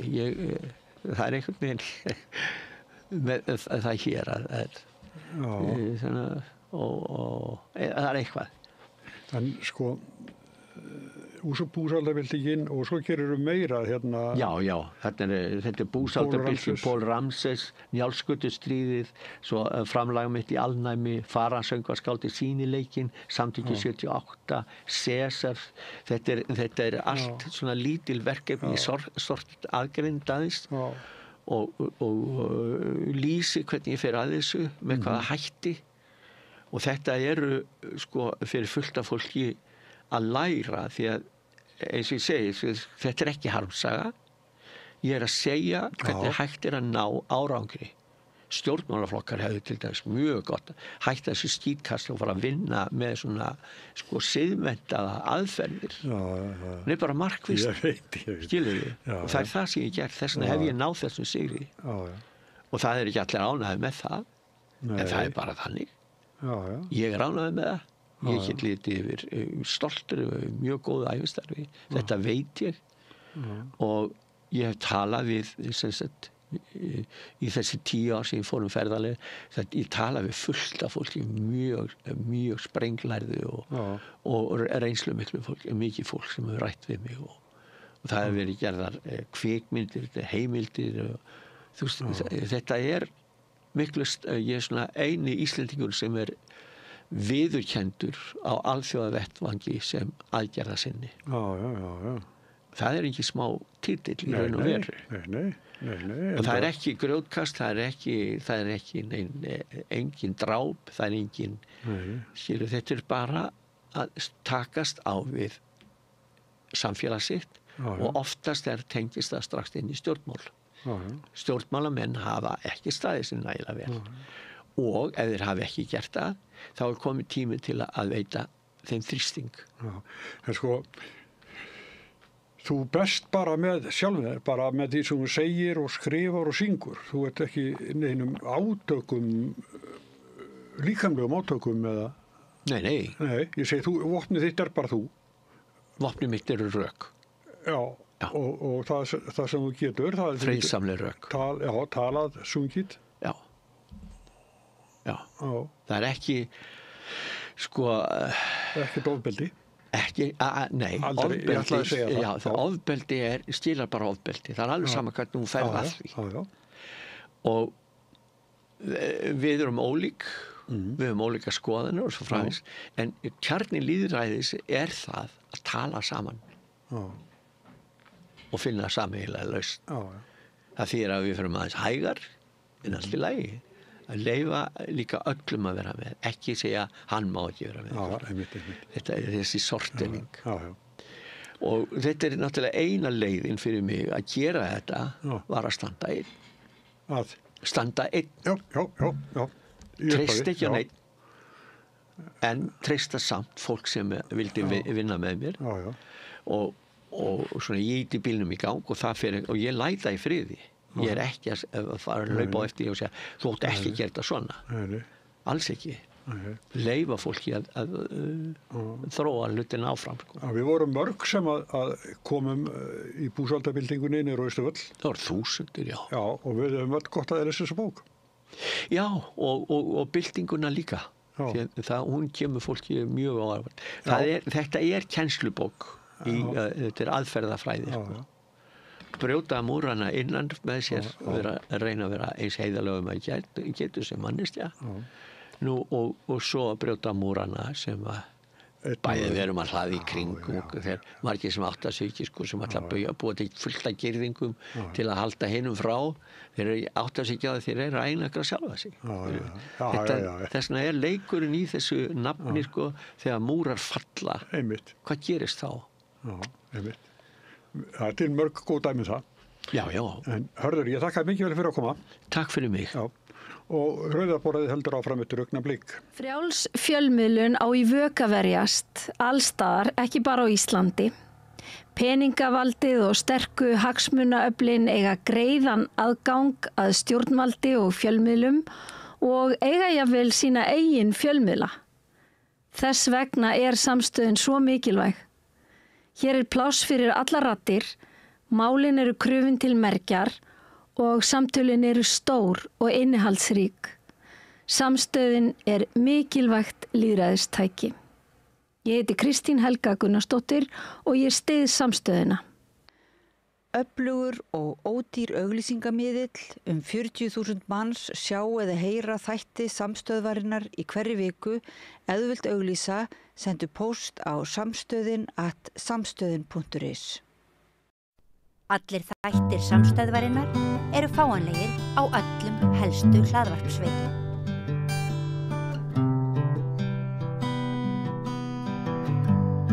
Hér komið að grillþættir rauðu kólin. Varst ekki búin í þetta takka, en hefur ekki þakka kynninguna. Já, komið þið sæl og blessuð. Við þarna fengum við smá forsmekka af galsa viðmælanda áður en viðtölin fara í loftið. Ég leyfi þessu bara slæta. Maðurinn sem lætur svona heitir Heiðar Ingi Svansson. Velkomin. Já, blessaðu sæl og býð hérna áhörundur og hlustendur velkomin. Heyrðu, Heiðar. Við höfum eiginlega alla þessa viku rætt stöðu íslenskunar og hún náttúrulega veik, íslenskan í hættu, margir hafa mjög miklar áhyggjur og ég hef rætt við 15 ára gamlan strák sem segir að ein meinsendin sé svo að foreldrar eigi ekki næg tjáskipti á íslensku við börnin inn á heimilum og þá fái krakkarnir rými til þess að hlaupa í síman eða iPadin og allur samfélagsmiðla heimurinn sem minna ensku skotin, sagðan. Þetta svona eitthvað til að hugsa um. Svo var Páll Valsson hérna að lýsa sínum áhyggjum og nú fer að bresta á með hátindi jólabókaflóðsins og ég svona velti fyrir mér hvort það varnar viðbragð þó ekki ótrúlega mikilvægt hvað við Páll Valsson sagði að íslenskan hefði lifað af því að Íslendingar hefðu fyrr á öldum verið skrifóðir og enn má nú kannski segja að við séum svo litið skrifóð með að við margar aðra þjóðir. Kaupóð líka. Sem að hjálpa til í þessu tilfelli. Og jólagjafapakkarnir, hörðu pakkarnir, bækurnar, þær sannarlega eru varnar viðbragð gegn því að við missum tunguna úr höndunum á okkur. En svona hafandi sagt það, heldur að sumir höfundar og sum forlög séu meðvituð þessa skyldu sérstaklega fyrir áður en tekinir ákvörðun prentun bóka?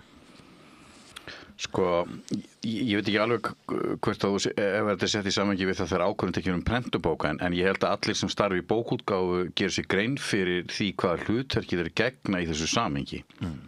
Hvort að síðan nákvæmlega, það alltaf lagt til grundvallar að þetta sem ég að gera út sé eitthvað hluti eða sé eitthvað svona púsluspil eða innlegg í það að við þetta tungumál held ég sé nú bara langsótt að fara að draga álítanir En við gerum okkur grein fyrir því að öflug bókútgáfa hér í landi hluti af því að viðhalda tungumál. Hún ekki þetta ekki eina breytan, en hún mjög mikilvæg og það gera sér held ég allir grein fyrir því.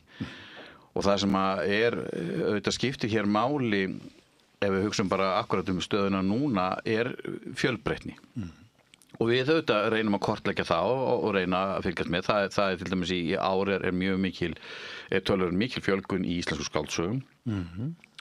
Við erum með fjölgun í barna- og ungmennabókum, við erum með minnkun í fræðibókum og svo vantar okkur ungmennabækur eins og hefur nú búið að benda á. Já.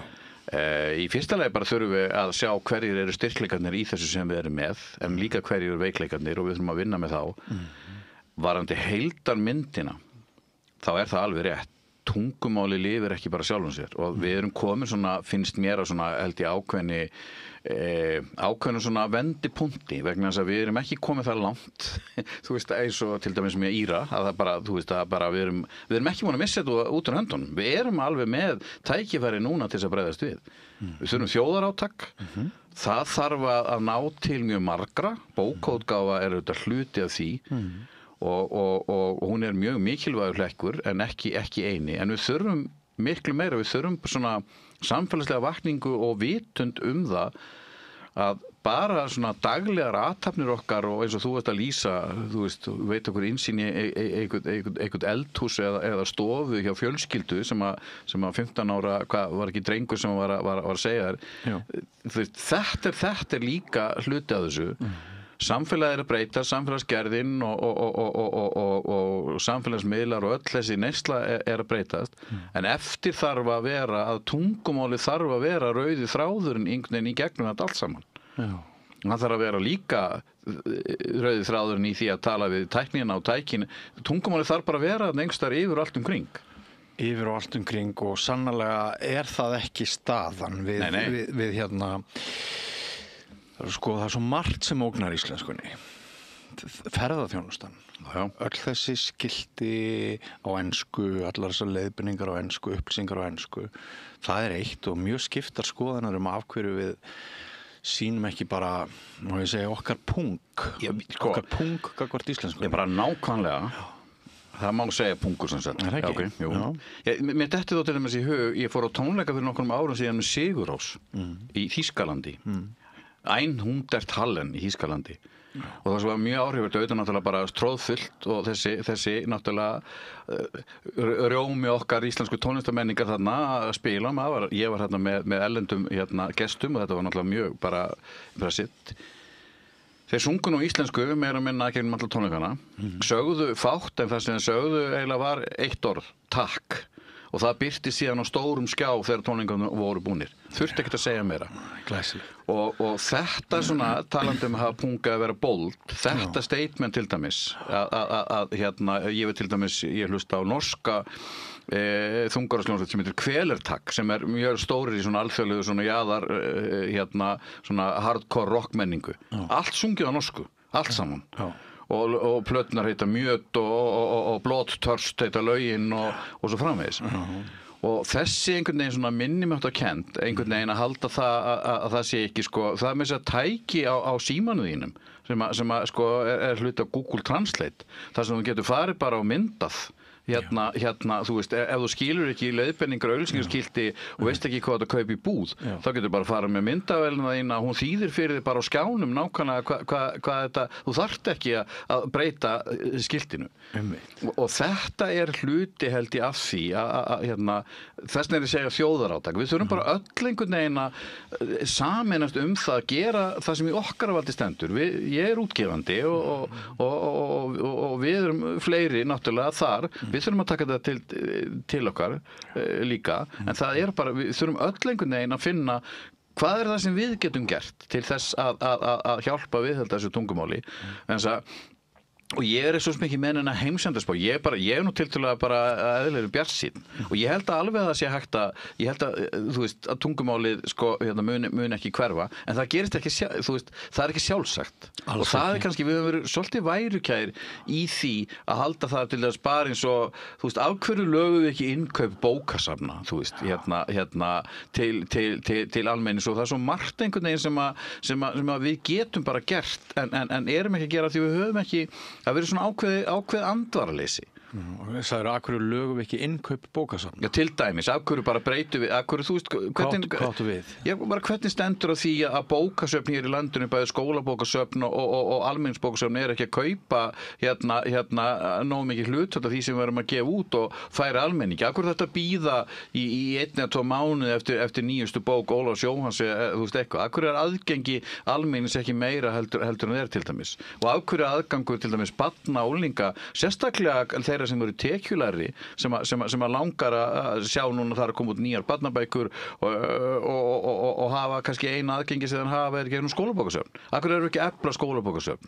Menna það nýbúin 2 stjórnarmenn bæði formaður Rithöfundasambandsins og stjórnarmaður skrifa grein núna benda á alvarlega stöðu skólabókasöfna. Já, hefur sem sagt leiðin niður á við í þessum? Við erum ekki með hennar stefnu. Við erum ekki með hennar innkaupastefnu og við erum ekki, þú veist, þetta bara hluti, þú veist, bókmenntastefna sem nú víst í smíðum inn í hérna menningarráðuneytinu sem hefur nú tvisvarsinnum verið lögð fram að bæði af fráfarandi menningarmálaráðherra og síðan var hann flutt aftur og náði nú ekki brautargengi og útláð soltlu á þinginu. Já. Á nú að leggja fram aftur. Menna, hún náttúrulega, þú veist, á að taka þessu. Bókmenntastefna og bókmenningarstefna hér í landinu hluti af því að viðhalda tungumálinu. Þar þarf að taka öllum þessum atriðum. Já. Það áhyggjuefni að sum börn og ungmenni þau segjast eiga auðveldara með að lesa ensku en íslensku. Og sumir er farin að hugsa á ensku, segja þau, þýða svo yfir á íslensku og þegar eftir að þau hafa þýtt í huganum og tala við mann, þá finnum maður að það brotin íslenska, hún borin uppi af kannski enskri orðaröð og svo framvegis. Það eitthvað það einhver þverbrestur líka í menntakerfinu. Já. Og þar eru náttúrulega komin að þessum með námsgögnin, það til dæmis hluti, það reyndar í öðru ráðuneyti, það í menntamálaráðuneytinu, þar var líka lögð fram breytingar, búið að leggja fram 2 svar, breytingar á lögum útgáfu námsbóka fyrir sérstu öll skólastig. Og okkur vantar góð íslensk námsgögn til dæmis og okkur vantar fjölbreytileika íslensku námsgögnum. Okkur vantar líka að íslensk ungmenni í skólum vantar aðgengi að bara íslenskum tæknihugbúnaði, menntatæknihugbúnaði sem margur hver til á íslensku og það engin markað fyrir hann hér á landi þannig að eina ráði fyrir hann þróunar hugbúnaði fyrir þess aðalega að selja nælendis. Af hverju það betra fyrir okkur að flytja út frábæran hugbúnað hérna sem að hjálpar drengjum að læra starffræði og allur á íslensku? Af hverju meikar það meira sens fyrir það fyrirtæki að selja vöruna sín til Frakklands en ekki hér á landi? Þannig að það svo margt sem við getum laga hérna. Við höfum svo margt. Við höfum einhvern veginn, við höfum þannig grunn og ef við tökum þessa viðspyrnu þá svo rosalega margt hérna sem við höfum gott. En við þurfum bara að gera það bara aðeins betra. Og við þurfum bara að nýta þetta saman og horfa á þetta einhvern veginn sem eina heild. Þegar þess að hluta af þessari þróun eigum við volið erfitt með að bregðast við. Við munum, ég veit ekki hvað þetta bregðast mikið, þú veist, mótvæðis aðgerði til varnar íslenskunni gagnvart ungmennum. Ég meina, við getum ekkert sagt fyrir hvort að það muni breyta, þú veist, eitthvað því auðvitað getum við ekki keppt við framboð við getum ekki þó við förum í átaki að þýða einhverja vinsælar ellendar ungmennabækur og gefa út hér. Þú veist, þá getum við aldrei keppt við alla flóruna sem í boði á ensku. En svo getum við líka bara spurt okkur, viljum við sem að berum alls konar ábyrgð, ég ber ábyrgð sem útgefandi og stjórnvöld í sveitafélagum ber ábyrgð á innkaup skólabókasafna, við alls sem berum einhverja ábyrgð og getum eitthvað gert, viljum við bera það ábyrgð að gera ekki neitt, þegar við getum gert eitthvað, þó við vitum náttúrulega ekki nákvæmlega hver niðurstaðan verður. En getum við setið hjá, vegna þess að þú veist, ég held nefnilega að sé ekkert ég sé komið að því einhvern veginn, það ekkert eitthvað eitt eða tvennt, þetta ekki bara eitthvað átak sem bara fer í lofti núna og svo lifir þetta bara í einhvern, þú veist, 1-2 mánuð. Þetta bara langtíma plan sem við þurfum að vinna eftir og við munum geta varið tungumálið, held ég, ef við gerum það, en ef við gerum það ekki, já þá getum við bara átt að hætta að lendi í þessu sama og til dæmis Írar. Já. Svo af því að þú varst að tala bókasöfnin, svona út frá sjónarhóli höfundanna, en náttúrulega líka ansi lélegt að þeir séu að fá minna og minna frá ári til árs fyrir útlán. Og tala bókasafnssjóð. Bókasafnssjóð, já, einmitt. Já. Það væga sagt getur maður sagt að skjóti skökku við í þessu árferði, sko. Já, það náttúrulega hluti af þessu. Og þá komum við að því að það verið að gera núna í menningarráðuneyti úttekt og stöðu bókaútgáfu í landinu. Logi boðaði það nú bara, hann var gestur okkar á bókahátíð sem vorum við með í Hörpu núna daginn fyrir hálfum mánuði síðan og þar flutti hann okkur þau tíðindi að það væri verið að gera úttekt og stöðu bókaútgáfuna og þá verið að skoða alla virðiskeðjuna og þetta auðvitað hluti af því. Hvernig ætlum við til dæmis að fara því að tryggja betra frambóð ungmennabókum? Það alveg hægt að gera það. Þú veist, við höfum alveg öll tæki og tól til þess. Það bara stefnu og plan og síðan auðvitað þarf fjármuni náttúrulega líka. Það kostar að halda út í tungumálunu og ef að Norðmenn eða löndin, öll Skandinavíu löndin í kringum okkur meira segja, þú veist, það sama við í Evrópu. Þýskalandi eða Frakklandi, þau líta á þetta tungumál, sko, það verið að verja háum fjármunum í öllum þessum löndum við að viðhalda tungumálinu og meðal annars það gert með stuðningi við bókaútgáfu.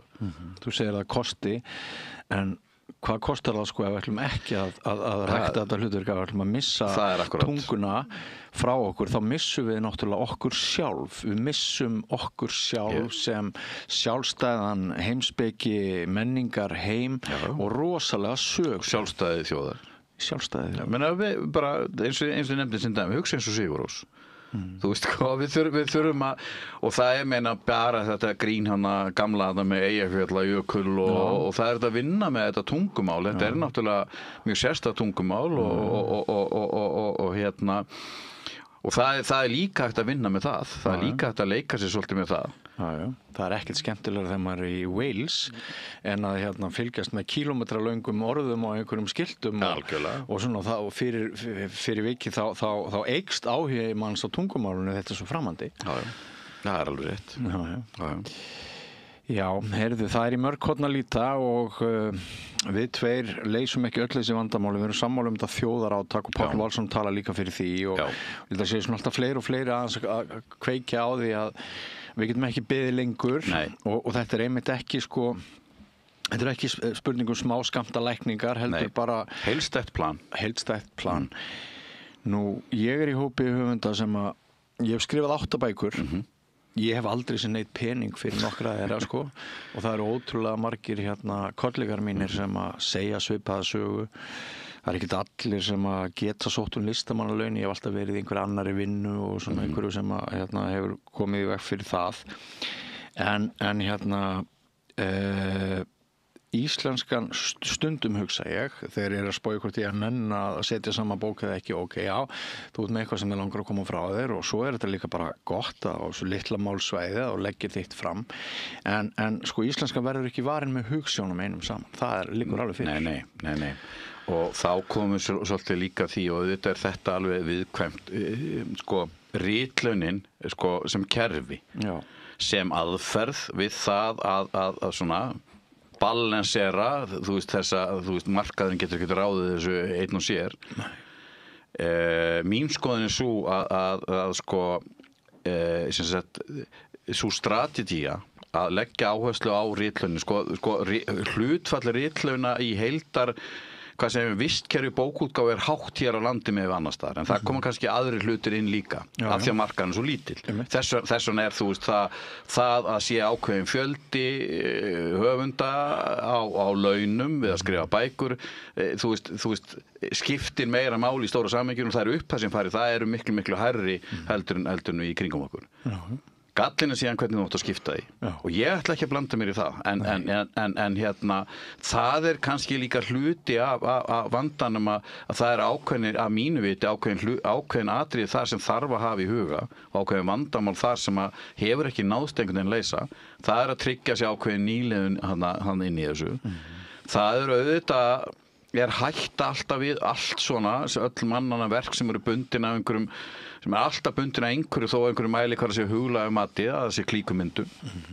Það þetta líka vandamál með eldri höfunda sem að þú veist kannski, margir hverjir eru ekki mennin á lífeyrissjóði og hafa verið sjálfstæðir allar tíð og eru auðvitað að skrifa áfram bara skiljanlegt og það einhvern veginn svona, hefur ekki tekist einhvern veginn samt sem áður af því að sko, í eðli sínu er þetta góð leið, held ég en okkur hefur einhvern veginn ekki búið gæfu til þess að ná einhvern veginn svona betri sátt þetta hvernig þetta er og þar hefur við útgefundur lítið verið að blanda okkur í þetta kannski ekki annað heldur en það að ef að þetta fyrirkomlega ritlauna ef að væri ekki til þá væri náttúrulega bara þessi bókútgáfa ekki með þeim blóma sem hún þannig að þetta mjög mikilvægt en það þarf að fara í ákveðna naflaskoðun og það líka svolítið erfitt af því að það eru allir sem eiga verið í þessari naflaskoðun rithöfundum megin hagsmunatengdir þessu líka þannig að þess vegna gengur svo illa einhvern veginn að finna út úr þessu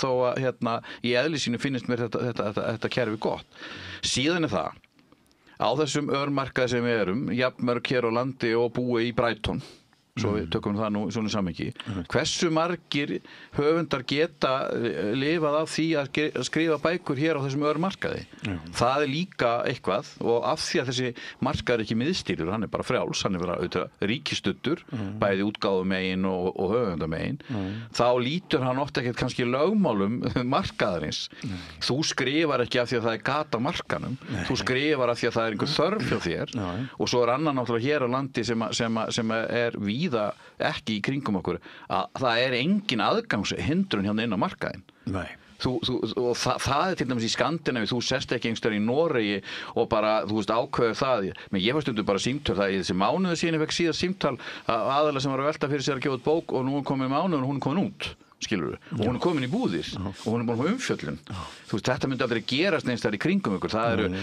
í Noregi þarf að fara gegnum einhverja miðlæg dreifingafyrirtæki og þú veist þannig að hér er bara það er líka kostur og galli það er kostur fyrir framboði fyrir okkur sem neytendur við fáum miklu meira úrval hér með við hvað við erum fá og það þýðir það að hluti af þessu náttúrulega mun ekki ganga fjárhagslega en fyrir okkur neytendur við erum kannski ekki spöklar í því við erum bara spöklar í því að hér sé mjög gott og fjölbreytt úrval en við þurfum kannski líka að taka bara svolítið hreinskilnislega samtal þetta hvað er réttlætanlegt umreiknum bara ritlunin yfir í fjölda árslaun og segjum hvað er réttlætanlegt að við séum á þessum markaði hér að ríkið sé að borga laun fyrir marga rithöfunda á ári með ársverk og síðan tökum hreinskilnið saman hvernig sé best að skipta því En síðan náttúrulega auðvitað ef við eflum til dæmis einhver bókasafna og getum hjálpað eitthvað svona fleira það mun skipta miklu máli fyrir því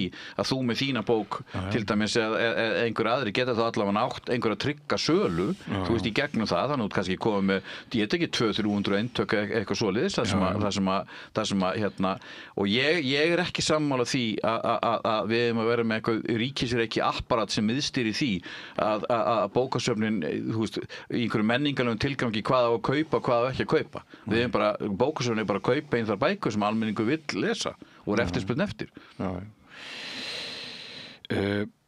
Sko svona í lokin, þú nefndir áðan að ég er nú hérna með bókatíðindi í höndunum Já og þetta er nú eitthvað sem að maður rennir alltaf yfir þegar þau koma út þú nefndir í lokin áðan fyrirgeðu að það væri met í skáldskap Já, íslensku skáldskap. Já, met í íslensku skáldskap.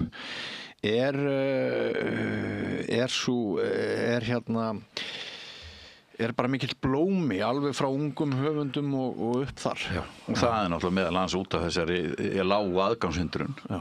Já, mér sýnist bara að vera mjög fjölbreytt úrval. Ég sá til dæmis bara í Kiljunni síðast í gæri við talum við nýjan höfund sem að Dimm er að gefa. Það var mjög áhugaverð bók sem ég hafði til dæmis ekki tekið eftir áður. Og viðkomandi með þess að var búin að gefa út 2 bækur, þetta var 3. bókin hans til dæmis. Og það er alveg, það er klárlega fyrir okkur sem er bara mig og þig sem bókaorma og neytendur og lesendur hérna í þessu landi þá er ótrúlega mikil gróska í útgáfunni Hvernig fjárhagslega síðan það kemur út. Já. Það svolítið annar mál. Sumt af þessu líka drifið á ákveðnu hugsjón og ég ekki að segja það, við getum ekki rekið þennan bransa á hugsjón, að sjálfsögðu og hann velti nú alveg samt sem áður þegar allt tekið, ef ég man rétt að þá mælir held ég Hagstofan veltuna yfir 5 milljarða á síðast ári þegar allt tekið og svo eru óbeinu áhrifin náttúrulega víða en það alveg ljóst að sko þessi blómlega útgáfa sem að rekin að hluta til á kannski einhver ákveðni innri þörf að koma frá sér, lágri aðgangshindrunum og líka þessu einhvern veginn kraumandi, hvað segjum við, þessum skapandi genum sem við virðumst hafa. Ég hefði líka viðtal við tónlistarmann núna nýlega sem hann spurður að sem hann alltaf verið að spyrja hann að í erlendis af hverju svona margir tónlistarmenn hérna. Það voðalega erfitt að svara þessu. Það margir samverkandi þættir en ég held að ritlistanámið hérna í háskólanum og margt fleira sem við höfum verið að gera sé líka skila hérna. Það að koma hér fólk líka með íslensku sem annamál sem hefur flustingað, sem farið að skrifa og gefa út ljóð og skáldsögur sem að skipta hér máli í flórunni. Þannig að það ótrúlega fjölbreytt flóra sem gefin út hér á bókum á ári hverju og hún mjög áhugaverð sérstaklega finnst mér persónulega á þessu ári. Já, og þú nefndir ritlistarkennsluna í HÍ. Hér ræddi ég við einn mann daginn sem gagngert að skrifa, búinn að gefa út skáldsögu sem afurð af námi hans í ritlist. Hann eru margir höfundar sem hafa farið þessa leið og þá þetta sama margir tónlistarmenn segja hluta því að hér blómlegt tónlistarlíf eru allar lúðrasveitirnar, skólahljómsveitirnar, tónlistarnámið sem við bjóðum upp og svo framvegis. Ég til dæmis einhvern tímann var einhver að taka saman hversu margir tónlistarmenn sem starfa í dag hefðu verið aldur upp í lúðrasveit held ég Seltjarnarnes. Þú veist, Benny Hemm minni mig og það var að telja þarna upp Helga Jónsson og Berg hérna sem nú að vinna mikið með Björk og einhverju fleiri. Og þannig náttúrulega við bækurnar en sko horfum á þetta þannig að glasa sig hálffullt. Við erum með alveg óboðslega gott tækifæri núna, akkúrat núna, til þess að bregðast við þessari stöðu sem með fram hérna á íslensku og það algjört glapræði að klúðra þessu. Við erum með gott tækifæri til að klúðra þessu ekki. Bara alls ekki. Ég veist við megum það ekki og við útgefundur eru sannarlega til ef þarf að setja okkur einhver ramma eða stefnu eða eitthvað sem við þurfum að fylgja sem að gera eitthvað betur sem snýr að því að við höldum íslenskunni við erum sannarlega til í það. Já. Ertu með í kollinum hve margir titlar koma út árið 2025? Nei, það ég ekki með en hérna þeir eru svona vanalega einhvern veginn milli 900 og 1000 eitthvað svoleiðis, þeir allt talið. Þannig að við erum enn skrifóð. Já, við erum það alveg og svo verðum við bara að vera nógu kaupóð núna fyrir jólinn til þess að kaupa bækur. Það náttúrulega hluta þessu. En þetta náttúrulega þú veist, og auðvitað erum við oft spurð af því alþjóðlegum vettvangi, hvað í vatninu hérna eiginlega, þú veist, hvernig farið að því að unga út öllu þessu fólki sem að og það bara eitthvað ég var einu sinni beðin að gera grein fyrir þessu ég var fenginn til þess að halda fyrirlestur í Litháen fyrir semst bara menningar yfirvöld til þess að segja þeim bara frá hvernig við byggjum upp okkar hvernig vistkerfi bókútgáfu er hér á landi og ég var beðin sérstaklega að greina þetta af því ég talaði þá fjölda titla per haus og þú veist allar þessu höfðatölu útreikningar sem koma nú vel út og þetta samhengi við sem jafnmörg og fólk sem býr í Brighton eitthvað svoleiðis. Ég sagði bara að það væri bara eitthvað í DNA-in okkar. Við bara einhvern veginn ólust upp og þú gerir það nú í mýjársettinni við að segja sögur og þessi sagnahefð og frásagna gleði og eitthvað það bara eitthvað í DNA-in okkar. Sem ég kann ekki að greina. Kári kannski geti einbeitt sér núna því á fullorðins árum að fara að skoða þetta nánar. Já, og þessi metnaður gagnvart því að fara sem best með tungumálið í ræðu og riti. Já, og sjálfsmynd okkar auðvitað hluta því og þess vegna eigum við ekki að, þú veist, fara með þetta einhvern veginn að vera að fela þetta tungumál. Þetta hluta sjálfsmyndin okkar. Já, einmitt. Það eru prýðisgóð loka orð. Heiðar Ingi Svansson, kærar þakkir fyrir komuna. Takk svo leiðis. Þið áhorfendur og hlustendur góðir, það er alltaf góð hugmynd að renna yfir bókatíðindin ef þið eruð ekki enn búin að finna jólagjafirnar. En mér langar að þakka ykkur þakka ykkur hlustendum og áhorfendum og viðmælendum og tæknifólkinu mínu og áhorfendum öllum fyrir þessa samveru stund okkar hér í kvöld við Rauðaborðið. Við verðum ekki hér annað kvöld því þá verður komin föstudagur en minnum á beina útsendingu klukkan 4 á morgun. Þáttur sem við köllum vikuskamt og sendum hann sem sagt út í beinni útsendingu með 4 gestum. Förum þá yfir þjóðmálin, svo helgar spjallið klukkan 9 á laugardag. Úrval vikunar tekið saman og flutta á laugardegi og svo þátturinn Synir Egils, þjóðmála þátturinn Synir Egils klukkan 20:40 á sunnudag. En kærar þakkir fyrir okkur í kvöld, verið sæl. Segðu það á Samstöðinni. Samstöðin í eigu hlustenda, áhorfenda og lesenda. Sláist í hópinn og gerist áskrifendur.